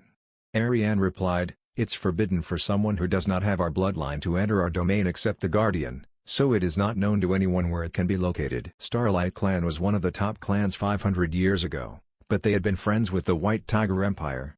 In fact, they helped the White Tiger Empire to fight against other clans 500 years ago, and it was one of the reasons why they are exempted from the decree of the first emperor of the Dragon Empire. Starlight clan suffered many losses, but they gained the trust of everyone. "We have our domain, and since your mother died, the patriarch of the Starlight clan decided to lock the domain and we didn't know why. The Emperor and the Guardian respected their decision, so they didn't interfere, but we still had a good relationship with the Empire." Dave nodded as he just let her speak. "Every member had the token to access the portal, and if you don't belong to our bloodline, you cannot use it even if it was given to you by some members of the clan. You have the Starlight bloodline, so I guess that you can enter together with me." Ariane took out a token that resembled a sword and dropped blood on it. Then a white light appeared, and a door appeared. "Come with me," Ariane called Dave, and Dave followed her into the gate. Dave was astonished by the design of the door, and he can feel that even an immortal will find it hard to destroy this door.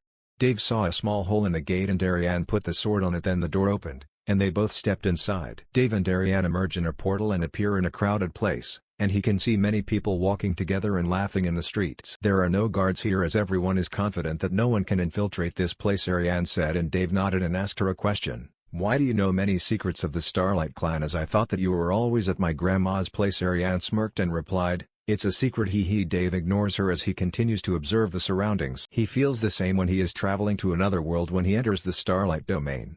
Ariane walks down the street with Dave and she introduces many things and places to him. Dave saw that it was peaceful here and he can see that everyone is living happily inside the Starlight clan. They look like they are having a date as Ariane is very excited when she is explaining things to Dave. She saw that Dave is curious, so she tried her best to entertain him, and she was proud of this place as she was a member of this clan. After 3 hours, Dave looked at Ariane, who never gets tired of talking.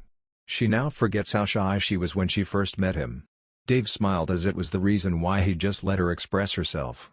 He wanted to make her feel comfortable when she was near Dave. Dave is an expert when it comes to this as he is a certified womanizer. "So, that's the history of this place, did you get it?" Ariane looked at Dave like a child and Dave smiled as he replied, "Yes teacher, I learned a lot from you." Ariane pouted and replied, "You didn't even listen to me HMMP." Dave smiled and asked, So where are we going to go next? Ariane went back in her mood again and replied, I will bring you to the best restaurant in this place. Dave nodded as he followed Ariane. In just 5 minutes, they appeared in front of a beautiful restaurant, and he could see that many people were eating there. Dave and Ariane went inside, and Dave was amazed by the interior of this place as it was beautiful. Many ladies were looking at Dave from time to time as his handsomeness is fatal when it comes to women. Everyone was eating happily, and they both took an empty seat and looked at the menu. You must try their best wine and their best dish here. Of course, you are the one who would pay, Ariane said, and Dave smiled as if it came in richness. He had the treasury of many kingdoms of the beast's world. Dave ordered the best dish and the wine. It was expensive for an ordinary person to afford, but he didn't care about money. Their service is fast, as in just 5 minutes, everything was already prepared. They both eat the dishes and Dave applauded their dishes and wine as they are worth the price. As they are both eating, a group of men suddenly appear, and everyone can see their arrogant faces. The group of men was looking at the skinny handsome young man and beautiful woman eating happily in the corner. The one leading them was a young man who wore fancy clothes, and Dave was sure that he was a young master. Hey, Sebastian, you have a beautiful woman there, leave her to me and I will make her happy later in bed. Haha. The men behind him also laughed as they were used to how he acted. Dave saw this scene again and he smiled as he was finally going to see the scene where the MC will beat up the arrogant young master. The MC was just eating peacefully, but they will see her beautiful companion and they will try to snatch the Jade Beauty. Then the plot where the MC will beat them all and the old men will appear to help. When the old men appear, they will still be beaten, then the older will appear again. The Jade Beauty is always the cause of the disaster to the MC, so he was tired of reading novels that had the weak MC and didn't have backings that had a harem. When the MC is weak and doesn't have enough backing, why get a Jade Beauty if some arrogant young masters and geniuses will just snatch it from him? The only thing he can do is to practice for many years to get revenge or offend the young masters. The process will be repeated until he has so many enemies. The enemies will make him stronger. Ariane also looked at the commotion and she mumbled, so he still didn't change, huh? Dave saw her mumble and asked, are you saying something?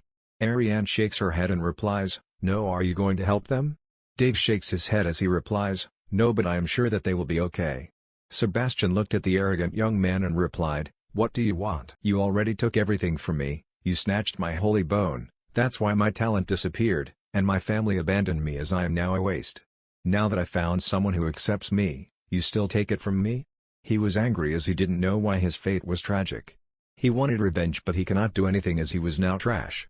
Sebastian is angry as they would never leave him alone. He wanted to get revenge as what they did to him is very cruel, but he didn't have any talent and power anymore.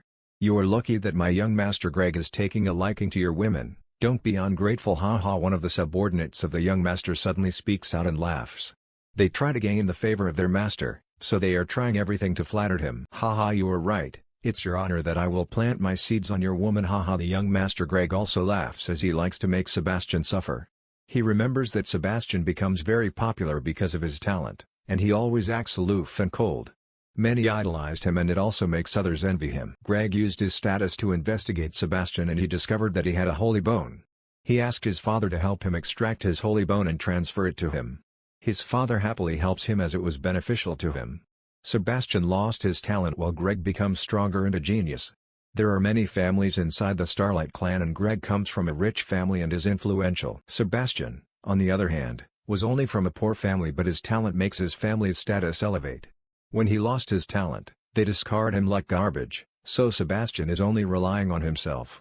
The woman he is with right now is one of his fans when he is talented, but she still likes him even though he lost his talent.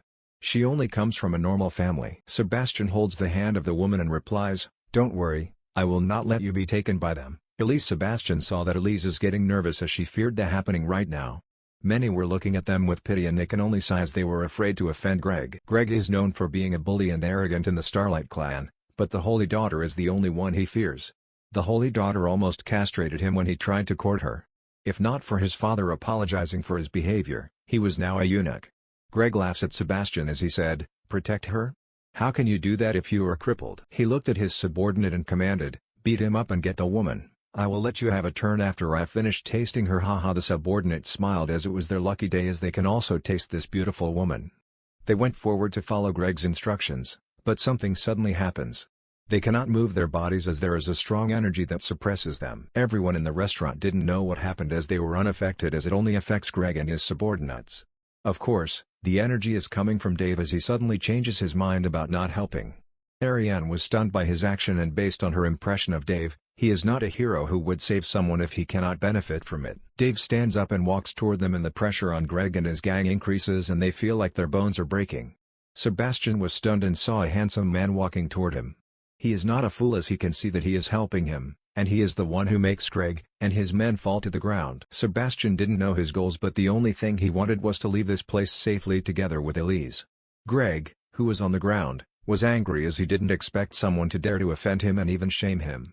He wanted to shout, but he could not move his body and he felt that he was about to explode. Dave ignored him and walked toward Sebastian, then smiled as he said, "I know what you want. I can help you to get your revenge, but what can you do to pay me?" Dave didn't want to help, but when he checked his status, he was stunned as he saw some interesting things he had in his body. He wanted to steal his body, but the system said that it was dangerous, and it would damage him. Since he cannot kill or try to steal his body, the only thing he can do is to make him owe him a favor. He didn't need his help for now, but he is sure that in the future, he is useful. He was sure that Sebastian will not die here, as maybe some plot armor will appear to help him. Sebastian expected this, as he knew that he would not help him with anything without benefiting from it. "I don't have anything on me right now, but I can assure you that I can repay you in the future as long you help me." Sebastian never loses hope, even if he lost his talent and cultivation. Even though it looks impossible to make a comeback, he had a feeling that he will get stronger again and take his revenge someday. Dave smirked as he nodded and replied, "Okay, I will help you, and I hope you won't break your word." Sebastian nodded and replied, "Of course, I would never break my word." Dave knew that he would not break his promise because of what he saw in his status. "What do you want to do with this trash?" Dave pointed at Greg as if he didn't care about his puny life. He was sure that they would just create trouble for him, as they didn't know his identity. He is not afraid of them, but he doesn't like to keep pests who can make trouble for him later. Sebastian looked at Greg, who was on the floor, and replied to Dave, "Don't kill him, as I will be the one who would kill him someday." Dave nodded as he looked at Elise and Sebastian and said, "I can let you leave this place now, so are you ready?" Sebastian looked at Elise as he wanted to ask her if she wanted to come with him. Elise nodded as she decided to be with Sebastian, even though she didn't know what future they might have. Sebastian holds Elise's hands and replies to Dave, "Before you let me leave this place, let me know your name." Dave smiled as he replied, "Oh, my name is Dave." He then waved his hands, then used his space magic to teleport both of them. This place is just a domain, not a planet, so it was not hard for him to teleport someone outside this place. Sebastian and Elise were teleported outside the domain, and Dave didn't care what would happen to them, but he was sure that he would be okay. He smiled as he felt that he gained a huge investment. As for what he saw in Sebastian's status, it would not be revealed for now. Dave cleared his thoughts and he is in a good mood today. The onlookers still cannot process what happened, but they were sure that they cannot afford to offend Dave. He looked at Ariane, who was looking at him curiously, and asked, "Why did you suddenly help him?" Dave smiled and replied, "It's a secret." He looked at Greg and his men, who were wailing on the ground, and said to them, "You are lucky today, as he wished to spare your life. I didn't have any grudge against you, but if you tried to make trouble with me, I will kill you brutally." Dave laughs as he was not afraid of anyone here, as he had the immortal card, and he can even escape this place easily. Even though Greg had many supporters, he is not afraid to offend anyone. Greg was scared and he suddenly lost consciousness as Dave used sleep on him. He also makes his subordinates sleep, as they must follow their master. Ariane didn't insist on asking, as they both went back to their table and ate their food as if nothing happened. After they finished eating, Dave paid the waiter and Ariane continued to introduce him to many places here. He was confused about how Ariane acted, as she knows many things here, because he thought that she was always with his grandma. She also didn't care about the consequences of what Dave did, as she just let him do what he wanted. He can see that she didn't care about Greg, and he can feel her disdain for him. After finishing their tour, Ariane decided to bring him to the mansion of the main family of the Starlight clan. Ariane had a special status in the clan, as she had been under his mother's care when she was a child. They easily reached the place, and Dave saw a huge mansion and many guards patrolling it. He can see that people here are living in harmony and no one dares to create trouble here, as it was the mansion of the true monarch of this place. He followed Ariane to go inside the gate. They were both stopped by the guards, but Ariane took out a token and the guards' faces changed. Then they bowed to her and let them in. Dave didn't care about it and he continued to walk together with Ariane. Dave looks at the mansion and he can feel that there is a lot of strong energy inside, and he is sure that they are at saint level or above. As Dave and Ariane went inside the gate, many people stopped both of them, and they were led by an old man. He is looking at Dave with an angry expression, and near him is a young man who is full of injuries on his body. Dave recognized him as he was Greg, and from the looks of it, he wanted to get revenge on Dave. Dave smirked as if he had a death wish. He already warned him as he felt magnanimous, but now, he is ready to kill. Ariane was also stunned by the sudden changes, and she can see that the guards at the gate didn't stop them from entering. She scanned the surroundings and smiled as she mumbled, "It looks like the tumor in the clan is going to be removed today." Dave also notices that no guards are stopping them. He thought that they are afraid to create trouble here. Greg looked at Dave with a sneer and said, "You think I will not get revenge for what you did to me? I will torture you and rape your woman in front of you." He thought that Ariane is Dave's woman and he wanted to make Dave suffer because of the shame he gave him. Ariane's face changes, but she just endures it as she looks at Greg as if he is a clown. Dave on the other hand was unmoved and ignored Greg and looked at the old man. He scanned his status and saw his name is Gregory and he is the grandpa of Greg. He had the strength of a peak tier saint and he is good at controlling earth magic. They do not come from the main family that focuses on swordsmanship. Dave looked at both of them with disdain and replied, "I already gave you a chance to live longer, but you already set the day of your death. Hee. As for that old man near you whom you thought can help you, I will kill him in front of you." Gregory was angry and replied, "You youngster, this day is arrogant. Capture both of them." He commanded his men and they followed his instruction as they charged against Dave and Ariane.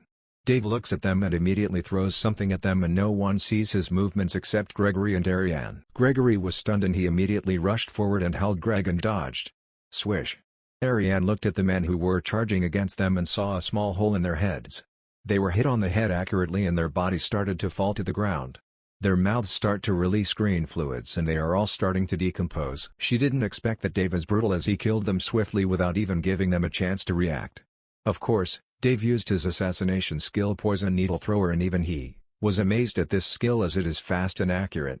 He looked at them without pity as they chose to follow Gregory's command so they would die. Gregory on the other hand is sweating heavily right now and starting to curse Greg as he offended a monster. Those men are his elite soldiers, and they were easily eradicated like ants. If not for his instincts, he will surely become like them as he can feel that it can also kill him. Dave smirked and sneered at Gregory and Greg. "What now? You are cocky a while ago but now you are sweating. Hee. You think I am afraid to kill? Ha ha." Dave immediately rushed toward Gregory and punched him. Boom. Gregory was stunned by his speed and he didn't have time to react.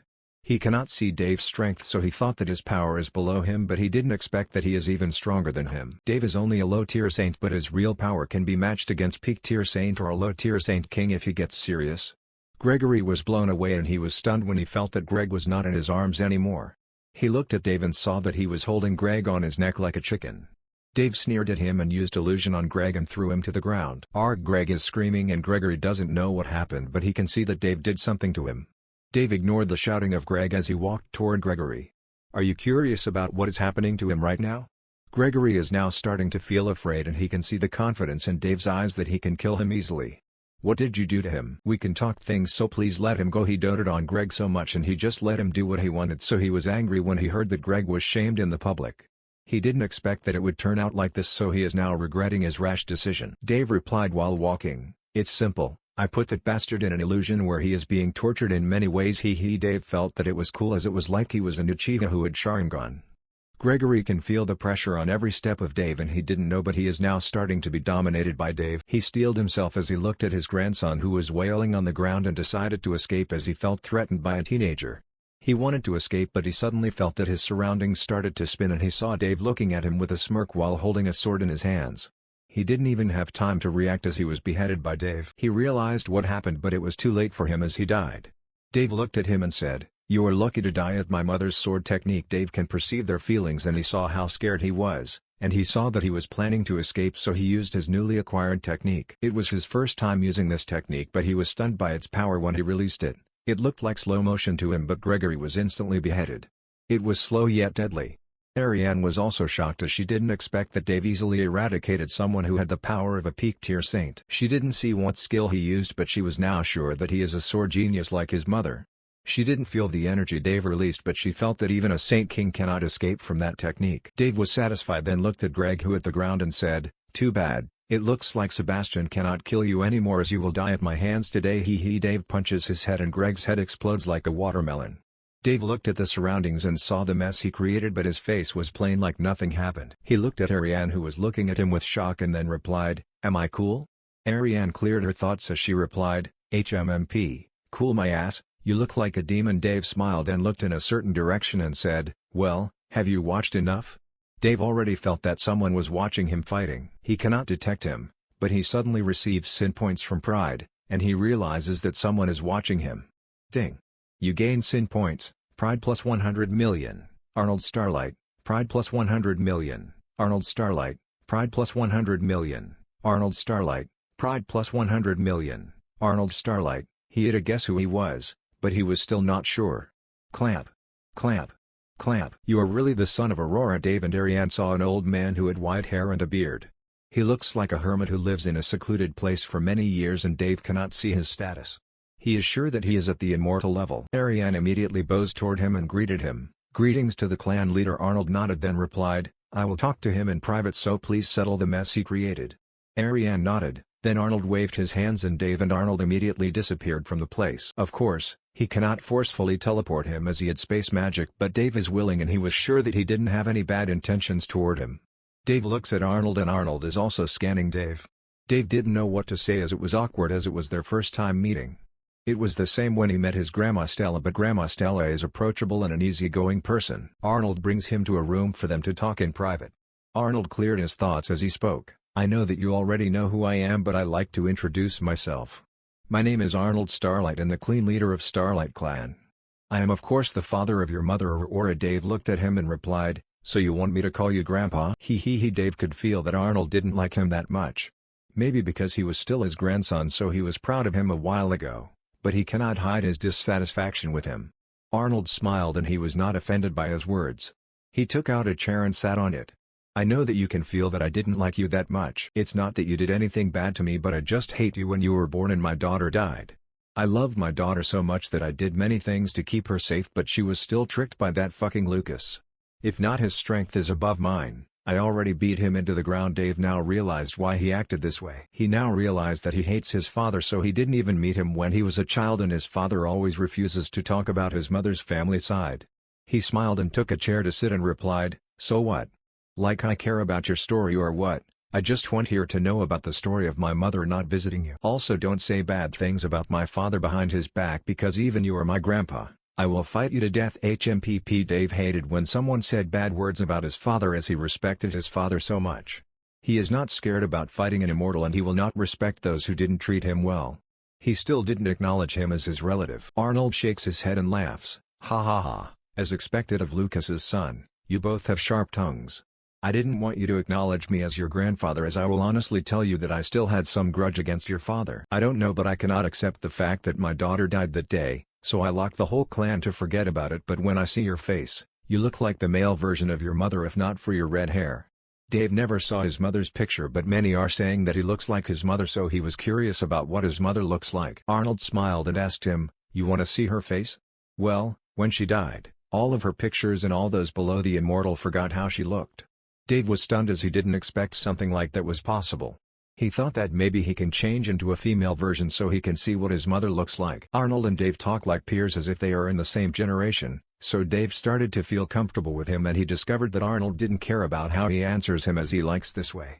They talked for about an hour and Dave learned many things about the Starlight clan and his mother. He learned that the wife of Arnold is just immortal and cannot cultivate, so she died because of old age. Arnold thought that his daughter would be the same as his wife, but he didn't expect that it was the opposite. She showcases a talent that is unmatched by her peers and she was mature for her age. Aurora is his last family, so he cherished every moment he had with her, so he was full of sadness when she died. The Starlight clan is growing at a rapid rate because of what Aurora left for the clan, and she was also the reason he reached immortal. So that's what happened when Master Lucien slaughtered those bastards from the top clans. Now they are hiding like a turtle in their own domain because they are afraid. Dave is immersed in listening when Arnold is telling him what happened in the war 500 years ago. He can see that he idolized his ancestor, and he is excited when he is talking about him. Arnold told him that this story was just also told to him by his grandpa when he was a child, so he grew up treating Lucien as his idol. Oh, before I forgot, look at this. Arnold took out gorgeous white sword and Dave could feel its sharpness. The tattoo in his hand shines and he feels that this sword is connected to the tattoo. Truthfully, Arnold didn't want to show it to him, but the sword was disturbing him as if it wanted to show up. He remembered that Aurora said that if this sword wanted to leave him someday, let it be free, as the fated one will follow this sword. Aurora was Dave's mother, so he realized that this sword was for Dave. Arnold looked at the sword and then looked at Dave and said, this sword is the sword created by Aurora and it was the reason why I reached this level. I had the feeling that it had more mysteries on it and I find it hard to use in fighting the enemy as I cannot control it. It had its own consciousness, and it would only act if it wanted.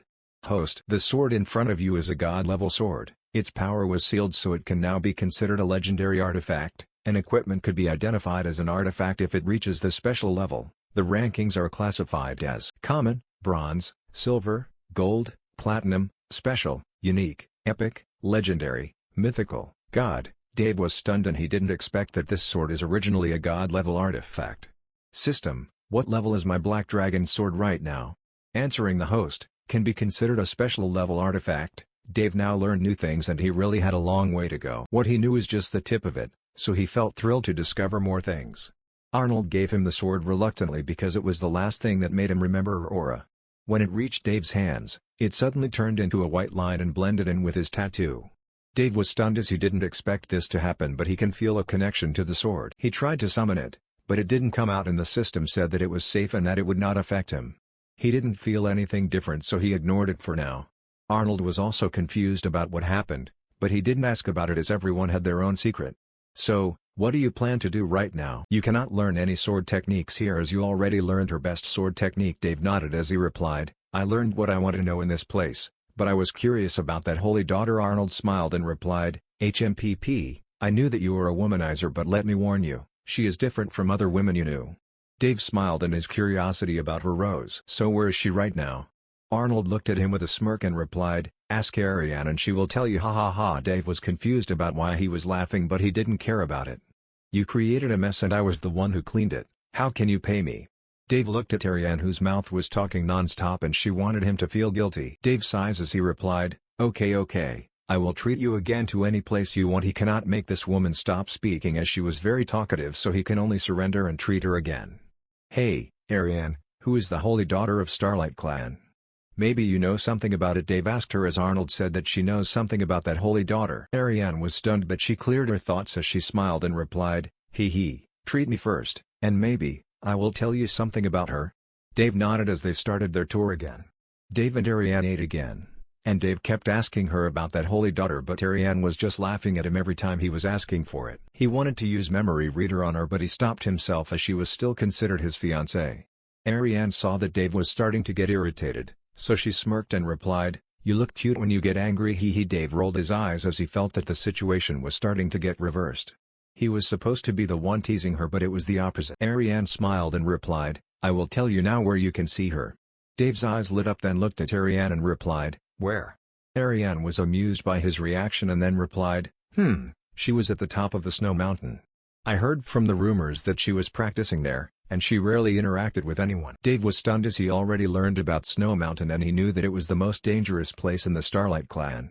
There are many monsters living there, but the higher-ups didn't want to remove them completely as they are a good practicing place for someone who wanted to gain fighting experience. Just like the saying, no pain no gain, only those who reached venerable and above can enter that place. Many prodigies died in the Snow Mountain, but it was their choice to enter there, so no one is to blame. Dave smiled and he was curious about that place as well. He looked at Ariane and replied, will you come with me? Ariane shakes her head and replies, HMMP, do you think I didn't know what you are thinking? I read from books that men will let us swim and be endangered, so they will come and save us like a charming prince and make us fall in love with them. Dave wanted to laugh as he felt that she was overthinking things. Okay, I will go alone, don't worry about me. Ariane pouted and replied, you can look for me again in the Starlight Clan main mansion. Dave nodded, then he disappeared into the place. Ariane saw that he already left and smirked, you will be having a hard time, I guess? Dave looks at his surroundings and he can feel the cold here. He reached this place in 30 minutes. He saw that there were guards patrolling on the border of Snow Mountain, but they couldn't detect him as he concealed himself. Dave didn't go up immediately as he checked his system notifications and status. Collected sin points, Beast's World, 1.5 quintillion, 1 quintillion 500 quadrillion, Spirit World sin points, 5 quadrillion, 5 quadrillion, total, 2 quintillion. Dave smiled as he now got many sin points to level up again. He was back at the Spirit World for 6 days, so 18 days had passed at the Beast's World. He wanted to upgrade his level, so he checked his status. Name, Dave Alexander. Age, 15. Race, human. Power level, low tier. Saint note, your power is converted into numbers. LV, 42 horsepower, 120,000 MP, 150,000 exp. 02 quadrillion 147 trillion 483 billion 648 million STR, 3000 AJI, 3100 and 3660 sin points, 2 quintillion, ding. Do you want to level up to level 43? 02 quadrillion 147 trillion 483 billion 648 million. Yes, Dave didn't hesitate as he now had many sin points, and they will continue to rise after the demon lord from the celestial plane learned that his left eyeball was destroyed by his grandpa. Lucio said that the demon lord would notice it after a week, so there were 2 days left. Ding. You've leveled up to level 43, minus 2 quadrillion 147 trillion 483 billion 648 million. Ding. Do you want to level up to level 44? 04 quadrillion 294 trillion 967 billion 296 million. Ding. You've leveled up to level 44, minus 4 quadrillion 294 trillion 967 billion 296 million. Congratulations to the host. You leveled up to mid-tier saint. Ding. Do you want to level up to level 45? 04 quadrillion 294 trillion 967 billion 296 million. Ding. You've leveled up to level 45, minus 4 quadrillion 294 trillion 967 billion 296 million. Ding. Do you want to level up to level 46? 08 quadrillion 589 trillion 934 billion 592 million. Ding. You've leveled up to level 46, minus 8 quadrillion 589 trillion 934 billion 592 million. Congratulations to the host. You leveled up to top tier saint. Ding. Do you want to level up to level 47? 017 quadrillion 179 trillion 869 billion 184 million. Ding. You've leveled up to level 47, minus 17 quadrillion 179 trillion 869 billion 184 million. Ding. Do you want to level up to level 48? 034 quadrillion 359 trillion 738 billion 368 million. Ding. You've leveled up to level 48. Minus 34 quadrillion 359 trillion 738 billion 368 million. Congratulations to the host. You leveled up to peak tier saint. Dave smiled as he felt that this was so easy. He didn't do anything for a few days, he just lazed around while monitoring his companions and subordinates in the space world. He just reached saint a few days ago, but now, he was about to reach saint lord. He still had many sin points, so he continues. Ding.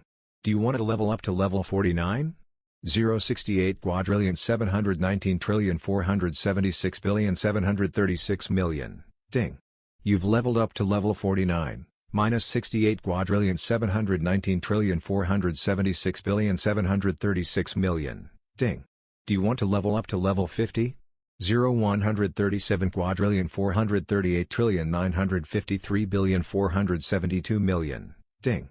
You've leveled up to level 50. Minus 137 quadrillion 438 trillion 953 billion 472 million. Congratulations to the host. You leveled up to Saint Lord, you can now get your new primordial sin. Dave stops leveling as he is about to get a new primordial sin again. Dave already has 4 primordial sins and they are sin of lust, envy, greed, and sloth. He has so many skills under them, but he rarely uses them because he can always easily kill his enemy and he never faces someone who can give him a hard time. Dave also didn't attack without a concrete plan, as it was the reason why MCs in some novels face disaster, because they are gambling on their luck so much. Do you want to spin the primordial sin roulette? The system asked him and Dave agreed as he was excited about it. The 3 last sins are pride, wrath, and gluttony, so he was full of expectation for it. Spinning. Ding. Congratulations to the host as you got your new primordial sin. Primordial sin of pride. You got a new skill under the primordial sin of pride, vanity. You can make your target excessively believe in himself and be arrogant. Ding. Do you want to level up your sin of pride equal to your other primordial sins? Skill points required, 100,000. Dave was stunned, but he realized that it makes sense. Pride is one of the strongest sins and that's why he needs many sin points to level it up. He had many sin points, so it was not a problem for him. Yes, converting 100 million sin points to 100,000 skill points. Ding. You've leveled up your primordial sin of pride to level 2. Ding. You've leveled up your primordial sin of pride to level 3. Ding. You've leveled up your primordial sin of pride to level 4. Ding. You've leveled up your primordial sin of pride to level 5. Ding. You've leveled up your primordial sin of pride to level 6. Ding. You've leveled up your primordial sin of pride to level 7. Ding.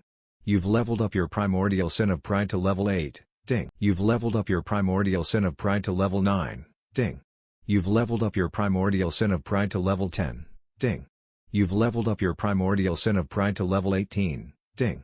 You need to reach Saint Emperor to level this skill again, ding. You gained a new skill under Primordial Sin of Pride, Roar of Pride, release energy that can buff your targets and increase their power for a certain time. Spear of Pride, release a spear that can ignore defense and targets the soul. Invincible Body, a skill that can make you untouchable for 30 seconds. Note, you can only use it once a week. Pride embodiment, your stats would be tripled for a minute. Note, it would make you arrogant while it was activated. Magic Immunity, a passive skill that makes you immune to any magical skill as long as they do not exceed your limit. He asked the system about the Pride embodiment.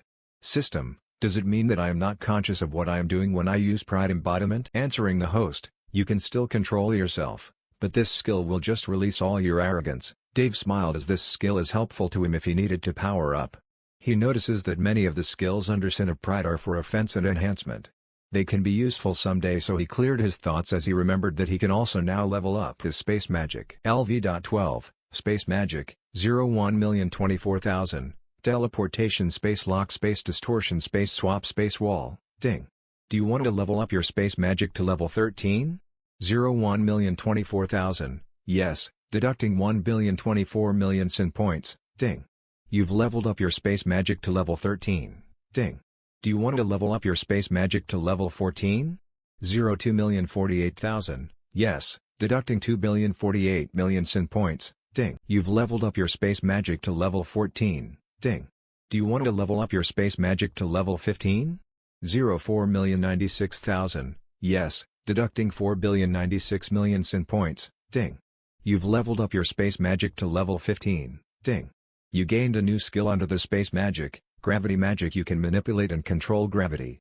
Permeation, you can pass through anything. Note, it consumes mana based on how long you are activating this skill. Space Magic, Max, leveling up requirements? Dave was stunned as he felt happy to gain many strong skills. He likes permeation as it reminds him of Mirio Tagata in Hero Academia. He also saw that he already maxed the level of this skill. He was sure that it was not the limit of it, but he must first surpass Immortal to upgrade it. Name, Dave Alexander. Age, 15. Race, Human. Power level, Low Tier Saint Lord. Note, your power is converted into numbers. LV, 50 horsepower, 120,000 150,000 MP, 150,000 190,000 exp, 0274 quadrillion 877 trillion 906 billion 944 million STR, 3,000 3,800 AGI, 3,100 4,000 int, 3,664,500 Sin points, 1 quintillion 722 quadrillion 974 trillion 602 billion 140 million. Dave was satisfied with his new stats, and he gained many skills. He can feel that he can now be on par with a low-tier Saint King. He decided to stop for now and continue his purpose here. He scanned his surroundings and detected some monsters wandering in the area. They are not a threat to him, so he ignores them as he continues traveling. He is not that curious about that holy daughter, but Arnold said something to him before he left his place. He said that there are some interesting things in the Snow Mountain that even he, an immortal, is afraid to go near. They sent many men to look for it, but they never came back again. Since then, they stopped thinking about it as it only became a legend to anyone. He didn't really want to look for the holy daughter, but he didn't expect that she was also in the place where he wanted to look for. When he entered Snow Mountain, his passive skill Treasure Guide suddenly alerted him that there are treasures and opportunities in the Snow Mountain. It was the reason why he raised his level to be more assured and, of course, for his safety. Dave continued his journey and concealed himself while traveling as he didn't want to waste his time killing those mob monsters. He had the Treasure Guide, so it was not hard for him to reach the place. Dave took 10 minutes to reach the place and he saw the direction the Treasure Guide is pointing at. He saw a normal cave, but with his ancestral eyes, he can see energy covering it, and it was strong to the point that he felt that even an immortal will turn into dust when they come near it. Ding. Warning to the host, this place is dangerous and there is a force that restricts anyone Saint King and above to enter the cave. Dave was stunned and his curiosity rose as if this cave can even restrict an immortal. He is sure that this place is full of treasures. He was only a Saint Lord so he could enter the cave. Dave didn't hesitate as he stepped forward and entered the cave. When he entered, he suddenly felt cold all over his body. His body is immune to many things and even to magic, but the cold he felt right now is extreme. He immediately covered his body using his energy and started to walk again. If a normal Saint Lord tried to enter this place, they would surely turn into an ice statue. While he was walking, he saw many ice statues of humans and he was sure that they died because of the coldness of this place here. He ignores them as he continues. After 3 minutes of walking into the deeper place of the cave, he suddenly stops as he sees a floating snowflake and he can feel that it will turn him into ice if he gets near it. His treasure guide is pointing at the snowflakes, so he was sure that it was the treasure he was looking for. What is that snowflake? He asked the system as he cannot see the description of it even with his ancestral eyes. Detecting that you encounter a heavenly ice fragment, the system recommended the host to take it as it is beneficial to you. Warning: this may be beneficial, but you will face many problems in the future. Dave was stunned and he didn't expect that the system is good today as he can reveal some information about it. He thought that the system would say that his level is insufficient. So what is this heavenly ice fragment? The heavenly ice is the coldest and the most tyrannical source of ice power in the entire universe. The one you can see right now is only a fragment of it, but the power of it is enough for anyone to rule an entire world if they control it perfectly. Dave was amazed and he was confused about how he would face many problems in the future. Many are trying to look for every fragment of it, so many would try to hunt you if they knew you have the heavenly ice fragment. Dave nodded, then asked again, how many fragments this treasure had. Your level is insufficient to know the answer. Dave shakes his head as he expected this. He didn't expect that his luck would be good and that he could get a heavenly treasure here. He was confused about how this treasure appeared in the domain of the Starlight clan. He is not afraid for others to hunt him as he likes to create trouble. If they tried to antagonize him, he would kill them. Dave cleared his thoughts and looked at the snowflake and tried to look for ways to get this item. He cannot get near it as he was sure that he would turn into an ice statue. After checking all of his skills, he suddenly got an idea. He looked at the snowflake again, then he positioned his hands towards the snowflake, then activated his Sin of Greed skill, Hands of Greed. The snowflake instantly disappears from its original place and appears in his hand. Dave was stunned and felt that it was so easy that he didn't even sweat. He looked at the snowflake in his hand and he was amused to think that this is a treasure that many would try to do anything to get. He can feel the coldness of it, but because of the Hands of Greed, it restricts its energy. He was amazed by this skill because he already used it in stealing treasures and he noticed that it was not just for stealing. This skill can even neutralize the energy of an item. Ding. Do you want to absorb this heavenly ice fragment? Note: you need 1 quintillion sin points to safely absorb it without side effects. The system notified him, and Dave nodded. He knew that it was beneficial to him. It cost a lot, but he was sure that no one can absorb the power of heavenly ice fragment without risking his life, so it was worth it. He was sure that this item can improve his power and that he can collect sin points again, so he agrees. Yes, processing, deducting 1 quintillion sin points. Dave saw that the snowflake evaporated, and he could feel cold energy entering his body. Dave didn't feel pain, but he unconsciously closed his eyes as he lost consciousness. Complete. Dave opens his eyes as he suddenly hears a notification in his head. Dave was stunned as he remembers that he was in the process of absorbing the heavenly ice fragment, but he lost consciousness. He checks his surroundings and sighs in relief that he was still in the cave. He realized that he was unconscious for an hour. He checked his body and was stunned when he saw his transformation. He saw that his long red hair became blue, and his blue eyes became white. His face remains handsome, but he now looks aloof and cold. He didn't expect absorbing the fragment would change his image. Host: you are in the Ice Lord mode, and you can deactivate it to return to your original form. Dave was stunned and he immediately checked his status. Name: Dave Alexander. Age: 15. Race: human. Power level: low tier. Saint King. Note: LV: 50. Your power is converted into numbers. HP: 150,000, 230,000 MP, 190,000, 270,000 exp. 274 quadrillion 877 trillion 906 billion 944 million STR, 3,800 4,800 AG, 4,000 5,000 int, 4,500 to 5,500 sin points, 722 quadrillion 974 trillion 602 billion 140 million heavenly ice fragment, 1/5, unupgradable, heavenly ice magic. You can now control the strongest ice magic and manipulate it in any form. Ice immunity, immune to any ice skills and magic. Ice Lord mode: you can activate this skill to boost your ice powers 10 times and become the master of ice. Note: you can only activate it as long as you have mana. Dave was stunned and happy to see how much this fragment improved his powers. He also saw that there are 5 fragments of heavenly ice, so he only needs 4 more to complete it. His strength improved from low-tier Saint Lord to low-tier Saint King and his stats have risen. He can feel the changes in his strength and feels that he can kill his previous self with just a punch. He also gained a skill from the Heavenly Ice Fragment, and they are so strong that he wanted to try using it, but he suddenly saw his mana draining rapidly. He remembers that he was in Ice Lord mode, so he immediately deactivated it. His blue hair went back to red, and his eyes became the color blue again. Dave went back to his original form. Dave is still collecting his thoughts, but he heard a notification from the system. Warning to the host, the cave is about to collapse as the main source of this cave is now in your body. Dave was stunned and he suddenly felt a tremor and saw that the cave was slowly collapsing. He has already got the treasure here, so he immediately uses teleportation, and he disappears from the cave. Dave appeared outside the cave, and he was amazed to see that it became colder, and the trees are now fully covered with ice. Before he entered the cave, the trees here were only covered with snow, but now everything near the cave is covered with ice. Dave realized that it was the effect of his using the Ice Lord mode that froze the whole surroundings. He was now immune to ice magic, so he didn't feel restricted by the coldness. The monster lingering in the area also turned into an ice statue, but his face changed when he saw that there was a woman also turned into an ice statue, but he could feel that she was still alive. He went near her and saw how beautiful she was. She had white hair and a height of 5 feet 7 inches, and her facial features are a bit familiar, but he cannot identify them. He saw her holding a sword and wearing armor, and she must be only walking here, unfortunately turning into ice after Dave unconsciously activated the Ice Lord mode. Dave saw that she was still alive even though she was frozen in an ice statue, but she just cannot escape from it. Dave expected it as it was the strongest ice magic, so she must just be unlucky to be near the cave. Dave scanned her status.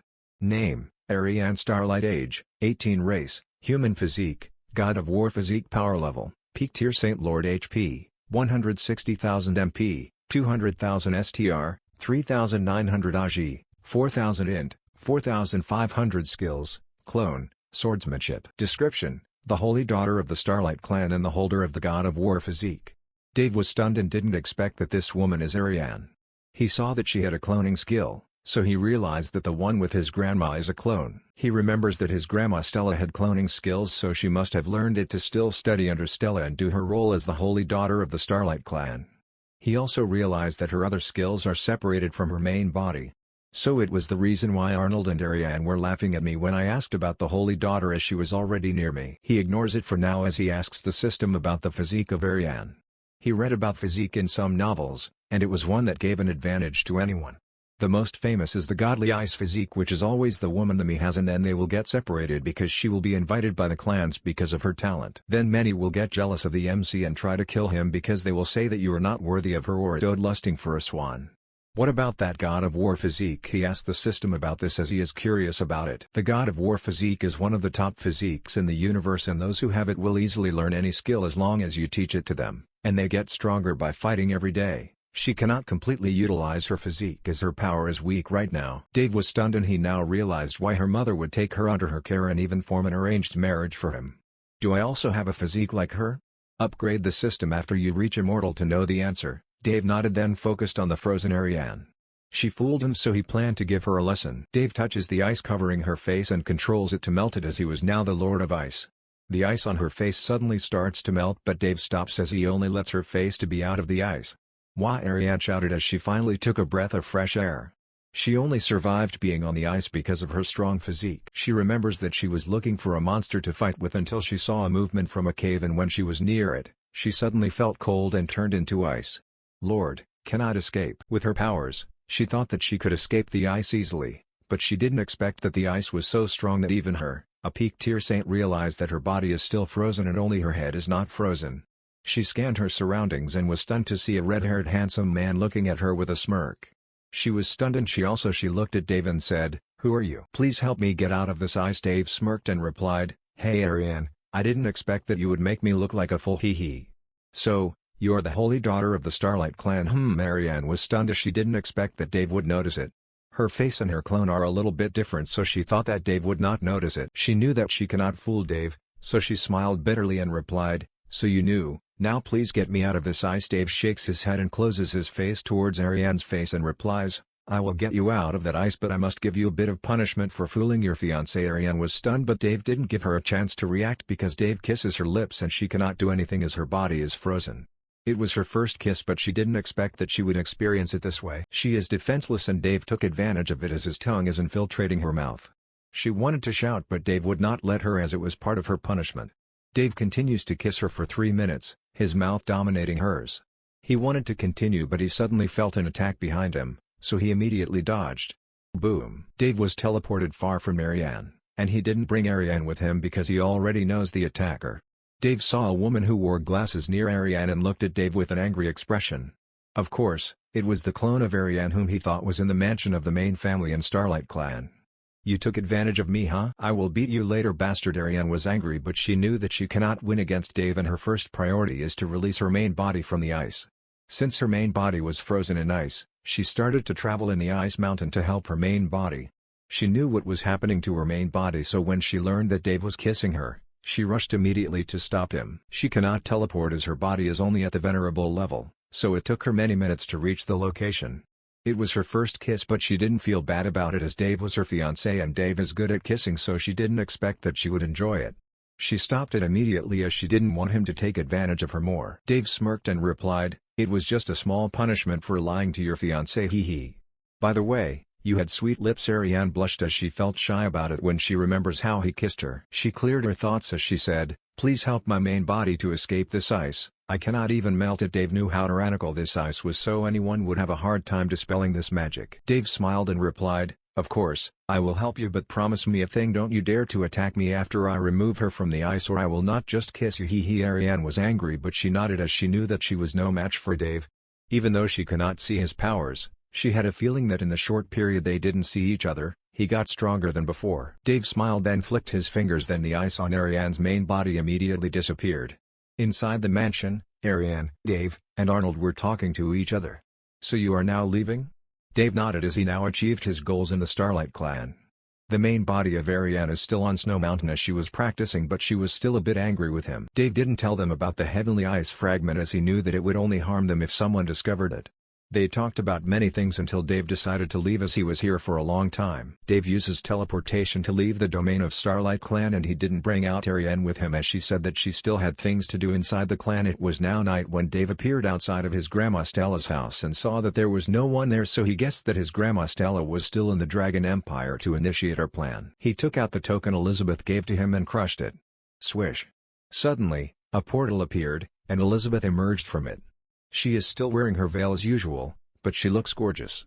Elizabeth looked at Dave and replied, "Are you finished?" Dave nodded and replied, "You didn't need to accompany me to go back to the Dragon Empire as I can manage myself, but it's a pity to not see you before I leave, so I crushed the token, hee hee." Elizabeth was stunned but she smiled and replied, "HMMP, it's your honor to see me." Dave smiled and then walked near her and looked at the moon. "Remember the first time we met? Look at the moon." He pointed at the moon and Elizabeth also looked for it. As Elizabeth looks at the moon, Dave immediately kisses her cheeks even though she has a veil and says a few words before he disappears from the place. Elizabeth was stunned as she didn't expect that Dave would take advantage of her. Even though it was separated by her veil, she still felt angry. "Hee hee hee, you'll be mine soon. Just wait for me." But she didn't move to catch him as she continued to look at the moon and enjoy this feeling. Dave appeared in the Alexander mansion and he is now talking to Lucas. Dave told him what he experienced like meeting Stella and Arnold, but he didn't tell him about the heavenly ice fragment. They talked for many hours until Dave said goodbye to Lucas and decided to enter his space world as he wanted to take a rest. Dave is always monitoring what is happening in his space world and he can see that the girls and Draco were immersed in their training, so he didn't disturb them. He was happy with their dedication and even Belle decided to train when she unlocked her space-time worm bloodline. He appeared in the mansion and directly went on the sofa as he felt tired even though he really didn't need to sleep. He just feels like he wants to take a rest, but his face suddenly changes as he detects something happening in the room where Blizzard is. He immediately went towards the room and saw that she was releasing strong energy, so he cast a barrier to not damage the surroundings. "System, what is happening to Blizzard?" he asked the system as he didn't know what was happening to Blizzard right now. Answering the host, she was in the final stage of her evolution, but she cannot complete it as she needs more moon energy. Dave was stunned, then he went near her and used his moon magic to support her evolution. He was not affected by her energy as she was his familiar, so he touched her forehead and supplied her with the moon's power. He is checking her status and he can see that her evolution is progressing. Blizzard race, Fenrir bloodline, Queen of Fenrir gender, female age, 3-month-old power level, peak tier sage skill, storm magic, moon goddess blessing HP, 15,000 MP, 40,000 STR, 1,000 AGI, 1,200 int, 1,500 description, a mythical beast that is the superior kind of wolf. Evolution progress, 96%, 97%, 98%, 99%, 99.8%, 99.9%, complete. Dave saw Blizzard's whole body immediately covered by white light, and he can see the changes happening in her body. Her body is expanding to 5 meters and her white is shining. He can also feel that her power is rising at a rapid pace, and she is releasing a tyrannical bestial aura that can make any beasts prostrate in front of her if they get near to her. The process happens for a minute until the light disappears and Dave sees a cute girl who had the height of 4 feet 2 inches tall and had long white hair. She had gray-colored eyes, and she was not wearing any clothes. Dave was stunned and scanned her status. Blizzard race, Fenrir, human form, bloodline, ancestral Fenrir gender, female age, 3-month-old power level, peak Saint Lord skill, storm magic, moon goddess blessing, Fenrir's roar, moon's precognition, berserk. HP, 15,000 to 110,000 MP, 40,000 to 150,000 STR, 1,000 to 3,500 AGI, 1,200 to 3,900 int, 1,500 to 4,000 description, a mythical beast that is the superior kind of wolf. He was amazed as he didn't expect that her evolution makes her strength higher than Draco's after the evolution. Well, he understood it as Draco only opened 1% of his bloodline and he still didn't have human form. Draco and Blizzard weren't expelled on the mortal plane because they are connected to Dave, as they were both familiar. Dave was like a bug in a program and he is not bound to the law of the universe. He cleared his thoughts and immediately took out clothes that he bought from the system and went near Blizzard. Blizzard scanned her body, but when she saw Dave, she smiled and immediately ran toward him and hugged him. Dave was stunned as he didn't expect that she could speak a little. He immediately put her clothes and replied, "You slept for long, and I didn't expect that you would gain human form." He patted her head as she looked like a 12-year-old girl, but she was very beautiful and he was sure that she would become a top beauty someday that can make many empires and kingdoms fall just to get her attention. If there is an NBI in this world and saw him hugging a cute girl right now, maybe they will arrest him. At the table, Dave and Blizzard were eating while the maids were serving them. Blizzard is eating happily and she already ate 20 times Dave has eaten in just a few minutes. Dave smiled and knew that she must have missed eating as she was sleeping for a long time and she was the rival of Draco when it came to eating. Blizzard might look cute and innocent, but she was already a Saint Lord and can be considered a top expert in the spirit world and the beasts world. At first, Blizzard didn't want to leave her embrace to Dave, but when he offered her to eat, she suddenly decided to eat first and stop hugging Dave. As Dave and Blizzard were eating, Dave detected a group of people entering the mansion. Surprised, Dave saw the ladies and a 3-meter Draco walking towards him. Susan immediately rushed over to him and hugged and kissed him. "Hey, I miss you." Dave smiled and patted her head as he knew that it had passed many days inside the Tower of Trials, so she missed him. Susan was the clingiest one, so Dave expected this. "Hey, it's unfair, you already have kissed him, I should be the next." Olivia pushes Susan and then hugs and kisses Dave.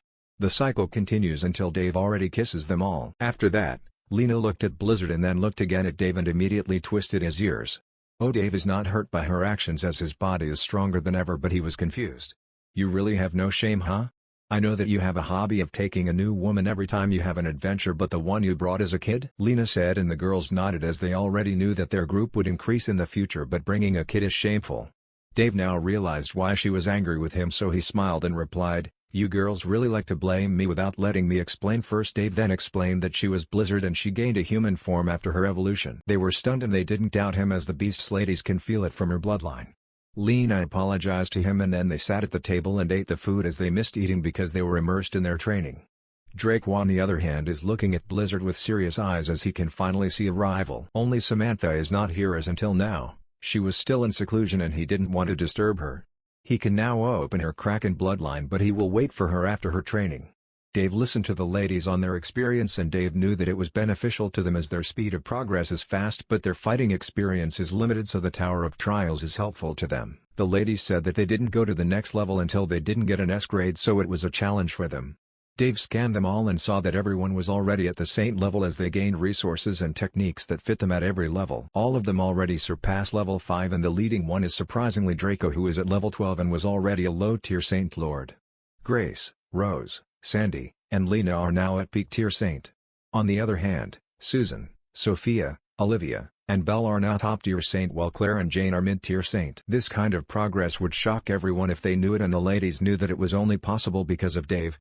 Dave's other subordinate strength is also increasing as he opens the Tower of Trials to everyone. As they were eating, Dave also told them about his adventures and they were stunned by what he told to them. Susan smirked and replied, "So you met your grandpa and grandma and we will also expect to have a new member and she was your fiancée?" Dave nodded as the only thing he didn't tell them was about the heavenly ice fragment. It's not that he didn't trust them but it was for their good. After eating, he told the maids to help Blizzard to go to her room and Draco on the other hand decided to go outside the mansion as he now likes to fly around the city. Dave told the ladies that he has a card that can make their strength level up faster by doing dual cultivation. They were shy at first as Dave planned to do it together with all of them, but Dave convinced them all and they started their passionate long night. Dave dual cultivated with them until the morning and he never got tired as he was the Lord of Lust. The ladies' strength rose to another level and they were surprised because of it. The higher the cultivation, the harder to get stronger in dual cultivation. It will also be based on the gap between them. Grace, Rose, Sandy, and Lena are now at low tier Saint Lord. On the other hand, Susan, Sophia, Olivia, and Belle are now peak tier saints while Claire and Jane are top tier saints. Dave opened his eyes and saw that it was now 10 a.m. Dave decided to sleep after dual cultivation as this kind of hobby is still on him even though he didn't need to sleep.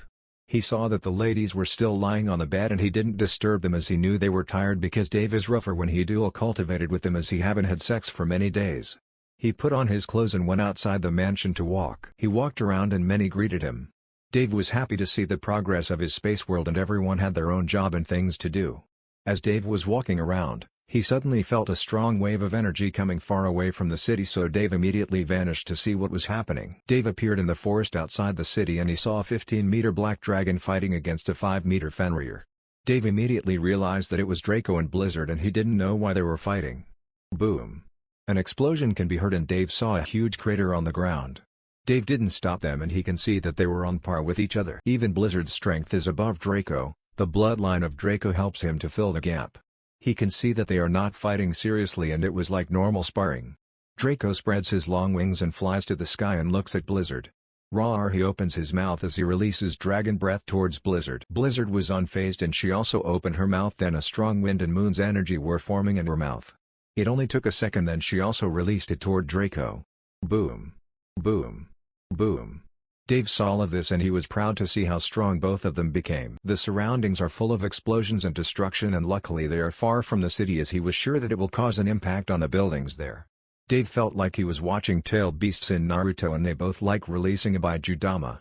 So you are fighting because of that simple thing? Dave looks at Draco who went back to being small again and Blizzard in her human form. Dave learned that they are dueling because Blizzard wanted to be the elder sister but Draco disagrees as he is saying that he is the first familiar of Dave so he was the elder brother. Even though Draco cannot speak, Dave can understand his thoughts as he was his familiar. At first, he let them fight as he could see that it was not a death match but he suddenly saw that Draco's bloodline is progressing while he is fighting with Blizzard so he stopped it as he didn't want to destroy the pride of Blizzard. He knew that Blizzard will not be going to be a match against Draco if his bloodline percentage increases further. Even though Draco's god bloodline is only 1%, it was enough for him to defeat strong foes who had a higher level than him. He plans to let Draco fight many strong enemies in the future so his bloodline will evolve further.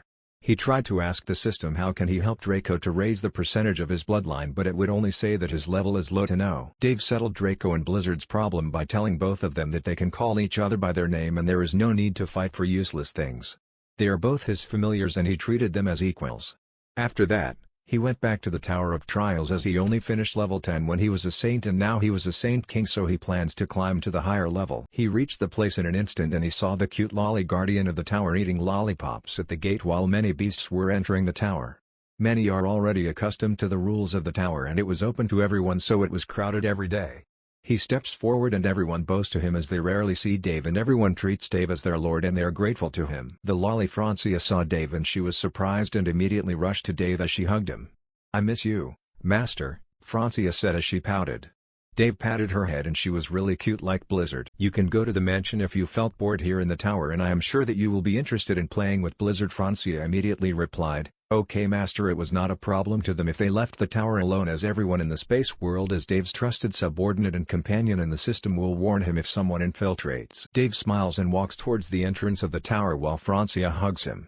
He stopped then bring down Francia and replied, "I will enter now to challenge the tower so you can go to the mansion if you wanted to." After that, He immediately went inside and the surroundings changed and Dave saw that he was now in a dark room. Welcome back Master Rankings, Level 13, Draco, S Grade, Level 10. Dave, S Grade, Status, Name, Dave Alexander Power, Low Tier Saint King Cleared Level, Level 10. Do you want to continue to Level 11? Dave smiled and mumbled, it's grinding time again. Dave easily cleared Level 11 to 19 and now he was in the preparing area as he was about to enter Level 20. Dave felt that it was easier to defeat enemies as the Heavenly Ice Fragment gave him a huge impact on his strength. He only uses ice magic to defeat the enemies and they all turn into an ice statue, and no one can escape it. Dave was now inside the tower for an hour but it was already fast enough and he always got an S grade. Dave got good items when he cleared the level and most of it focuses on strengthening him.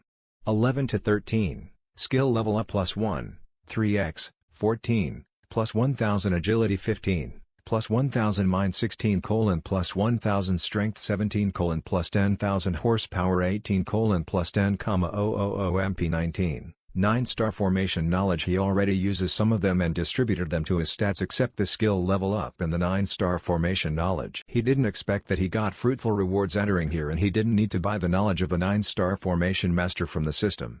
His new status is now: Name, Dave Alexander. Age, 15. Race, Human. Power level, Low Tier Saint King. Note, your power is converted into numbers LV, 50 horsepower, 230,000 to 240,000 MP, 270,000 to 280,000 exp, 274 quadrillion 877 trillion 906 billion 944 million STR, 5,700 to 6,700 AGI. 5,900 to 6,900 int, 5,900 to 6,900. Dave was satisfied and then entered level 20 as he was curious about the reward he can get after he cleared it. He knew that level 20 would be more challenging as it was a boss level, but he was confident in his strength.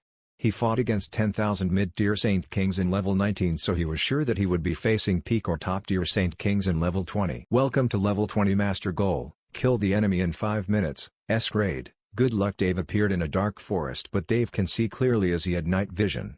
He scanned the surroundings, and he suddenly saw a person sitting on a throne and he was wearing a black mask on his face so he could not see his face. His outfit is full of black, and he is spinning 2 blades in his hands, and he looks like the badass ninja he saw in anime. Dave scanned his status.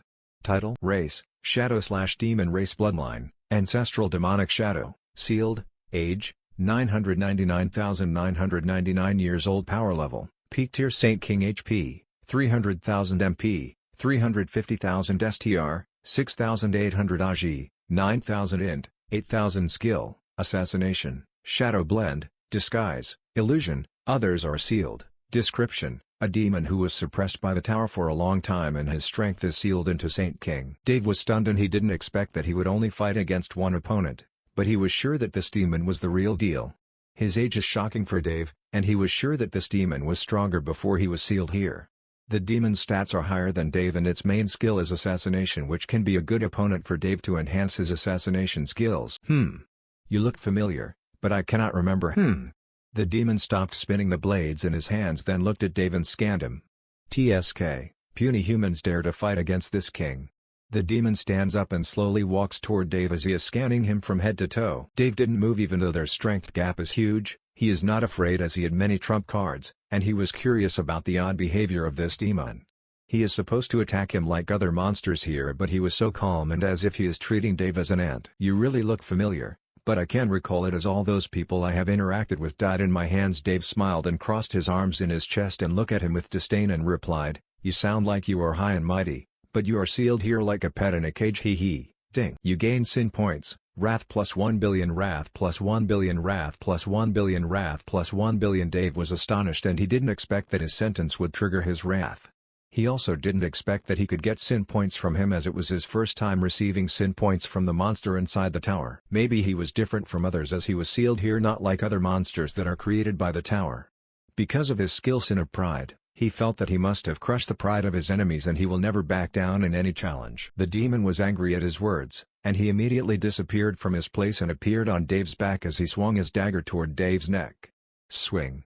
Dave dodges and he was amazed by his speed, and if not for his Lunar's precognition, he would be surely stabbed in his neck by the dagger. Dave smiled and looked at the demon and said, you are weak as fuck. Hee. I could easily kill you if I use my other skills, but let me use you first as a sharpening stone for my assassination skills. Dave plans to only use his assassination skills to practice it because this demon is a good target. He remembers that he can now upgrade his skill Assassin Lord and Ancestral Eyes, but he will upgrade them later. Dave disappeared and blended into the shadows as the real training began. Swish. Clank. Clank. Sounds of blades can be heard from the forest as Dave and the Shadow Demon are exchanging blows. They are fighting for almost 4 hours and Dave decided to take his time as it was rare for him to enhance his assassination skills. He is not an experienced assassin, so he was using this demon to practice. He read many novels where the MC is an assassin, and for him, assassin is the coolest job as they are fast and badass. He remembers some novels he read from his previous life where the MC is an assassin, but the one he liked the most is Otherworldly Evil Monarch. The demon tried to use illusion on Dave, but it was no use as he was immune to it. Dave was amazed by his endurance as he was still faster than ever, and he can feel that this demon is not still using his full strength. Kek. I can finally fight again without restraint. No one usually can resist my attack for so long with an enemy of the same level, but you are different. I can feel that your strength is below mine, but you can fight me this long and you are not using your full power. Impressive for a weak human. The demon was laughing madly as he was sealed here for so long and he missed fighting badly. It was the reason why he was not using his full strength, as he wanted to make the fight long. Dave smirked and replied with disdain, "Hey, same here. No one can par against me with the same level, so if our strength is the same, you would already have a hole in your neck." The demon smiled and replied, "You are arrogant. If you are in the demon realm, you can be the general of one of the demon lords of pride." Kiki. Dave sneered and replied, "Why would you compare me to you weak demons? I will someday even make the demon and gods kneel for me." The demon was stunned by his reply and said, "Cuckoo, you never knew the powers of demons and gods. Even an ordinary soldier can kill you in seconds, much less the higher ranking than them." Dave knew it, but he was confident in his progress, so he ignored his words as he continued to fight with this demon. He tried to get some knowledge from the demon, but when the demon said that some of his memories are sealed and the only thing he remembers is some simple knowledge from the demon realm and that he always calls himself a king. He even forgot his name as the tower sealed most of his memories, but his fighting experience is still on him. They continue to fight, and Dave observes his every move as he is amazed at how smooth and deadly the demon's move was. He now felt that his assassination skills are like a toddler in front of this demon. Huff huff. Dave looked at the demon, who was now panting due to tiredness. They fought for 5 days, and Dave now learned many assassinations moves from the demon, and he was surprised that his skill Assassination Lord leveled up to level 20. He now realized that he could upgrade his skills without using sin points, but it would take a long time. He got a new skill from it, and it was Shadow Bind, where he can cast to bind his target for 5 seconds. It was like a skill from Naruto, and it was useful when sneaking an attack on his enemies.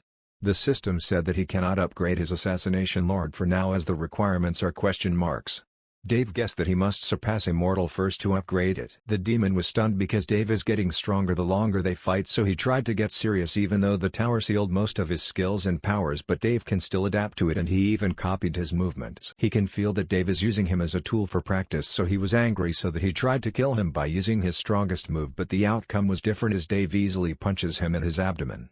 He was now panting and full of sweat as he didn't now have much energy in his body. As a demon who experienced many hardships and near-death experiences, he will not be easily defeated, so he can still last until today because of it. He met many geniuses from many places, but he never saw someone like Dave who looks like never gets tired, as if he had infinite mana and energy. "Is that all you got? You are weak for someone who calls himself a king." The demon was confused, but before he reacted, he immediately turned into an ice statue as Dave froze him with his ice magic. Dave smiled as Dave felt that he didn't have any use, so it's time to kill him.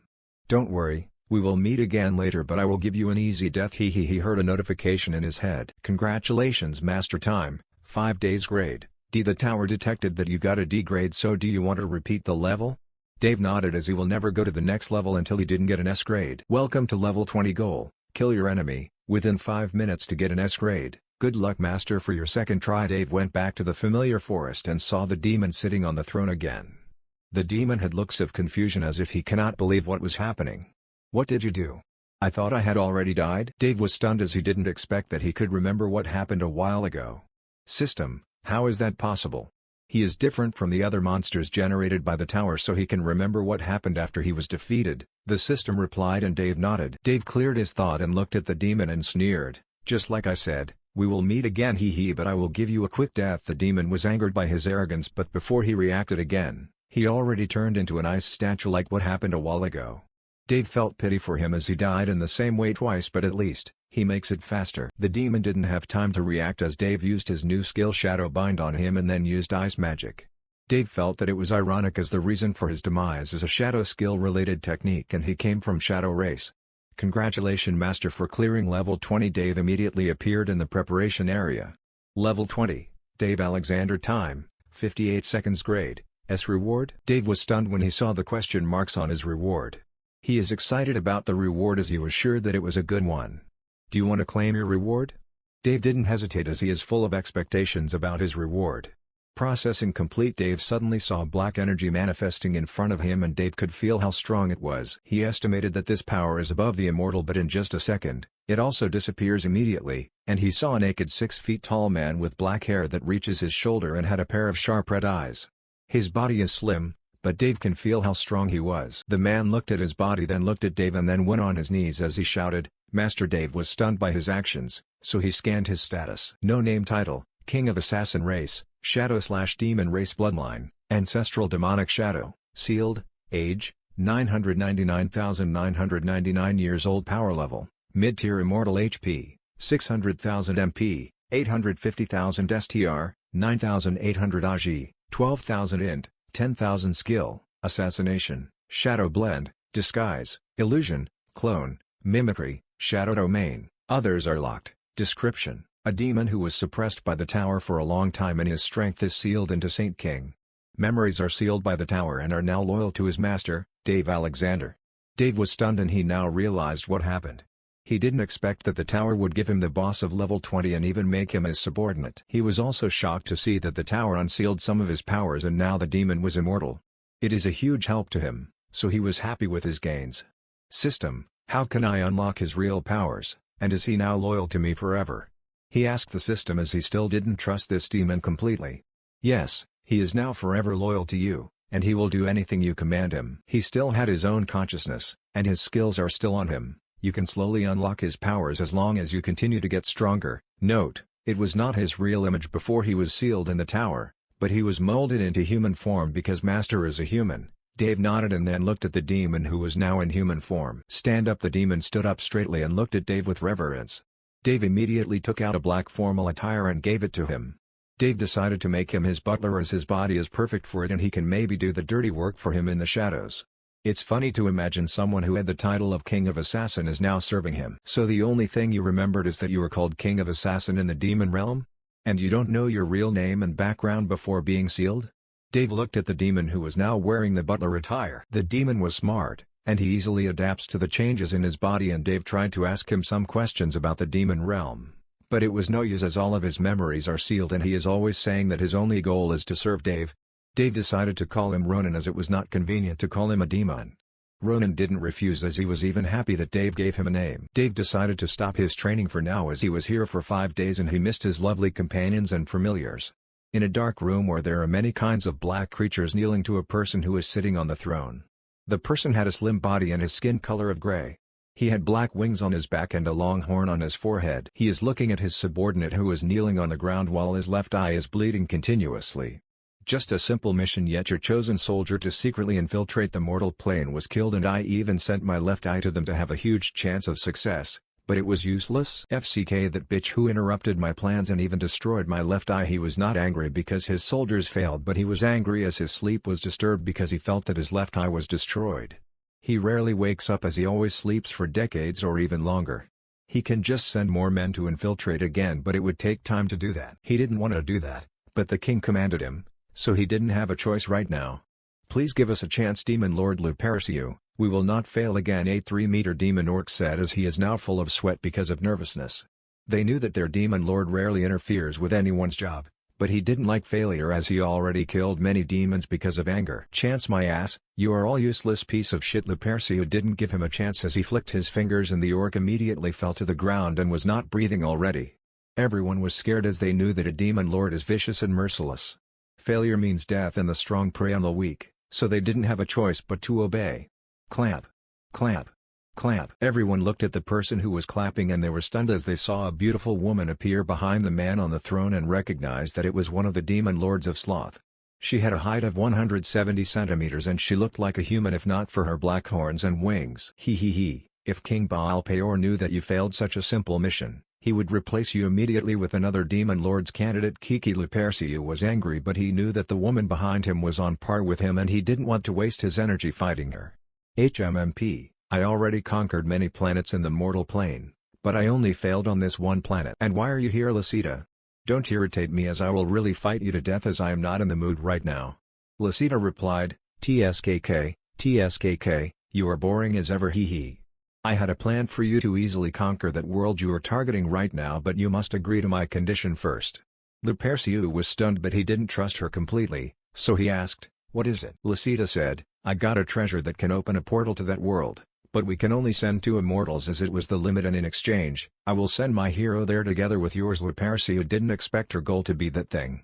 They have their own designated planets to conquer in the mortal plane, and demons can get stronger by devouring the souls of every creature they kill. He now realized what she was planning as she was preparing her hero for the near upcoming event of demons. Every demon lord also had their chosen hero like the gods if they gave them their blessings. They cannot bless someone of their kind, so they are conquering many worlds in the lower plane to select a suitable hero to add to their troops. Every 100 years, the chosen heroes will compete in a tournament where the demon kings are watching, and the reward is astronomical. Those who win the tournament become strong and you can get a chance to serve the Demon King, who is the highest ranking in the demon realm. Luperciu thinks that it was a good deal as it can make his mission complete faster. At first, he thought that this world was easy to conquer, so he didn't send any heroes there and let his subordinate do the work, but they failed and even cost his left eye. He can regenerate again, but it would cost him a lot of energy and he is too lazy to do it. Okay, but don't think of scheming against me or I will fight you to death. HMPP. Lucida smiled and replied, don't worry, I only wanted to train my hero and that's all. Kiki, Lucida and Luperciu talk for more details as the disaster for the spirit world is near to come. Ding. You gain sin points, Wrath plus 1 trillion, Demon Lord Luperciu, Wrath plus 1 trillion, Demon Lord Luperciu, Wrath plus 10 trillion, Demon Lord Luperciu, Wrath plus 1 trillion, Demon Lord Luperciu, Wrath plus 100 trillion, Demon Lord Luperciu, Wrath plus 10 trillion, Demon Lord Luperciu, Wrath plus 1 trillion, Demon Lord Luperciu, Wrath plus 100 trillion, Demon Lord Luperciu, Wrath plus 10 trillion, Demon Lord Luperciu. Dave, who just left the tower a while ago, received a lot of sin points and Dave expected it. He was in the tower for 5 days, so one day had passed outside. He felt that he must offend many demon lords in the future as they are prideful, and when they get angry with him, they can produce more sin points. Dave went back to the mansion and introduced Ronin to them. They were shocked to learn that an immortal is Dave's servant, but he is always surprising them, so they are slowly getting used to it. He also told them that the space worms can now open a portal toward the Beast's world today. Dave plans to enter the Beast's world to visit Belle's father and to see their situation. He also plans to look for Blizzard's clan and to see if he can discover something and roam to other places. Maybe his Goku and Master Roshi persona will shine again. Beast's world is the best place to collect sin points, and Dave's sin points right now are astonishingly increasing every day. He now has 8 quintillion and he can use it to upgrade his level later, but he decided to save it, for now, in case he needs it. He is not afraid of his safety as he has a butler who can blend in his shadow. Dave appeared in the place where the space worms were located. Dave looked around and saw that everyone was working and doing their own job. Jane is supervising them every day and she is a good ruler to them and everyone loves her. Dave plans to go there first and check the situation, then bring out the ladies as some of them were curious about the Beast's world. A male space worm member went near Dave and bowed to him and said, Master Dave, please follow me towards the portal. Dave nodded and he knew that they already knew that he was coming, and they were already instructed by Jane. In just 2 minutes, they reached the place and Dave saw a huge portal and was amazed by the works of space worms as the system said that the portal is stable and he can enter safely. The male space worm member warned Dave, Master, the portal would lead you to a random place in the Beast's world, and if you wanted to go back, you only need to crush this token. He gave a token to Dave and Dave nodded as he received the token and put it in his pocket. Dave gave him some instructions and then entered the portal as he was now heading toward the Beast's world. Dave appeared in a random forest and he saw that there were many water bodies near him. The place had many tall trees and clear water from ponds and rivers. Dave scanned his surroundings and decided to check this place for now. He can immediately teleport towards the seclusion place of Belle's father, but he will do it later. As Dave was scanning his surroundings, he detected 3 figures chasing a young man. Dave knew that they are not human, but they are in human form, so he scanned their status and saw that they both belong to Black Turtle race, which belongs to a mythical beast clan. They are at the top of the food chain in the beast's world and they have many strong immortals in their clan. Dave didn't expect that he would be teleported near the clan of mythical beasts. Why are you doing this? I already said that I don't want to fight for the throne and wanted to live peaceful life, the young man who was running shouted, and Dave can see that he was exhausted and near to collapsing. Dave saw that this young man is named Harold and the youngest prince of the Black Turtle clan. He is the same age as Dave, but he only had the strength of a top-tier heavenly emperor and can be considered normal for his age and his clan. Ha ha ha, don't run anymore and we will give you painless death, one of the men chasing him said as they increased their speed and were about to catch him, but they suddenly turned into an ice statue. The three of them didn't have a chance to react as they immediately became covered with ice and died. Harold was stunned as he didn't know what happened. He scanned his surroundings and saw a handsome man looking at him with a smile while sitting on the branch of a tree. He was stunned by his looks, but he cleared his thoughts and looked at him warily. Who are you? Dave smiled then replied, Me? You don't need to know my name, but I can help you meet your sweetheart again. Dave already reads his memories without him noticing as his strength is low to stop Dave. He learned that the leader of the Black Turtle clan, who is the father of Harold, is about to die because of the injury he got 100 years ago when he fought against the leader of the Dragon clan. They are both mythical beasts, but he didn't stand a chance against the tyrannical Dragon clan leader, but he luckily escaped because of his secret artifact. The source of their fighting is unknown, but the clan leader of the Black Turtle clan decided to activate their barrier so the dragons cannot enter. He also tells everyone who is outside to go back and be low-key for now. He endured his injury for a long time and maintained the stability of the clan until one day, he collapsed and was now in a coma for a week.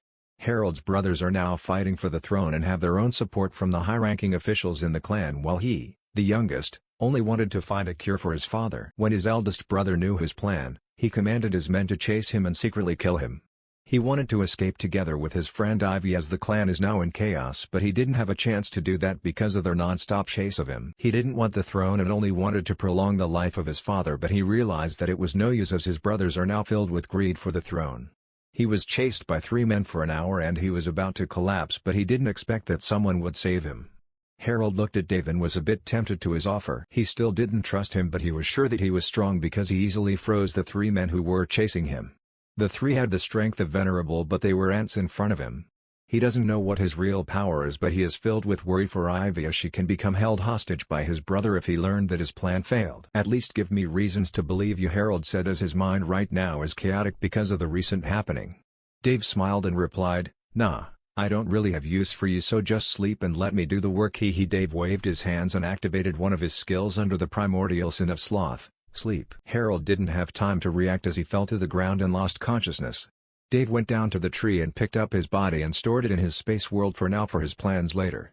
Dave cleans up the place as he turns the 3 turtle men into dust and then activates disguise as he suddenly turns into Harold. His height decreased to 5 feet 9 inches and his red hair turned black and he now looks similar to Harold. Dave is a master of disguise and is confident that no one can notice that he is not the real Harold. Dave smirked and followed the way towards the Black Turtle clan as he now had the memories of Harold. In a secret room, a man who is the height of 6 feet 0 inches tall is sitting on a chair while drinking wine. His face almost looks like Harold, but he looks more mature and competent. Near him, a black-robed man sitting silently, but from the aura he is releasing, he is a strong one. After a minute of silence, the black-robed man suddenly speaks out. So what's the next plan, Henry? We already poisoned the leader, and after you become the next ruler, we can gain a foothold in the beast's world without them noticing. The man who looked like Harold replied, Chill, we must enjoy our time here because it's rare for us to have this kind of freedom. We must relax first as I was sure that no one can stop our plan. Keck. The man in the black robe replied, Chill my ass, if we failed in this mission, we would die in the hands of our lord. Henry replied, Foo, you're no fun. Don't worry, I am sure that we will finally be going to take control of this clan and send a message to our comrade in the other place for the grand plan. The black-robed man nodded, then continued their topic and other plans. Basic Dave is now walking on the street and he can see that the place is now in a state of lockdown because of the chaos, and everyone's face right now is full of worry because many would change if the ruler died. No one cared about Harold as he is the weakest and the one who didn't have enough support, but everyone is now talking about Prince Henry and Prince Haslam, who are both fighting for the throne. Dave easily enters the clan because he is concealing himself and he is roaming to grasp more knowledge about this place. He commanded Ronan to collect information about the clan and he said that he would complete his task in just a minute. Dave trusted his abilities as the king of assassins, so he decided to roam first to see if there are interesting things in the place. After a minute, Ronan appeared near him and immediately told him what he collected.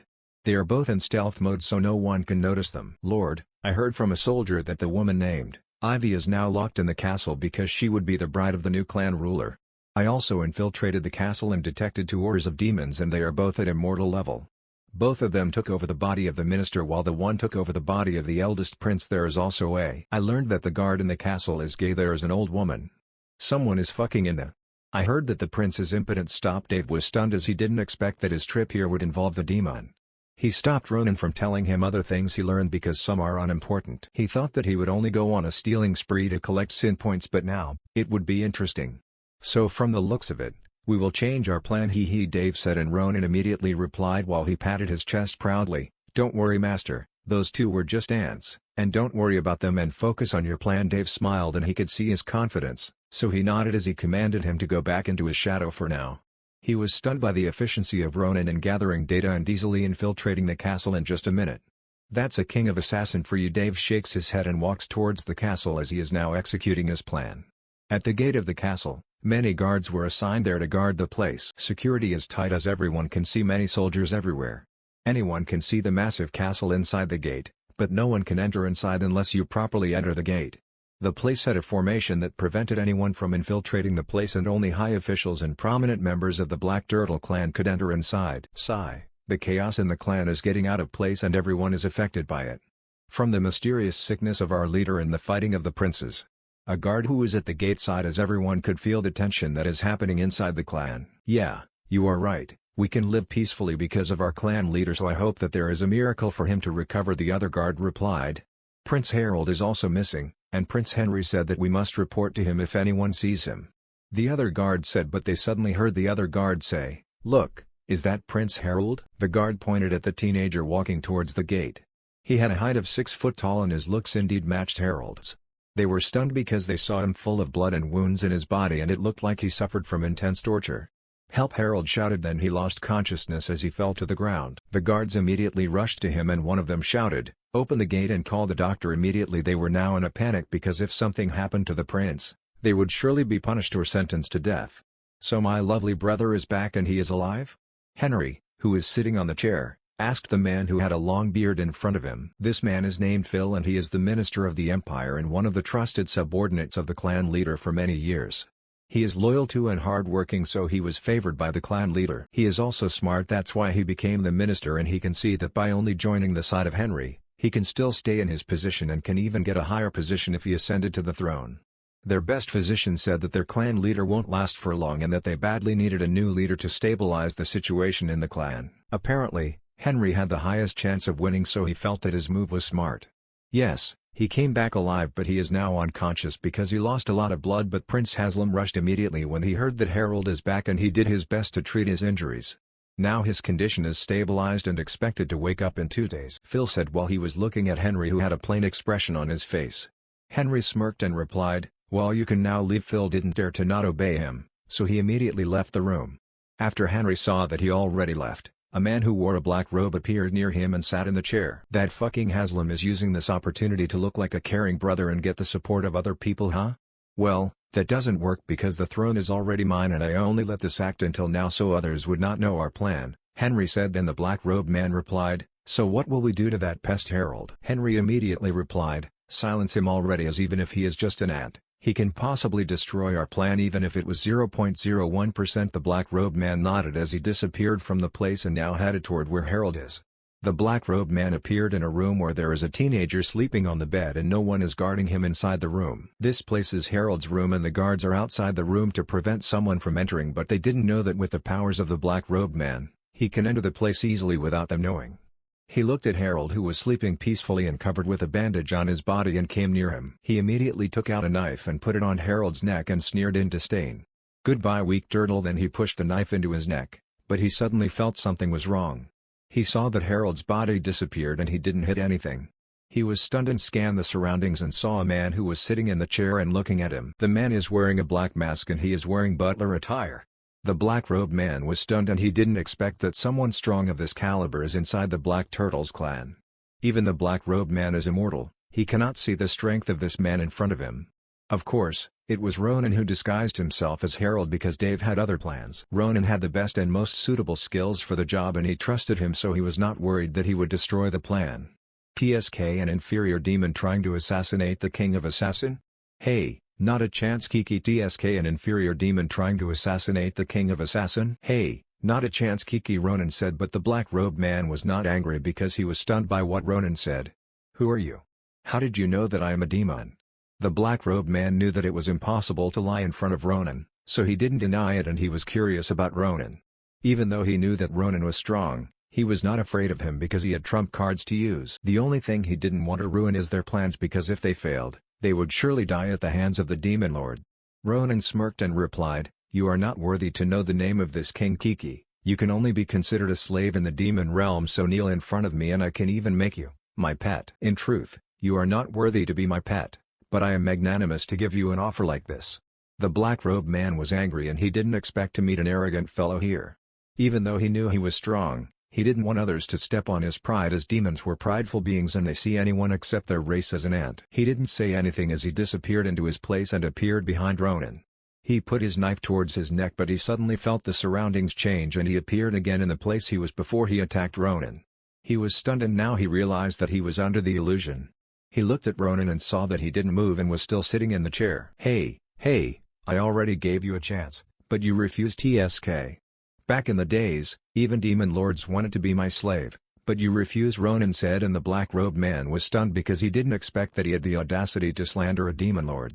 Being a demon lord means having the acknowledgement of the demon king, and they are the strongest beings residing in the demon realm. Only those who had death wishes would say those demon lords wanted to be his slave. Dave didn't know, but Ronan can still remember some of his memories, but the system is preventing him from telling Dave because it could harm Dave. Of course, he was loyal to Dave and treated him as his master because of the system. You are crazy, and don't ever call yourself the king of assassin, because there is only one person who had the title of that, and you are not worthy of it, the black-robed man said as he immediately took out a token, but he suddenly felt that he cannot move his body. He wanted to call help from Henry because he now knew that this man is a monster that he didn't even have a chance to fight back, even though he is an immortal. What did you do to me? He said while he is struggling because he can feel strong powers crushing him and he cannot even move an inch. Don't call for that, boy, for now, as it would ruin my master's plan, Kiki, Ronan said as he stood up and walked towards the black-robed man. Ronan lifted him by grabbing his neck and then starts his torture session.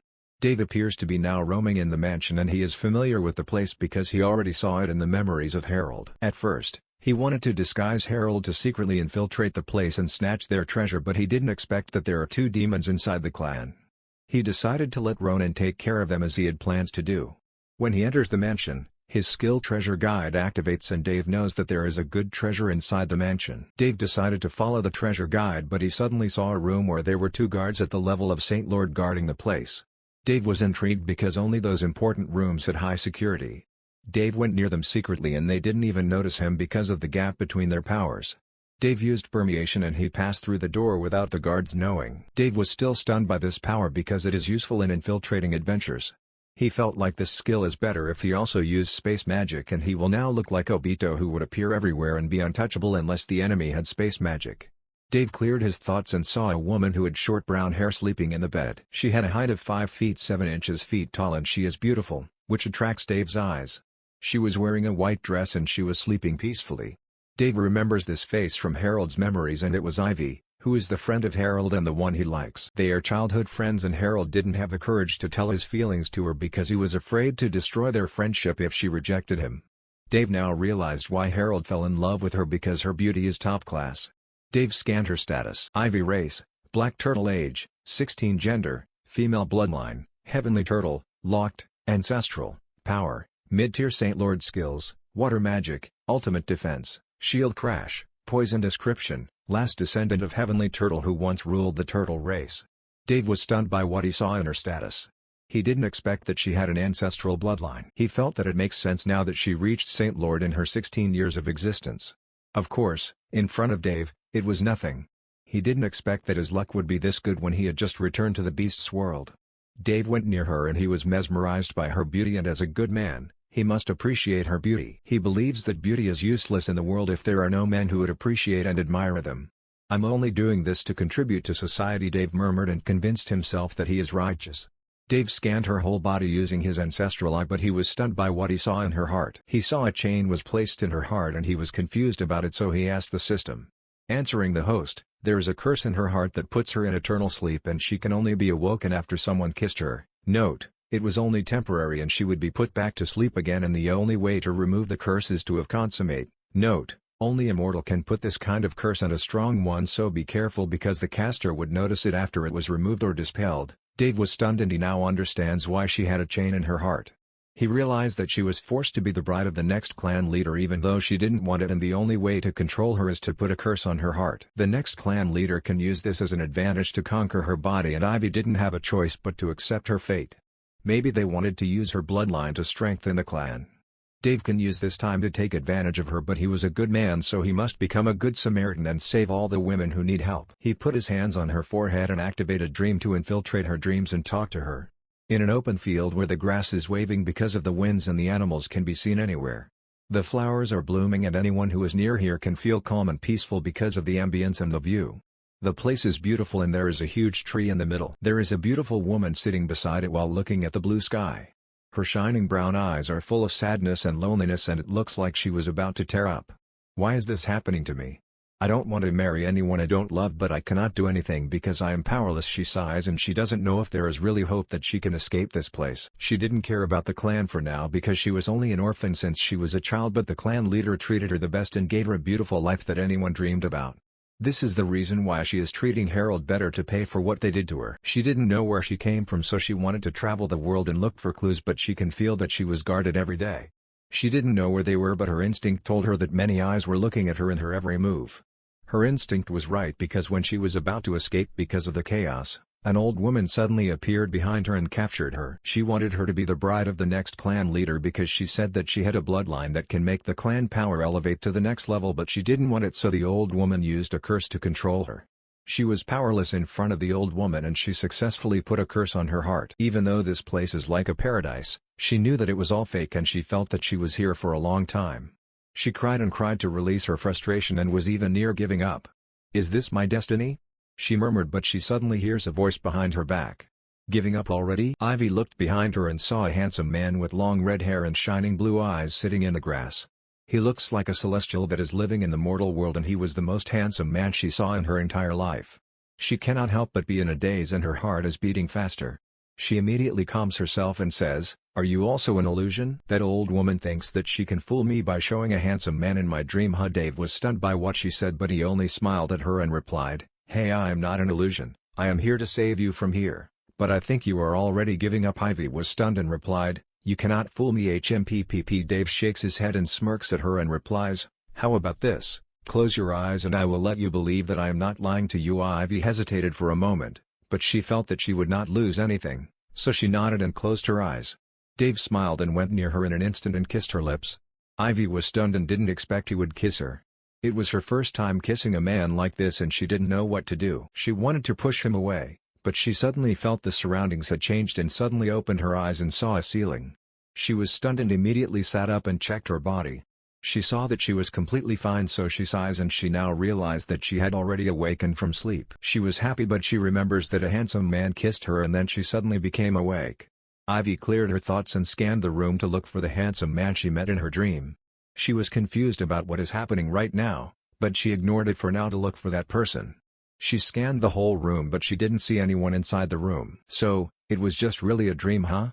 She sighs and feels that there are many things happening to her and she doesn't know what to do for now. She touched her lips and murmured, "But the kiss feels real to me. You want to feel it again?" Ivy suddenly heard a voice behind her and saw Dave smiling at her with amusement.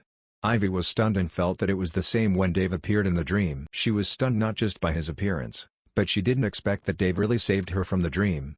"Who are you? Why did you save me?" Dave smiled and replied, "You can call me Dave, and for the reason I save you? I don't know, you just look beautiful, so you pique my interest." Ivy was stunned by his reply and didn't expect that he is a straightforward person. She felt shy because of Dave's boldness, but she calms herself to analyze the situation. "Don't joke with me. I don't know where you came from and I have a feeling that you do not belong to my kind, but I appreciate your help to wake me from sleep, but you must leave immediately because the old hag might notice something wrong and you will also be caught by her." Ivy was thankful to Dave, but she was worried about the safety of Dave. She didn't want someone to get involved in her problems, so she wanted him to leave already. Dave smiled and replied, "Wow, you're too kind to think about my safety, but I think it's too late to say that because I am sure that someone strong is already approaching us." Ivy was stunned, but before she reacted she saw Dave immediately grab her and put her in his arms and said, "Well, those princes don't deserve you, so I will take you away from here." Of course, Dave used his teleportation skills to safely escape the place because he felt a strong one approaching the room. He is not afraid, but he didn't want to waste his skills and trump card unless he really needed it. He immediately disappears from the room together with Ivy in his arms. Just a second after their disappearance, the door opened and an old woman appeared. She had the height of 5 feet 6 inches tall and had long white hair that reached the ground.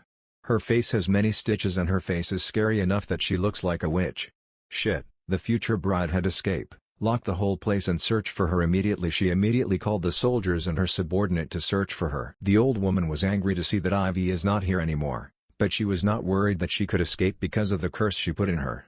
"You cannot escape here and you are the key for our long-time dream to come true," the old woman murmured as she remembered some memories she had. Dave appeared in a room where he detected where Ronan was. Dave's face was calm as if he was just taking a stroll. He was moving freely in the castle and even stole the future bride of the new clan leader. Ivy was still stunned about what was happening, but she suddenly felt that the space was distorted and she saw that they were now in an empty room. She didn't know how to react, but she realized that she was in Dave's arms, so she blushed and immediately went down because she was shy being held by Dave. "Where are we? Who are you really?" Ivy had many questions to ask, but Dave kept ignoring her. Dave scanned the room, then a man who wore a butler attire appeared near Dave. Of course, he was Ronan, and beside him, a man who wore a black outfit and had the height of 5 feet 9 inches tall and looked 17 years old, standing beside Ronan like a puppy.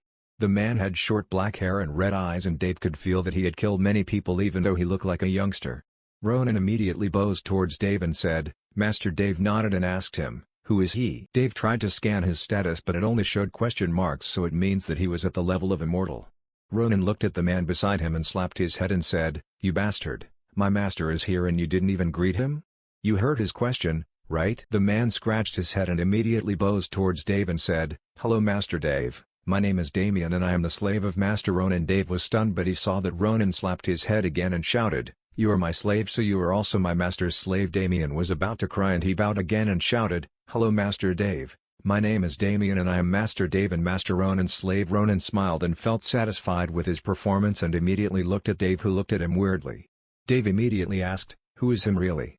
I can feel that he is a demon." Ronan immediately replied to Dave, "Master, this is what happened." Ronan told Dave what happened, and Dave didn't know if he would laugh at Damien or felt pity. He learned that Ronan tortured Damien, who is the accomplice of the other demon who have taken the body of Prince Henry. Ronan told Dave that Damien is tough as he is not giving up at first, so he used his torturing skills on Damien, so now he looks like a puppy in front of him. It was Dave's first time hearing those kinds of torture and he felt that he can use that to his future enemies. Ronan used his techniques to completely manipulate and brainwashed Damien so he would be loyal to Dave and Ronan forever. Dave was satisfied by his work and felt that he really deserves his title. Ronan got him another immortal subordinate and it can be a huge help in his future plans and adventure. Dave patted Ronan's shoulder and said, "You did a good job, I am proud of you. Next, monitor the last demon who had taken the body of Henry." Ronan patted his chest and replied, "Yes master, but I will punish someone first for trying to harm my master Kiki." Dave was stunned, but he suddenly saw Ronan disappear and in just 3 seconds he appeared again, but he was now holding the head of an old woman in his hands. Dave was stunned, but Ronan immediately took out a cube in his hands and gave it to Dave. "Master, this is her memories that I extract." Ronan said it plainly as if he did an easy mission. Dave shakes his shoulder and says to himself, "I must practice myself to be used to how he efficiently works." Ronan keeps surprising him and he just slew an immortal and extracted her memories in 3 seconds. In the room, Henry is looking at the mirror and his face head full of confidence. He fixed his clothes and then murmured, "Why is he not here yet? He only needs to kill an insect tsk. Maybe he is just taking his time to enjoy." Henry didn't mind him going anywhere to enjoy himself, but they are executing their final plan today, so he was a bit irritated that Damien is not taking their mission seriously. He told him they can enjoy their time after they completed their task because their life is on the line if they fail here. Demons are unruly creatures and don't like to obey others, but they cannot disobey their lord's command. He was angry right now, but he suddenly heard a knock on the door, so he said, "Enter." Clank. The door opened, then a maid enters the room and bowed to Henry and said, "Prince Henry, the generals, and many high officials are now waiting in the hall." Henry nodded and smiled at the maid. The maid blushed as Henry's reputation to the clan is good and he was known for being kind and gentle. Many females had a crush on Henry, but Henry didn't show any affection to anyone. "I will be there in a minute, so you can now leave," Henry said. Then the maid hurriedly left the room. After the maid leaves, Henry's smile disappears and turns into a serious face. "Fuck you, Damien, so be it, I will do it on my own." He then leaves the room and now heading towards the hall. Dave follows the direction where his skill treasure guide is pointing him. He easily bypasses everyone as he is concealing himself, and he heard from Ronan that many strong figures are gathering in one place. Ronan said that today is the day of voting for who is the one who fits to be the next clan leader. Henry and Haslam would fight for it by showing their skills not just in fighting but in managing the clan. Of course, Harold is excluded as everyone knew that he didn't have a chance to win against his older brothers. Dave decided that this was the perfect chance for him to roam in the castle, so he left Ivy in the room together with Damien to secure her safety while Ronan is keeping an eye on what is happening in the hall. Dave took 3 minutes to reach where the treasure guide was directing him, and he only saw a wall and there was no other path. Dave used his ancestral eyes to see if there was a hidden passage there, and he saw a room behind the wall. Dave didn't hesitate as he used permeation as he passed through the wall, and Dave entered the room. Dave scanned the room and saw a drop of black blood floating in the air, and it was protected by a 9-star formation. Dave scanned the blood, and he can feel the strong energy it was emitting. Dave was happy at first because when he entered the castle, the treasure guide shines brightly and he knew that there was an opportunity for him. It was not the same intensity as getting the heavenly ice fragment, but it was still a treasure that is beneficial to him. Blood of immortal description, a drop of blood of King Dracula from the blood race. Dave was stunned and he didn't expect that it was the blood of an immortal. He didn't know why it was here, but he will not pass this opportunity to get it. System, is it safe to absorb the blood? Answering the host, the system noticed that this blood could be absorbed if you spend sin points, like when you absorb the heavenly ice fragment. Your body cannot handle the blood, but it was possible with the system. Note, this blood comes from a strong one, so it would require many sin points. Dave smiled and he knew that this blood could elevate his power once again. He felt that his luck was good that he would encounter a blood of an immortal while he only wanted to snatch some treasures. Dave cleared his thoughts and scanned the formation. He never thought that someone in the beast's world could create a 9-star formation, so he really underestimated them. He was now considered a 9-star formation master because he got that reward in the tower, so it was not a problem for him to remove it, but it would take time. TSK, it took me a minute to remove it. Dave was not satisfied with that speed, but if someone knew what he did, they would surely treat him as a god and wanted to prostrate to him to accept them as his disciple, because it was impossible even for a 9-star formation master to remove a complicated formation in just a minute. After the formation was removed, the energy of the blood suddenly rushed towards him, and Dave was prepared for this, so he again activated permeation, so all the energy was just passing through him and he was unaffected. This skill had many uses if you just utilized and studied it properly, but the system said that it was not a perfect skill and there are many ways to counter it. He also created an isolation barrier for others to not notice what is happening here. Dave immediately said, "System, absorb it now." Processing, total sin points, 5 quintillion. Deducting 1 quintillion sin points for absorbing the blood, Dave immediately saw the blood enter his body and he felt intense heat he never felt before. Dave was in pain right now and he didn't expect that it was a painful process. "Fuck system, you always never warned me about this." Blood was coming from his eyes, mouth, and ears, and Dave never felt this kind of pain in his entire life. It was more painful than when he first took the process of evolution. He felt that his blood was draining out of his body, and it was being replaced by black blood. Dave endures the pain until he doesn't realize that he lost consciousness and falls to the ground. Dave opened his eyes and saw Ronan looking at him with worry. Dave didn't have a chance to notify him as he suddenly lost consciousness, but Ronan easily realized that Dave lost consciousness because Dave kept asking him questions, but it suddenly stopped, so he immediately rushed to where Dave was. "What happened, Master?" Ronan asked as he was worried about Dave. It is engraved in his mind that Dave is the most important and all he needs to do is to obey him and keep him safe. Dave smiled and replied, "Nothing. I just absorbed the blood of an immortal." Dave said it nonchalantly, but Ronan was stunned and immediately walked towards him and held his wrist to check his body. "Master, did you feel something wrong with your body?" "It is impossible for someone below immortal to absorb the blood of an immortal, as it was against the law of the mortal plane and the mortal body cannot handle it," Ronan said as he didn't detect any problems in Dave's body. Dave smirked and replied, "Well, I am different and you don't have to worry about it." "How long did I sleep and what is now happening in the meeting?" Dave asked as he felt that he slept for a long time. "Master, you were sleeping for a whole day, so I ordered Damien to bring Ivy to a safe place for now. The battle of the two princes for the position of clan leader is still ongoing and the results will be decided tomorrow. Ronan told him that Henry and Haslam are showing their fighting skills, commanding skills, strategic skills, and decision-making skills to the officials and the elders. Right now, Henry had the advantage but it was still too early to decide as it was only the first day. After reporting to him, Ronan left the room to continue watching what was happening and he didn't want to disturb Dave. After he left, Dave scanned his body and he is now wearing new clothes as Ronan changed them because it was covered in blood. Dave took out a mirror in his space storage and looked at it. Wow, Dave saw that his skin became whiter and smoother than his previous looks. If not for his muscular body, someone would think that he is a woman. He scanned his body and was stunned to see that his blood is now colored black. He checks his status. Name, Dave Alexander. Age, 15. Race, human. Blood, 15%. Power level, top tier Saint Emperor. Note, your power is converted into numbers. LV, 50 horsepower, 240,000 to 330.000 MP, 280,000 to 380,000 exp, 02 quintillion STR, 5.800, 7,800 AG, 6,000-8,000 int, 6,000 to 8,500 sin points, 4 quintillion new skills acquired, blood magic control and manipulate your blood and even your enemy. Blood clones. Create a clone using your blood. Note, the more blood you refine to create them, the stronger the clone could get. Blood absorption. You can absorb the blood of other creatures and get stronger. Note, system upgrade is now available after you reached immortal level. System. What happened? He was shocked as he didn't know what happened when he lost consciousness. Answering the host, after you absorb the blood of King Dracula, you are now considered as one of the blood race but it is only 15% and you cannot release the full power and potential of the blood race until it reaches 100%. To upgrade its percentage, you only need to absorb the blood of blood race. The stronger the better and the more skills you can get. Dave was stunned as he didn't expect that he is now like a hybrid, but he is still a human based on his status. He was happy that he gained new skills and his strength elevates to the top tier Saint Emperor in one go. He passed the mid, top, peak Saint King, low, and middle Saint Emperor. Others would take many years or decades to raise their strength into other minor realms, but he passed many stages easily. Dave is also happy that the system is now upgradable as he will surely get another system function.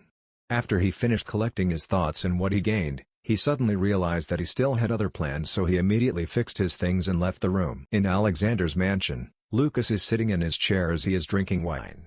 Suddenly, a man appeared behind him and said, "Master Lucas, are you not worried about young Master Dave? He now stopped going to school and always disappearing that even we cannot detect where he is right now." It was Lucas' trusted subordinate who was wearing a butler's outfit. He may look like an old man but his strength cannot be underestimated because only an immortal can release this kind of power. He is the old man who has been guarding Dave since he was a child in the shadows so he was worried about Dave. Lucas smirked and replied, "Why worry? He is my child so nothing would happen to him. I am sure that when he comes back, he is stronger than ever. He is a cunning boy even though he is young and he would not take risks without having a concrete plan. As for the schooling, he really doesn't need to enter the school as it will just slow his progress because no one can teach him in the academy. I only let him enter the academy to gain experience in socializing with a youngster who had the same age as him but I didn't expect that he would only get more women." Lucas always supports Dave but he was distressed a bit by Dave's womanizing traits. As they were talking, they suddenly felt strong energy manifesting. And then a portal appeared and a beautiful woman holding an unconscious muscular man on her shoulder appeared. Lucas was stunned and immediately recognized that it was his mother, Stella, and his father Lucio. Lucas saw Lucio's face that was full of bruises while Stella was just smiling at him. Lucas commanded the butler to leave them for now. The butler immediately left the place as he knew that it was a family matter. Lucas immediately went towards Stella who throws the unconscious Lucio on the ground and then hugs her. "Long time no see." Mother Stella smiled as she also hugs him and said, "Long time no see my son, I missed you." They hugged for 20 seconds and then separated after greeting each other. "What brings you here, mother? And what happened to my father?" Stella smirked and replied, "Well, my long-time plan had finally paid out. I visited this bastard Lucio and did many things to make him drink my potion and after that, he temporarily lost his power. Then I beat him up to vent my anger for him.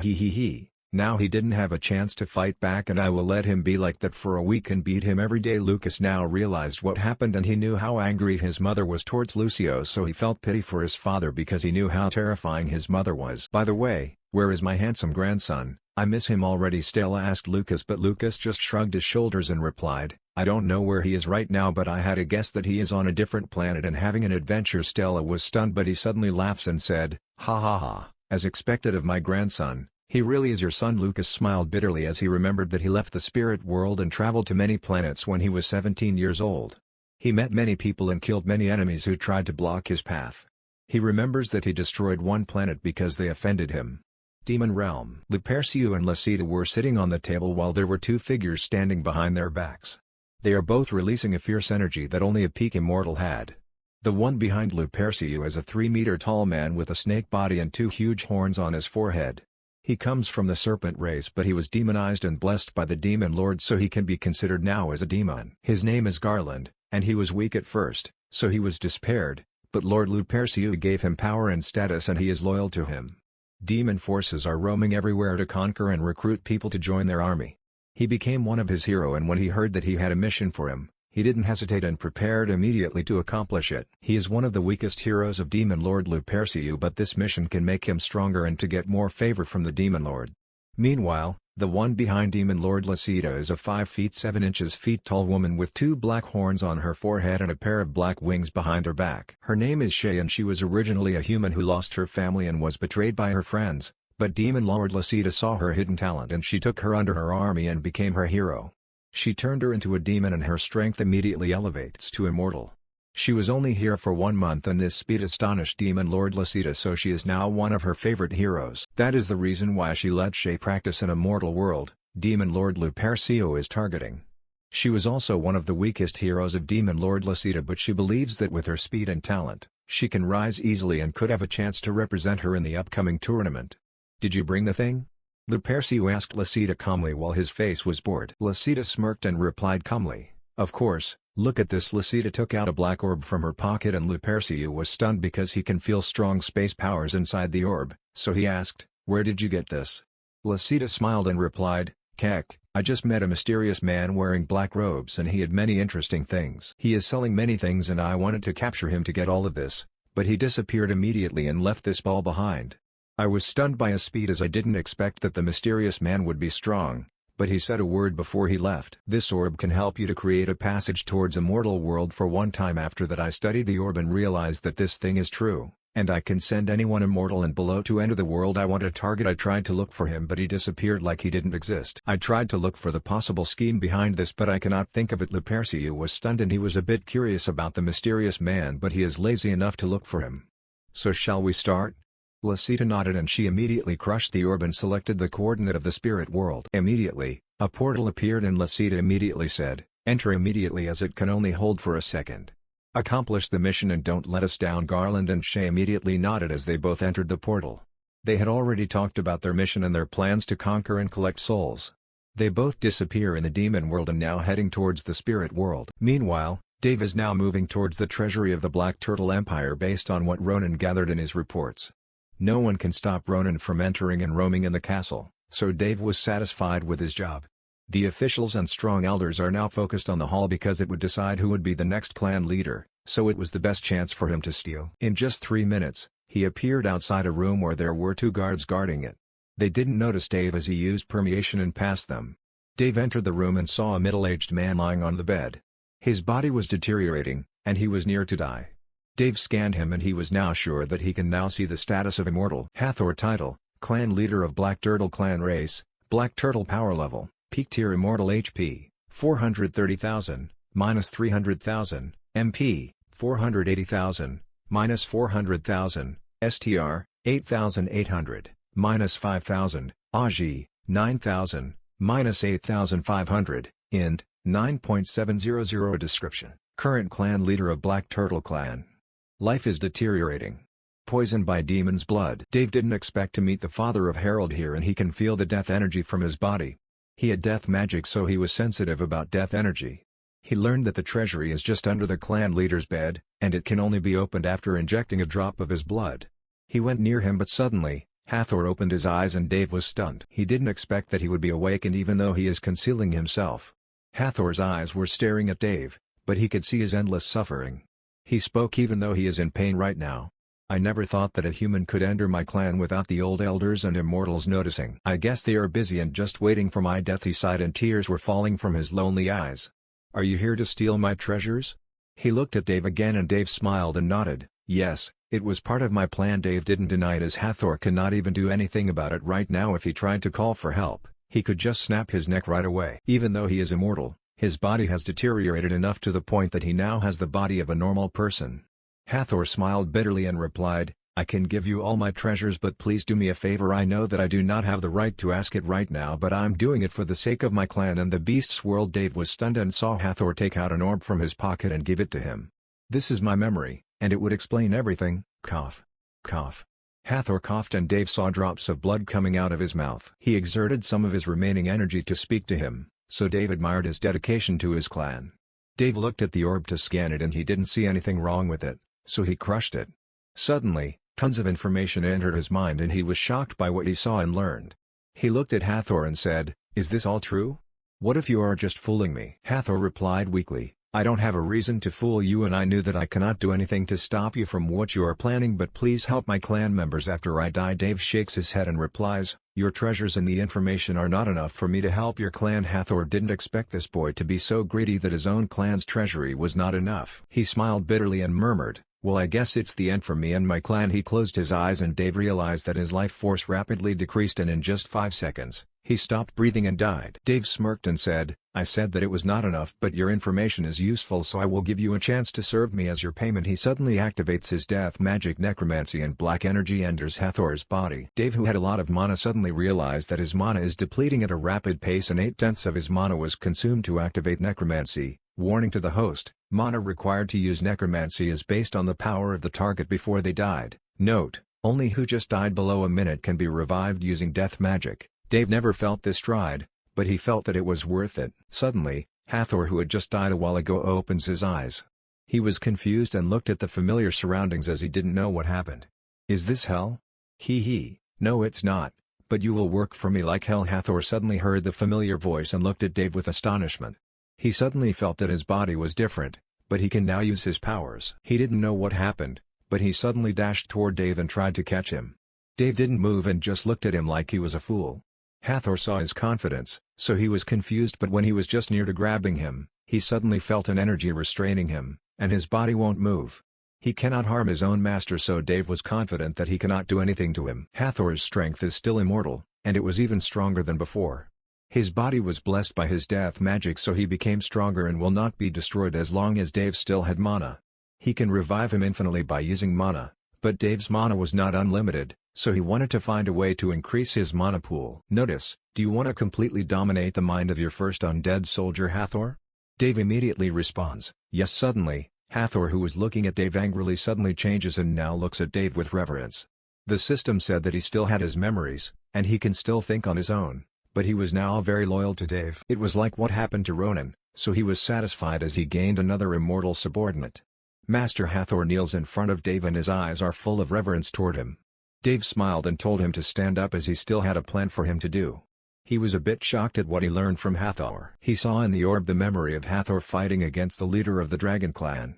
He cannot see his real face as it was blurry, but he was amazed at how strong he was, and Hathor was like a child in front of him even though they have the same power. Originally, they have a good relationship, but it all changes when Hathor learns the secret of the dragon clan leader Dragovich. He learned that Dragovich is secretly massacring many clans, collecting their blood, and offering it to the secret altar inside the dragon clan.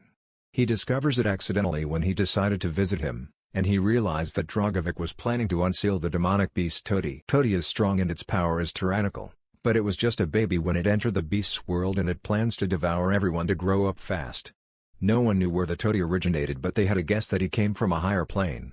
It killed many beasts and devoured their blood and flesh, so he rapidly grew so that every clan decided to join forces to kill and eradicate the Toti. The result is tragic as many immortals died and almost billions were killed by Toti. They realized that they cannot kill the evil Toti, so 12 clan leaders of Mythical Beasts clan decided to use their life force to seal the Toti. They successfully sealed the Toti, but the loss is huge and they entrusted the Dragon Clan to guard it because they are the strongest. Hathor witnessed the war personally, so he was angry because Dragovich plans to unseal the one who almost destroyed his home world. He felt that the sacrifice of his ancestors and other clan leaders would be in vain if it was released. Right now, no one can stop it if it was released, as even the 12 clan leaders who stand at the peak of the beast's world can only seal it and not kill one T. He plans to stop him, but he didn't expect that he had no chance to win against him, and he almost died if not for his secret treasures. Dragovic is hiding his real powers from everyone and he doesn't know where his source of powers comes from. Naturally, even though the Dragon clan is the strongest, it was not strong to the point that other mythical beast clans would get afraid of them. He thought that even though Dragovic is strong, the gap should not be huge, but when he fought him, he was defeated like a child. He plans to spread the news to everyone, but Dragovic announces to other clan leaders that Hathor is a traitor and he plans to unseal Toti. He was framed and he knew that even if he told them that it was not true and Dragovic is the one who wanted to unseal it, they would not believe him because the Dragon clan is more trustworthy and they are the ones who are guarding the seal for many generations. He told this to his friends from other clans, but they didn't believe him and they started to cut off their connections with him. So, he decided to call out all of his clanmates who were outside and lock the Black Turtle clan for his kin's safety because he was afraid that they would be targeted by other clans. He didn't have a choice and didn't know what to do, so he only hid it and thought of a plan to think of a solution to keep the safety of his clan. Dave didn't expect that there is such a huge history in the Beast's world, so he was shocked when he learned that. He didn't care about what would happen in the Beast's world, but he didn't want his other women to be sad because it was their home world. He also remembers that this world generated many sin points for him, so he plans to stop the Dragon clan leader on his plans. He was not in a hurry as he believed that there still was time for that because it was not easy to unseal a seal that was created from the life force of 12 strong clan leaders of the Beast's clan. He cleared his thoughts and looked at Hathor and said, "So where are the treasures?" It was Dave's original plan, but he didn't expect that he would discover many things like the demons and the plan of Dragovic. Hathor immediately guided him toward the treasury.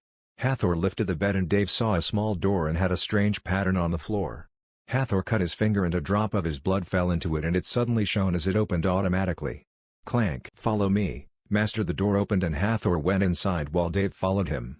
Dave went inside and was stunned to see so many treasures lying everywhere, and this was 50 times richer than his treasures in his space storage. Wow, jackpot! Even though he expected this, he was still shocked, and his eyes were shining because of so much gold and treasures lying everywhere. He constantly supplies his people in the space world with treasures and slowly built his own army as he dreamed of commanding a strong army. In a small and dark and secluded valley, two figures appeared, and many monsters nearby were scared by their aura. One of them is a man and the other is a woman. They both have horns and black wings on their back. Yes, they are Shay and Garland, who are the heroes of two demon lords. They are both releasing killing intent and they were both excited to spread chaos in this mortal and weak world.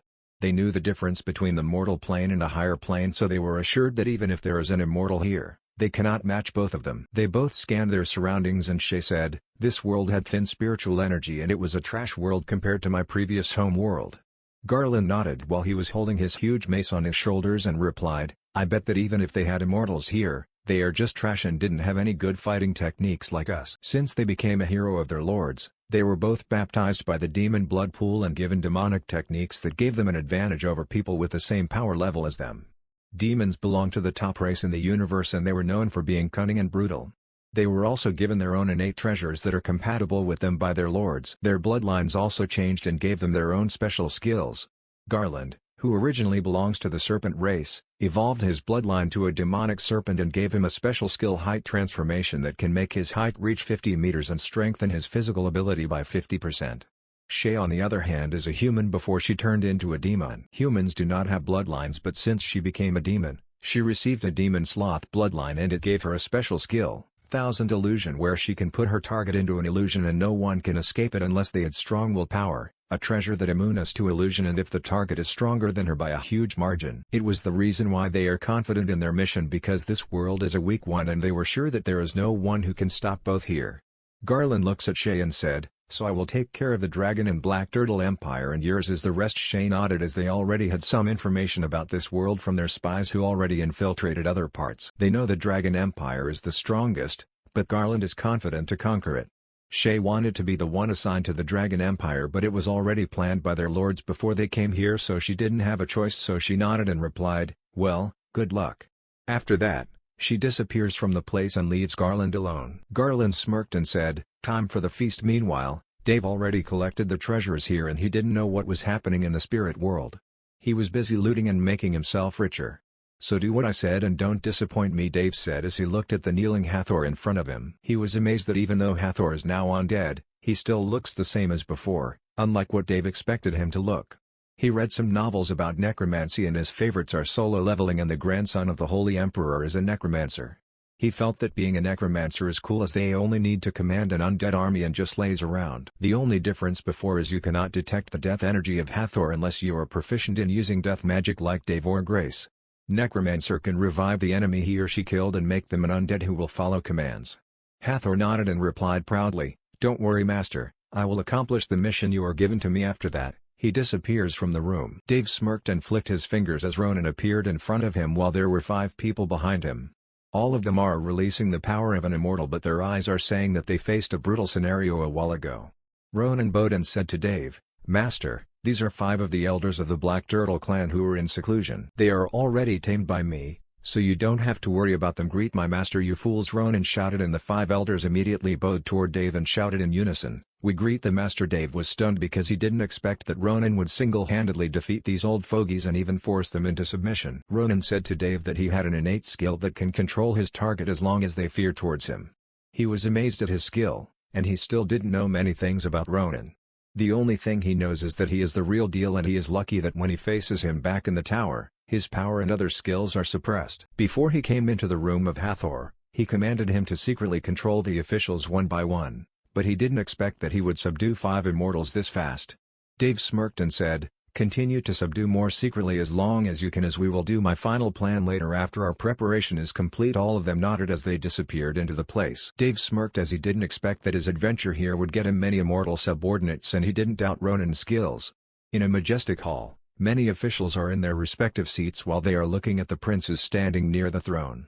Of course, it was Haslam and Henry who were fighting for the throne by showing their merits and skills to the officials. Henry had the lead because he exploits that Haslam is impotent and attracted to the same sex and doesn't have a possibility of having an heir someday. It was huge news when they heard it and Haslam tried to say that it was a lie but many think that it was true as he never shows romantic interest in other females and some of them heard that Haslam likes to bring men into his room and they never came out again.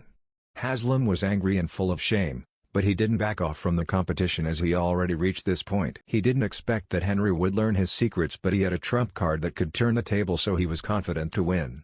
Suddenly, an old man with strong energy appeared in front of them and everyone was stunned as it was their current clan leader, Hathor. "Clan leader," everyone shouted and bowed to him. They were confused about how he appeared here as he was on his deathbed but they didn't doubt him as his aura was still the same and he appears to be even stronger. Hathor waved his hands to make them quiet and sat on the throne. He looks at the shocked face of Henry and Haslam and replies, "Why don't you greet your father? Do you really want me to die?" Haslam and Henry immediately bow to him and said, "Father." Henry was confused about how he appeared to be healthy and he was sure that the poison had already been dispelled.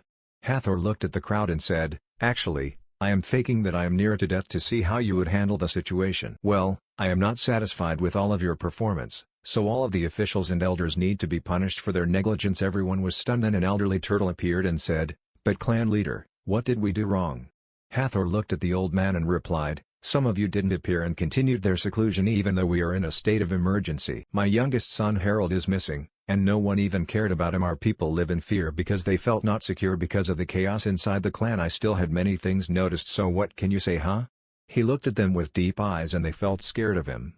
His eyes are now different from before and he looks more tyrannical and brutal. Before, they can do whatever they want as they believe that Hathor won't care as long as the clan's safety is not affected, but they are all wrong as he is secretly observing all of them. They felt ashamed and didn't want to look at him anymore. "As your punishment, all of you will line up and enter my room one by one." He waved his hands, then a man appeared in front of him, and everyone recognized that it was the butler of Hathor who is also at the level immortal. "He will guide you all and I gave him permission to kill those who resist." Everyone was scared as they knew how strong their clan leader was. He is not just good at decision-making, he is also known for being strong and cunning. All of them immediately follow the butler while Hathor, Haslam, and Henry are the ones left in the place. "You know why I let you stay here?" Haslam shakes his head as he doesn't know what is happening right now. Henry on the other hand is analyzing the situation and looking for a possible plan to escape here. Hathor waved his hands, then Haslam immediately lost consciousness, then transferred him to a safe place. He immediately dashed toward Henry and grabbed him by his neck. He lifted him in the air and said, "A demon tried to destroy my clan. You really have the guts, huh?" Henry, who was stunned by what was happening and struggling with his grip, suddenly smirked and replied, "Kek, who would have thought that my perfect plan in disguise would be discovered by a lowly turtle?" Henry, who was originally being held by Hathor, immediately escaped from his hands with ease. He fixed his clothes and replied, "Who are you?" "I am sure that you are near to dying without a doubt. I feel you are not." Hathor smirked and replied, "Yeah, you are right. I am near to death, but my master saved me from death and gave me the power of undying." He dashed forwards towards him and punched him in the face. Boom. The place is soundproof, so he didn't care about the noises and explosions. Henry's body was blasted by his punch. Then Hathor saw his face change into black and his eyes turn red. A horn appeared on his forehead and his height changed to 4 meters. "Roar!" he screamed, and Hathor saw Henry's strength continue to rise to the point that he was sure that his power already surpassed his. "I cannot fail this mission for my master," Hathor swore in his heart, and he didn't care even though his strength is above him because he was undead and can be revived anytime. The demon looked at Hathor and said, "You puny turtle, you must feel envy for my strength and power. I will give you a chance to serve my lord, the 10th demon lord of envy. I promise that I will keep you alive and make you stronger." Hathor sneered and replied disdainfully, "Your lord will kneel in front of my master, so don't expect to come out here alive." The demon was angered by his words and replied, "Hahu, I envy you for having a chance to serve my lord, but you actually refuse?" He immediately disappeared and appeared behind Hathor and punched his back. Boom. Hathor was blown away and he didn't expect his speed to be extraordinary. Luckily, he had a strong shield, so he didn't take serious injuries. He immediately stands up and starts to clash with the demon. Boom. Boom. The clash between Hathor and the demon continues, and it causes a strong impact on the place. The demon had the upper hand, but Hathor didn't back down because he would not die because of Dave. They exchange blows and the demon starts to get serious because he saw that Hathor is hard to defeat. "Shit, where is that fucking Damien?" Damn, the demon was angry because up till now, Damien never shows up and helps him. Their mission was supposed to be successful, but many unexpected things happened and now, it was completely ruined. He cleared his thoughts and then punched Hathor in his abdomen. Boom. Hathor was blown away, but there is no pain in his eyes, as if that punch didn't hurt him. He was now an undead, so he would not feel pain and bleed again. The demon wanted to attack him again, but he felt a familiar aura appear behind him. He looked behind his back and saw Damien holding a beautiful female in his hands. That hands are tied. The woman is of course Ivy, and she volunteered herself to be part of Dave's plan. Dave can easily send Ronan to defeat the demon, but he sent him to brainwash and control the elders and other immortals of the Black Turtle clan. Ronan said that he can use clones to do other tasks, but Dave didn't want Ronan to do all things. Damien looked at the demon in front of him and smirked as he said, "Kek, sorry Harold, I am late. I ran up into many problems, but I still got one of our objectives. I finally found the one our lord needs. She was hiding, but luckily, I discovered her." The demon, Harold, saw Ivy and felt relieved, as there is still a chance for their plans to be successful. Damien already exposed their plans to Dave and he was stunned by it. The plan of the demons is to extract the bloodline of Ivy because her bloodline contains many mysteries. As for how they learn this, they both didn't know, as their demon lord only commanded both of them. They plan to rule the Black Turtle clan first to find what are their other secrets. They already knew that Ivy is the one they are looking for, but they didn't act immediately because it was risky. The Heavenly Turtle is one of the strongest bloodlines in the universe, and they are the highest bloodline every Turtle Beasts member could reach. They are the ones of those who had the possibility to reach godhood, like God Kings and Demon Kings. Sadly, they disappear without a trace because of unknown reasons. The 10th Demon Lord of Envy envied the other Demon Lord who ranked higher than him, so he wanted to extract the bloodline and absorb it so his ranking would elevate and get stronger. He plans this for many years secretly, but he discovers that there is also another Demon Lord targeting this planet. He didn't know who the Demon Lord was and what their plan was, but it made him wary of creating big movements because he didn't want others to know about his plan. "TSK, it's good that you still remember our plan. I thought that you already died." Asshole. Harold sighed in relief, then looks at Hathor and smiled with disdain and said, "Kekek, looks like the luck would be on us." He was now assured that even if they didn't discover the other secrets of this clan, on why this clan is related to the Heavenly Clan, they can still present the woman with the bloodline to their lord and their life would be safe. They knew that if they failed, it meant death. They cannot escape even if they wanted, as their souls are already marked by their lord, so even if they escape, they can still detect it and hunt them. Damien smiled and went near Harold. Harold didn't care about it, as he was focused on how he would eradicate Hathor. He felt irritated because he overpowered him, but he cannot kill him. As a demon of envy, he started to envy the undying traits of Hathor. He was only an ordinary elite soldier with an ordinary demon bloodline, but their lord promised both of them to upgrade their bloodline if they finished this mission. Harold was about to attack, but he suddenly felt something was different. He looked at his chest and saw a hand pass through his chest while it was holding a beating heart. He was stunned and realized that Damien did it, and it was too late for him to react because he was caught off guard. Both Damien and Harold had the same power, so he had no chance to dodge it if he was unaware of his sudden attack. He looked at Damien and replied, "Why?" He knew that he would die because the heart is the most important part of a demon. An ordinary demon only has one heart like him, but other demons had several. He didn't expect Damien would betray him and try to kill him. Even though he is at an immortal level, he cannot regenerate again or used his soul to escape his body and possessed another body because his heart was locked by Damien. Demon lords had 7 hearts while the demon kings had 10 hearts, so they are hard to kill. Damien smirked and replied, "Well, it's a long story, but don't worry, we will meet again later." Harold was confused, but Damien crushed his heart and then he collapsed on the ground and lost his life. Damien untied Ivy and then helped Hathor, who was blown by Harold's punch. Ivy was first shocked by what she discovered, but Dave explained many things to her and about her hidden bloodline. Ivy decided to trust Dave and follow him to learn about her origin, so she wanted to help him with his plans. Suddenly, a portal appeared in the air and a handsome man with long red hair appeared. Of course, it was Dave, and he already knew what was happening as he watched them through Hathor. He can see like CCTV what is happening through his undead soldiers' visions if he wanted. He looks at Harold's body and then takes out a potion from his storage space. This potion comes from Hathor's treasury, which can regenerate his mana by 70%. He knew he needed more mana to revive an immortal like Harold, so he prepared it. He touches the body of Harold and then activates his death magic necromancy. Black energy suddenly enters Harold's body like what happened to Hathor, and Dave's mana instantly depleted at a rapid pace, so he drank the potion immediately. He realized that Harold is stronger than Hathor, so he needs more mana to resurrect him. Dave's mana almost drained up, but he drank so many potions to finish the process. He still had the unlimited mana card, but he felt that he needed to save it for now. He looks at Harold, who is lying on the ground as the black energy is roaming on his body. 99%, completed. Host, do you want to change his memory? Y/N, the system asked Dave, and he immediately replied, yes, ding. Success, soon. Harold opened his eyes and scanned his surroundings. He looks at Dave, then kneels on the floor and said, "Master, Harold is here at your service." Dave smirked and replied, "Stand up." Harold immediately stands up and looks at Dave with admiration. Dave was satisfied and then clapped his hands. Clap. Suddenly, a portal was created, then 21 figures appeared and they were led by Ronan. Ronan immediately bows to Dave and said, "Master, I already finished the mission you gave to me." Dave smiled, patted his shoulders and said, "Good job, Master." The 20 immortals immediately kneel in front of him and look at him with reverence. Ronan smiled and felt proud as his master complimented him. Harold looks at Ronan with envy, but he swears in his heart that he would serve his master well. Dave now had 20+ immortals working for him, and he could basically conquer many worlds if he wanted, but it was too early for him to do that. He commanded every one of his plans while he brought Ivy, Ronan, Harold, Damien, and Hathor with him. Hathor told him before that there is a secret place where the founder of the Black Turtle clan sealed it and told him to never open it. He was curious, but he obeyed his commands and kept his word, and he almost forgot about this if not Dave asked. The demons are searching for some things in the Black Turtle clan and not just to kidnap Ivy, so he was curious about it.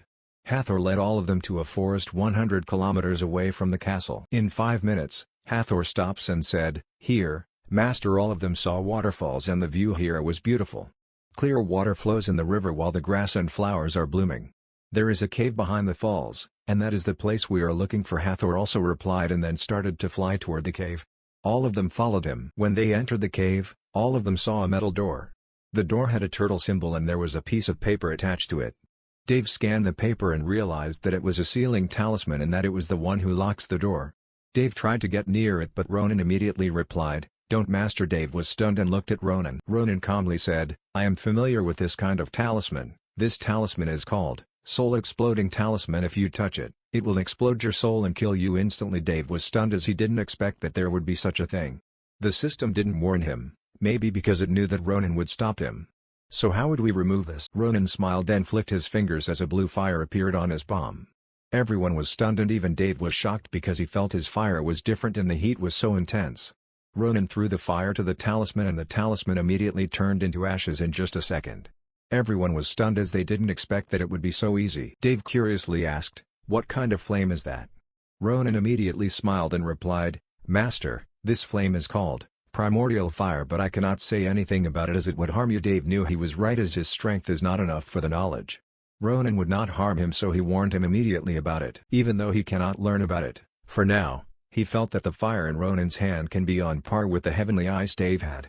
He still had many things he needed to know and his strength is still weak for now. He didn't know much about Ronin but he was surely a real deal as he had that kind of fire in his possession. He cleared his thoughts and then looked at the door that opens automatically because the seal was broken.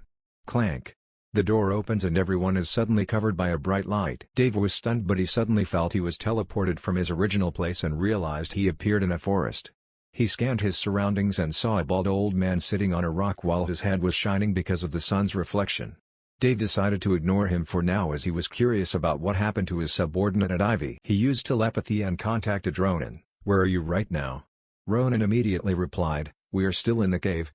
When the lights appeared, it teleports both of you and Ivy, so I guess that it would only let anyone below immortal inside. Dave was stunned and he didn't expect that Ivy would also be teleported, but they were separated. "Master, don't worry, I assured you that Master and Ivy won't be in danger," Ronin said, and Dave was curious how he was sure about it, but Ronin said that he would explain it later. Dave shakes his head and then looks at the old man again. He looked like a Buddha because he was fat and bald. He wore casual clothes but he felt something different about him. In the spirit world. "So this is the so-called Black Turtle Empire, huh?" "TSK, they only had 2 immortals, and both are weak for me. One of them is injured and one is a beast." Garland appears above the Black Turtle Empire and with his powers, he already analyzed the power of this empire.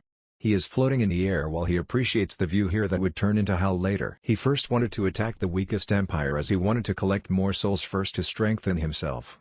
He is not afraid of the Dragon Empire but the Black Turtle Empire is nearest to his place, so it should be their bad luck. Dave looked at the bald and fat old man in front of him. He was just sitting on the stone and didn't even open his eyes when he appeared near him. Dave scanned him with his ancestral eyes but he didn't see anything and it was only question marks. He cannot even see his name, so he was sure that this old man is strong. He also feels the time here is different because he had time magic. He couldn't pinpoint it, so he asked the system, "What is the time ratio here?" Answering the host, "You are inside the domain and the time here is 1 year inside is equivalent to 1 hour inside the beast's domain." Dave was shocked as this place is the best place to train. He could leave this place if he wanted but it was a waste if he didn't cherish this chance.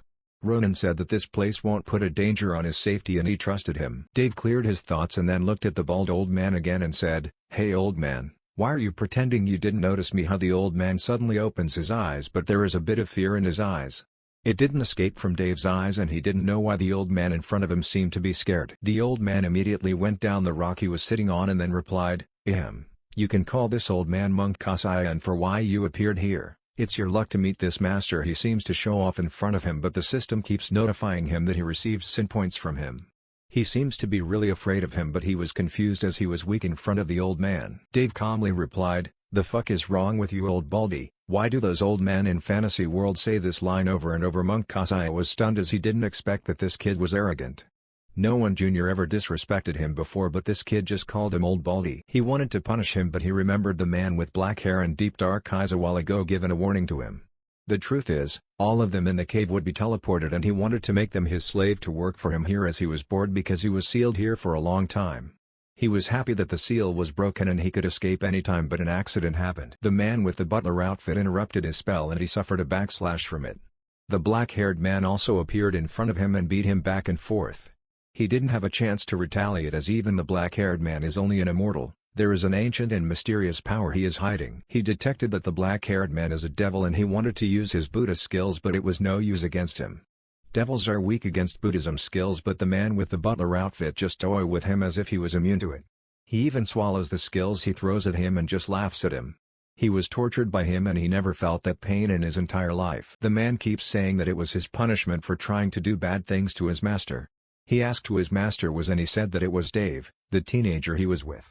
He was stunned to learn that his master is only a Saint Emperor level brat and he can see that the man in front of him respected him so much. A strong devil like him is serving a brat, so he assumes that he must be from a royal or a prominent family from the higher plane. He was respected by many, but he was trashed by the devil. He is strong when he is in his prime, but his skills deteriorated because he is sealed here, but he guessed that he was still no match against the devil in front of him even on his prime. The devil got bored with him after 10 minutes and wanted to kill him completely, but he sided away his pride as he said that he had many skills and techniques that can be beneficial to his master. He also said his treasures and anything he had to just save his life. He was afraid of death and he didn't care even if he made a deal with the devil, that is their arch-enemies, if his life is on the line. He gambled that the devil would hear and negotiate with him, but the devil surprisingly agreed, and he also said to also train a woman named Ivy. He didn't hesitate to agree as he finally saw a way to live. After that, the devil said to take care of them or he will come back to kill him completely. He was scared and nodded like a puppy. After the devil left, he sighs and lays on the ground while his whole body is still sore because of the torture. He collected his thoughts and then realized something. His master said something to him when he was a child that is marked on his mind. A devil's weakness is Buddhism, but there is someone who is immune to it. He was a unique demon and he slaughter for fun. He is strong to the point that the demon kings are afraid of him. He is called the King of Assassin. No one knows where he is right now, but if you ever meet him, run as fast as you could. He realized that the man he just met right now must be that legendary killer, and he was so scared when he thought of it. He luckily negotiated with that demon and survived. He promised to take care of his master and that woman, so he created a clone to supervise both of them. Since the devil had just left, he still wanted to show that he is strong and mysterious old man, but he didn't expect that the master of the devil had a bad mouth and disrespectful. He called him Old Baldy and he cannot even get angry because he was afraid that the devil will kill him if he does. Monk Kasaya looked at the handsome youngster in front of him. He wanted to get mad at him, but he forcefully smiled and replied, "Don't be like that. My name is not Old Baldy, you gotta learn how to respect elders." Dave stared at him and replied, "I don't care, you are Old Baldy for me." Monk Kasaya started to lose his temper, but he steeled his heart to endure his emotions as he still wanted to live. "Just like I said, my name is Monk Kasaya from the Thunder Temple, but I was sealed here by a strong turtle I met when I was traveling. I was strong and arrogant because of my status, so I treat that old turtle as an ant and wanted to make him my pet, but I didn't expect that I will be brutally crushed, and then he sealed me here. At first, we were evenly matched, but when he started to use his bloodline, his strength elevates and his defense is impenetrable. His bloodline is terrifying, but luckily he is not a killer, but he still punishes me for attacking him by sealing me here." Dave was stunned and now started to discover the puzzle. He must have encountered the predecessors of Ivy with Heavenly Turtle bloodline and he was sealed here by him. He knew that this Old Baldy was strong, but he didn't expect that he would be defeated easily by the turtle. "I thought that monks are good people, yet you attack him and wanted to make him a pet." DSK. As expected of an Old Baldy, Monk Kasaya's face was red because of shame and immediately replied, "Who the hell said that monks are good people?" "Ahem. By the way, since you are already here, we can start our training." Dave was stunned and asked, "You are going to train me? Are you worthy?" Dave's arrogance reached the highest level. He didn't know if his primordial sin of pride was affecting him or if it was just his nature. Monk Kasaya secretly chanted a mantra to calm himself as he was now angry deep in his heart towards this arrogant brat. He ignored his taunting and replied, "I will teach you how to strengthen your mind and body. Having a strong mind and willpower is important because not all are using physical or magical skills. There are some who use mind and delusion skills." Dave started to listen to him as he didn't expect that this old monk's words are good and enlightening him. 6 months later, Dave was immersed in his training with Monk Kasaya. He temporarily stops thinking about what is happening outside as it would only make it hard to calm his mind. He contacted his companions and subordinates about what he is doing and they supported him as the time is different here, so it was not that long. He let Ronan lead his subordinates in his plans and he assigned some things to his other subordinates before he started his training. He was now in the waterfall and he was sitting on it while the water was falling on him. He is topless and his eyes are closed. Monk Kasaya started training Dave's mind and he keeps doing it for 6 months. At first, he expected to train him for many years in enhancing his mind, but he didn't expect that Dave is already showing that his mind and willpower are getting better. He was amazed at how talented he was and he sometimes only said some words once but he already memorized them in an instant. He also easily adapts to the training he is putting in and he keeps mocking him that his training is easy. Monk Kasaya felt that this boy is not a human but a devil. This boy just does this kind of training so fast because even his master took many years to train and tamper his mind. Dave opens his eyes as he hears a notification in his mind. Ding! You acquired a new skill, parallel thinking, and it will be under the primordial sin of envy. Dave smiled and he didn't expect to gain a new skill just like that. His training here is beneficial to him as training his mind is important. His intelligence and his status has risen and it means that his mana pool is expanding. His problem when using death magic is his mana pool and it was not enough for him to revive 2 targets. The Old Baldy teaches him the mind tampering method and it also helps him to control his skills more efficiently. During the 6 months, he only focused training on his mind and he kept teasing the old man to let him give it his all as he felt that the training was easy. Dave had many skills on him and they became handy when he was training. He cleared his thoughts, then looked at the bald old man sitting on the rock as usual while he was in the waterfall and shouted, "Hey Old Baldy, I think I already learned your so-called mind tampering method. What's next?" Old man Kasai was shocked and scanned him. Fuck, he was proud back then that he finished this training after 10 years, but now reality hits him hard.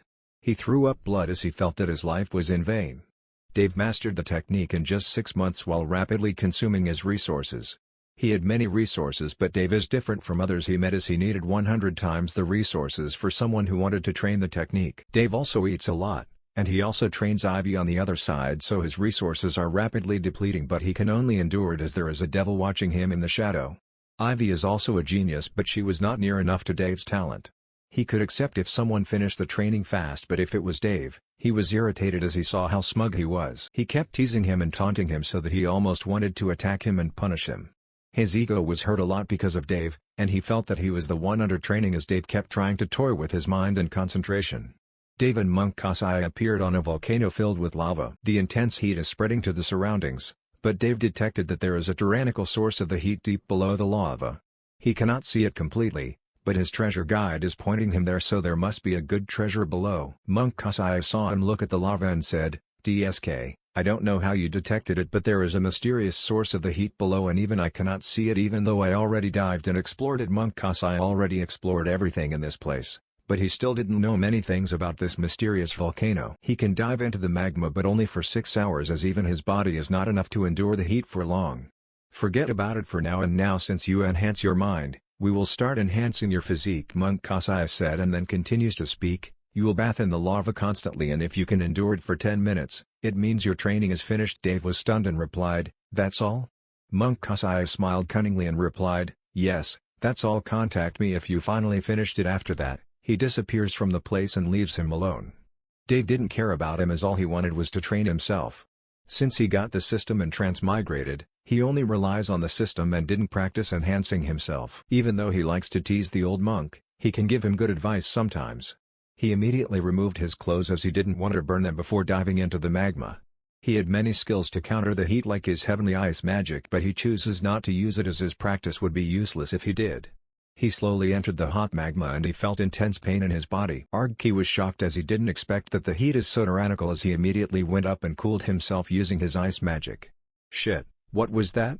"TSK, the old baldy didn't warn me about that at first. He estimated that he can last for a minute, but when he enters the magma, he can feel that the heat is also damaging his inner organs and bones." He underestimated this training, so he decided to start a plan on what he needed to do.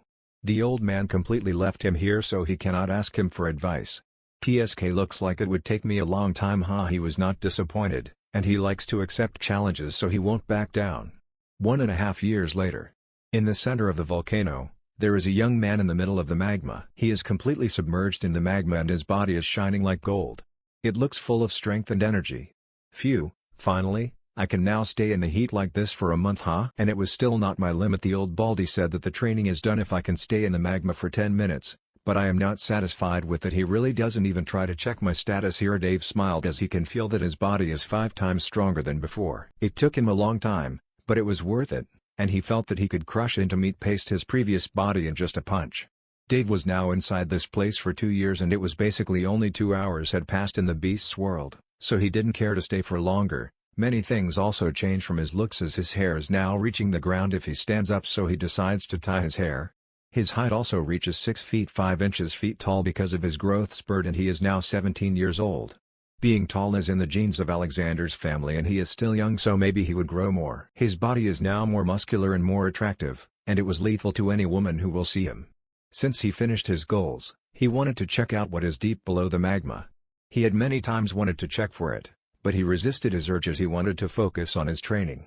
He was curious about what is deep below this magma, so for the first time, he decided to explore it completely. He felt that his body is now immune to the heat of this place, so he is confident that he can discover the mystery of this place. He dived rapidly and swam like he was in the water. As he goes deep down, the heat continues to rise, but it was not enough to hurt him, so he continues. In just a minute, he reached the deepest place of the volcano, and his skill, treasure guide, is useful for him to navigate the treasure. The heat here is 100 times more intense, but Dave didn't care as his body can still endure it. He reached the floor of the magma and saw a small hole in it. Ordinary people cannot fit in the hole, but Dave used his permeation and entered inside the hole easily. Dave was shocked to see a spacious room after he entered the hole and saw a red orb floating in the middle of it. It was covered with many deadly formations, but he didn't care as he was amazed at the orb. He was sure that the orb is the source of this place and he wanted to get it badly as the treasure guide is shining brightly toward it. It was surely a treasure that could help him to get stronger. The system detected a domain core. Domain core is the core of the domain, and you can absorb it and strengthen yourself. Note: if you absorb it, the domain will vanish and be destroyed. Note: if you absorb it, the domain will vanish and be destroyed. Dave was stunned as he didn't expect that the core of this place is hidden below the magma. The old bastard cannot escape this place, but it looks like domain core is the answer. He knew that he may be the only one who can absorb many things like this because he had the system. He didn't need to remove the formation as he can get in using an easy way like he used to do to get the heavenly ice fragment. Hands of Greed. He activated his best stealing skill, the Hands of Greed, then the orb immediately disappeared from its original location and teleported into his hands. The Hands of Greed immediately immobilized the energy it released, and it looks like an ordinary orb in his hands. Ding! The domain orb has been obtained. Detecting if the orb is dangerous to your body, finished 100% safe. Do you want to absorb it? Y/N. Required sin points, 7 quintillion. Current sin points, 10 quintillion. Note: you will fall into a long slumber when absorbing the core. The system notification appeared in his mind, and he didn't expect the system would now warn him if he was going to lose consciousness. The required sin points he needs to absorb are many, but he doesn't care as long as it makes him stronger. He immediately created a formation so no one would disturb him. Then he waved his hands as Ronin suddenly appeared in front of him. Master Ronin bowed and he was not affected by the heat here.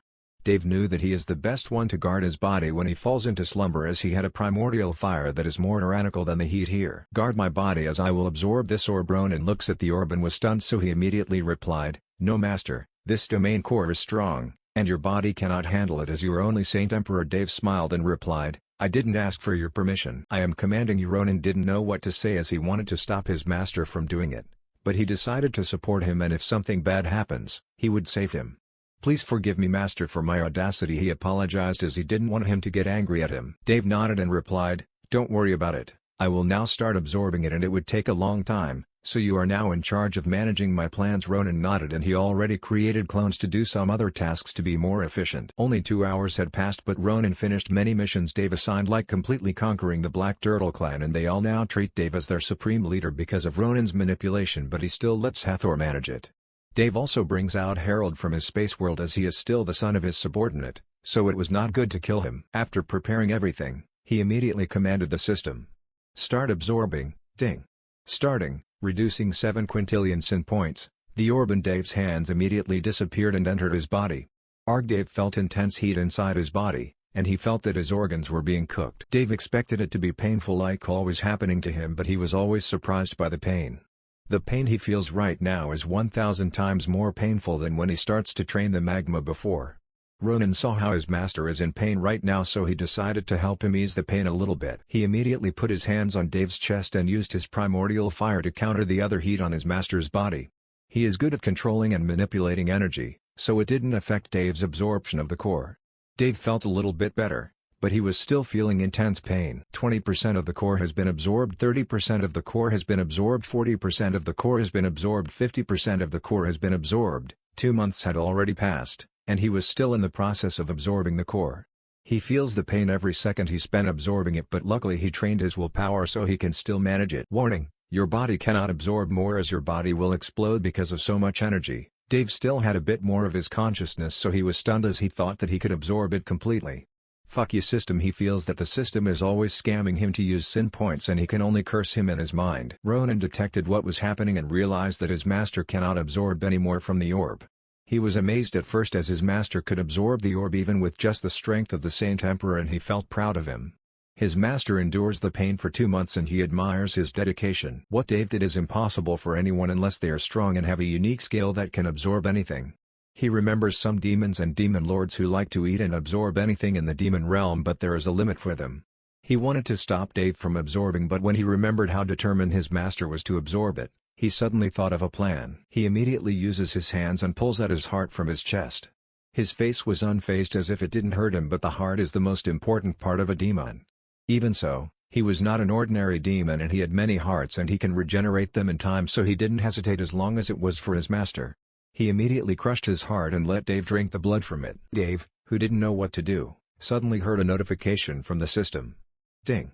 An energy is infiltrating your body. It is detected as safe and not harmful to the host. It is detected that your body met the condition. Your body will now undergo a new evolution. Dave heard the notification and he was confused, but he finally lost consciousness because of the evolution. 10 months later. Ding. Your bloodline blood has evolved into demonic bloodline. Ding. You've acquired a new skill. Ding. You acquired a physique. The system has been updated. Dave opened his eyes and saw that he was now in a beautiful and gorgeous room. He saw Ronan looking at him with admiration as usual. He immediately checked his body and saw nothing had changed, but he felt that he was stronger than before. His hair becomes longer, and his skin becomes more beautiful but stronger. His blue eyes are shining and his looks are so handsome as if he was molded by Celestial. He looked at Ronan and said, "How long did I sleep?" Ronan looks at his master and he feels something is different from him, but he cannot detect it. Even so, he felt that his master became stronger than before and his improvement is the fastest he ever saw in his entire life. Answering the master, 1 year had passed when you start absorbing the core. Ronan told him all the things that happened and he didn't expect that he would sacrifice one of his hearts for him to finish the process.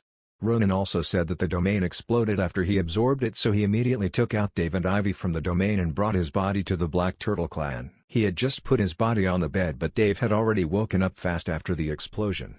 Dave patted Ronan's shoulders and said, "You did a good job, you can now rest." Ronan felt overwhelmed and replied, "Thank you master for your praise. I also benefit from your growth as I have unlocked some of my other powers and skills." Dave was stunned and remembers that as long as he continued to get stronger, Ronan would also get stronger.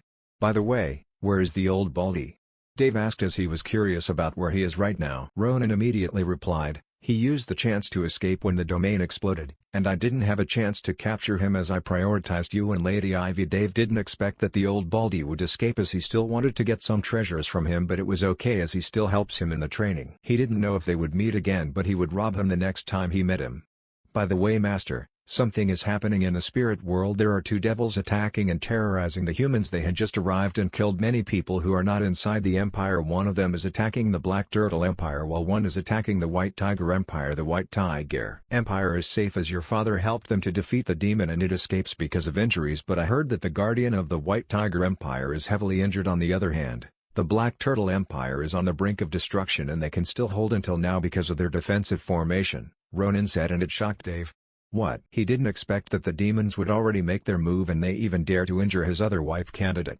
Luckily his father helps them, but he didn't expect the demon to be strong to escape from his father's attack even if it was injured. He still planned to stop the Dragon Clan leader from unsealing the totem, yet other problems appeared for him. He is not in a rush, so he decides to check his system notifications and status. Ding. You absorb a heart of an ancient demon. Ding. Your bloodline blood has evolved into demonic bloodline. Ding. You've acquired a new skill under the blood magic. Blood claw creates a claw made from blood that can attack your target with precision. Ding. You've acquired a new skill under the blood magic blood burst. You can sacrifice the blood to heal yourself or to boost your power. Ding. You've acquired a new skill under the blood magic blood massacre, forcefully extracting the blood of your target and kill them. Ding. You acquired a new physique tyrant demonic body. You are immune to any demonic poisons and curses and this body strengthens your physical strength by 30%. Your senses also sharpen 5 times. And your status has elevated to a higher level. Congratulations to the host for acquiring a new skill under the Tyrant demonic body. Tyrant demon might, an aura that can suppress and weaken your target. The system has been updated. The host completely absorbed a low-tier domain core. You've leveled up to mid-tier Saint Emperor. You've leveled up to top-tier Saint Emperor. You've leveled up to peak-tier Saint Emperor. You've leveled up to low-tier Immortal. You've leveled up to mid-tier Immortal. You've leveled up to top-tier Immortal. You've leveled up to peak-tier Immortal. Your body now evolved from mortal to immortal. The core energy and the heart of an ancient demon had some leftovers energy, so the system would convert them into sin points. Processing. Ding. You acquired 4 quintillion sin points. Warning to the host, the domain will be destroyed in 10 seconds. The system detected that the host's skills are outdated. The system automatically distributed sin points into skills points to update all the host skills, starting to upgrade your blessings. Moon Goddess Blessing has been upgraded from level 5 to level 6. Requirements to upgrade are unknown. You've gained a new skill. Moon Cage creates a cage made of moon energy to entrap your target. Goddess of Death Blessing has been upgraded from level 5 to level 6. Requirements to upgrade are unknown. You've gained a new skill Undead Synthesis. You can synthesize your undead soldier to evolve into a higher being. Upgrading your sword technique. Dragon Sword Technique. Sword Dragon Technique has been upgraded from level 13 to level 15. Upgrade requirements. Host needed to reach level 60. Some of the upgradable skills under the Sword Dragon technique have been upgraded: Sword Intent, Sword Will, Sword Manipulation, Sword Master. Upgrading your sword technique. Sword of Calmness. Sword of Calmness has been upgraded to level 2. Upgrade requirements: host needed to reach level 70. You've acquired a new skill, Sword Heart. You can become one with your sword and sync with it to boost your sword attack by 50%. Upgrading your skill, Assassin Lord, from level 20 to 22. Upgrading requirements: level 60. You've acquired a new skill, Shadow Clone. You can create a shadow clone that has 70% of your original strength and they can only last for a day if not killed. You've acquired a new skill, Aura Mask. You can hide your aura from anyone and copy anyone's aura if you touch them. Upgrading your skill, Ancestral Eyes, from level 20 to 22. Upgrading requirements: level 60. You've acquired a new skill, Soul Reading. You can see through the soul of your target and read their emotions. Some of the upgradable skills under the Ancestral Eyes have been upgraded: Night Vision, Astral Eyes, Illusion, Illusion Master, Hypnotism, Emperor Eyes. Your magical skill, Space Magic, has leveled up from level 12 to level 13. Upgrading requirements: level 65. You've acquired a new skill, Dimensional Manipulation. The user can perform a type of magic that can control geometric settings and/or manipulate the amount of space in a particular object/place. Your magical skill, Time Magic, has leveled up from level 5 to level 6. Upgrading requirements: level 62. You've acquired a new skill, Time Bomb. You can create a bomb made with time magic and you can make it explode if you want, and it reduces the lifespan of the one who has been hit by it. Upgrading your Primordial Sin of Lust,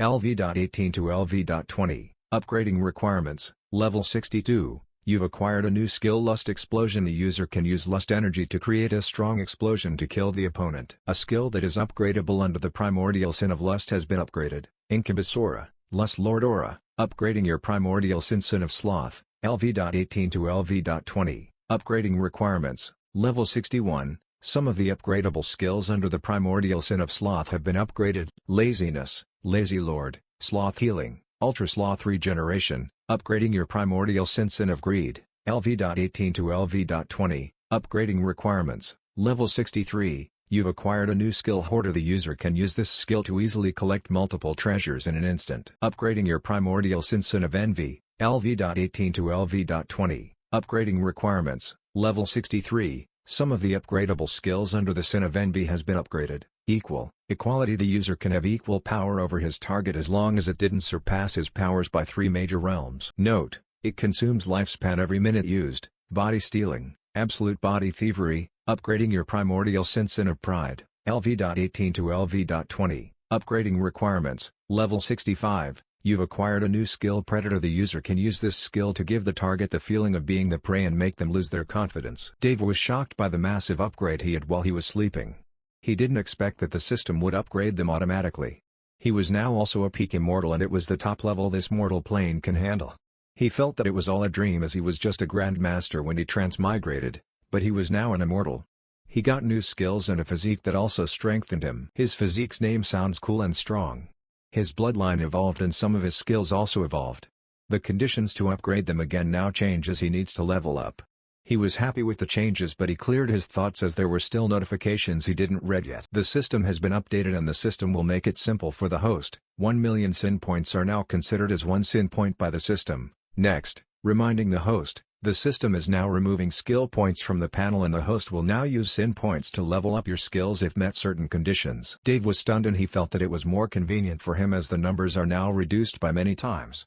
After seeing all of the notifications, he immediately checks his status. Name: Dave Alexander. Age: 18. Race: human. Demonic blood. Power level: peak tier immortal. Note: your power is converted into numbers. LV: 50 horsepower, 330,000 to 900,000 MP, 380,000 to 1,900,000 exp. 02 trillion sin points. STR: 7,800 to 20,000 AG, 8,000 - 29,000 int, 8,500 - 35,000 sin points. 0 physique: Tyrant demonic body, Tyrant demonic aura, Moon's precognition, lunar energy, Moonfall, Moon scythe, Moon cage, Goddess of Death. LV.6 Death magic, Necromancy, Death beam, Curse of Death, Decaying touch, Undead synthesis techniques. LV.15 Sword Dragon technique. Upgrade requirements: level 60. Sword Will, Sword Manifestation, Sword Master Dragon / Sword Apocalypse, Wrath of the Sword Dragon, Sword Bleed, Thunderblade, Silence / Sword Deflection, Sword of Calmness. LV.2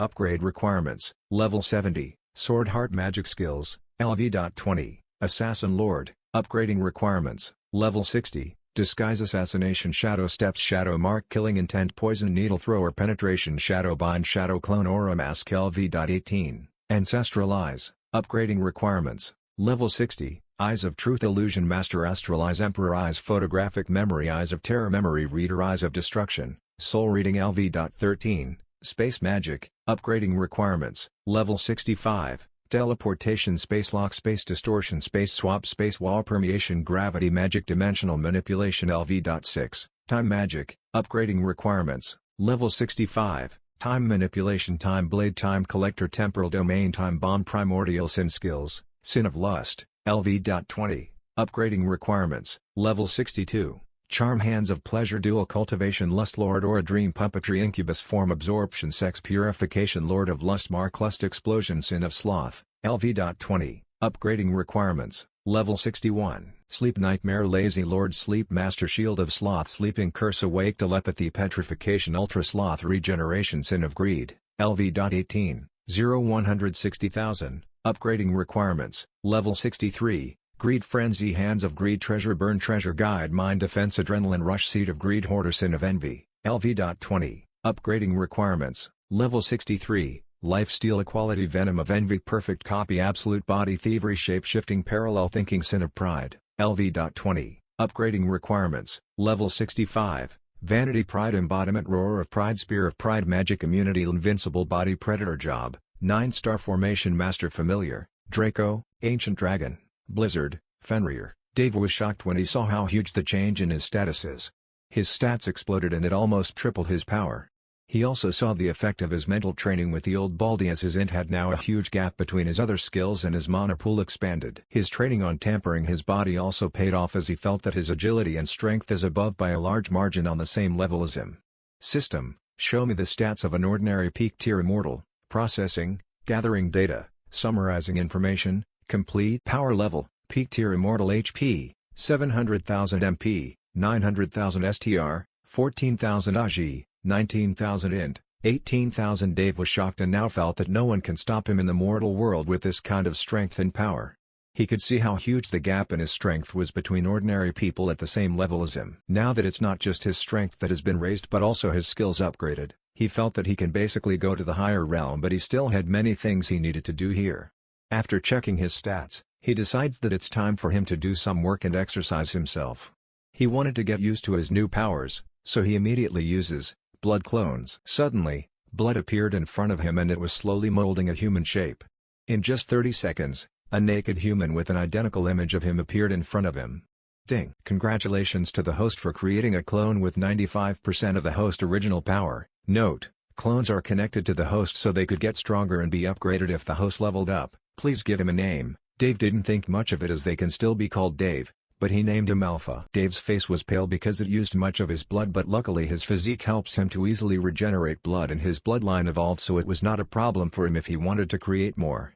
He can only create a clone with 95% of his original strength for now, as he wanted to create more. If he decided to create a strong one, it would take a lot of blood for him and it would weaken him for a short amount of time. 95% of his strength is not bad and they can use all of his skills. Blood clones are loyal to him and they also took his behavior and habits.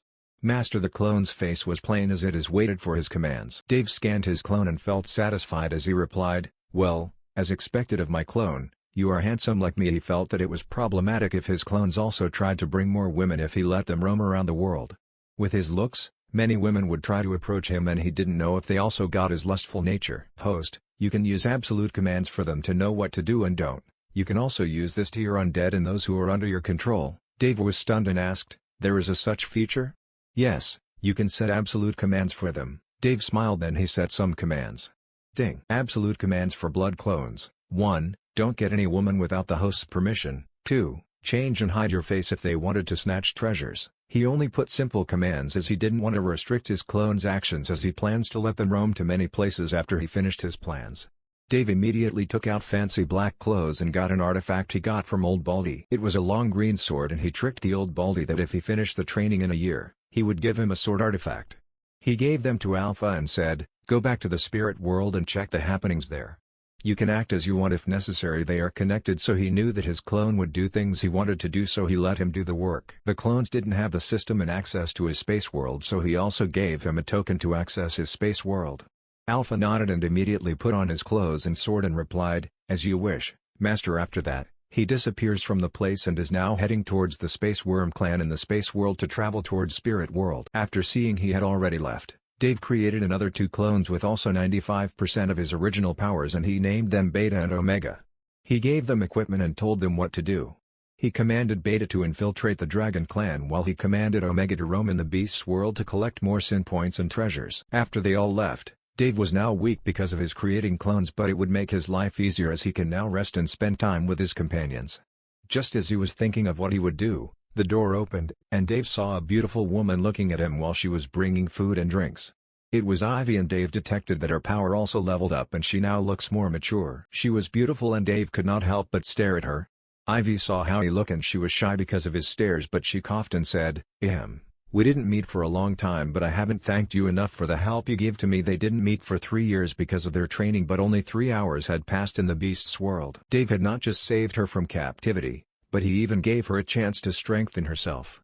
She also underwent the training of Monk Kasaya, and even though she was slower than Dave, she learned many things and comprehended many skills she can use. Monk Kasaya is good to her and the training was not heavy, so she respected him and treated him also as her mentor. Of course, she wouldn't know that Monk Kasaya thought of her as Dave's woman, so he was taking care of her well because he was afraid to be killed by Ronin. Dave said that she had a special bloodline and she believed that Dave is the only one who could help her to learn of her origins.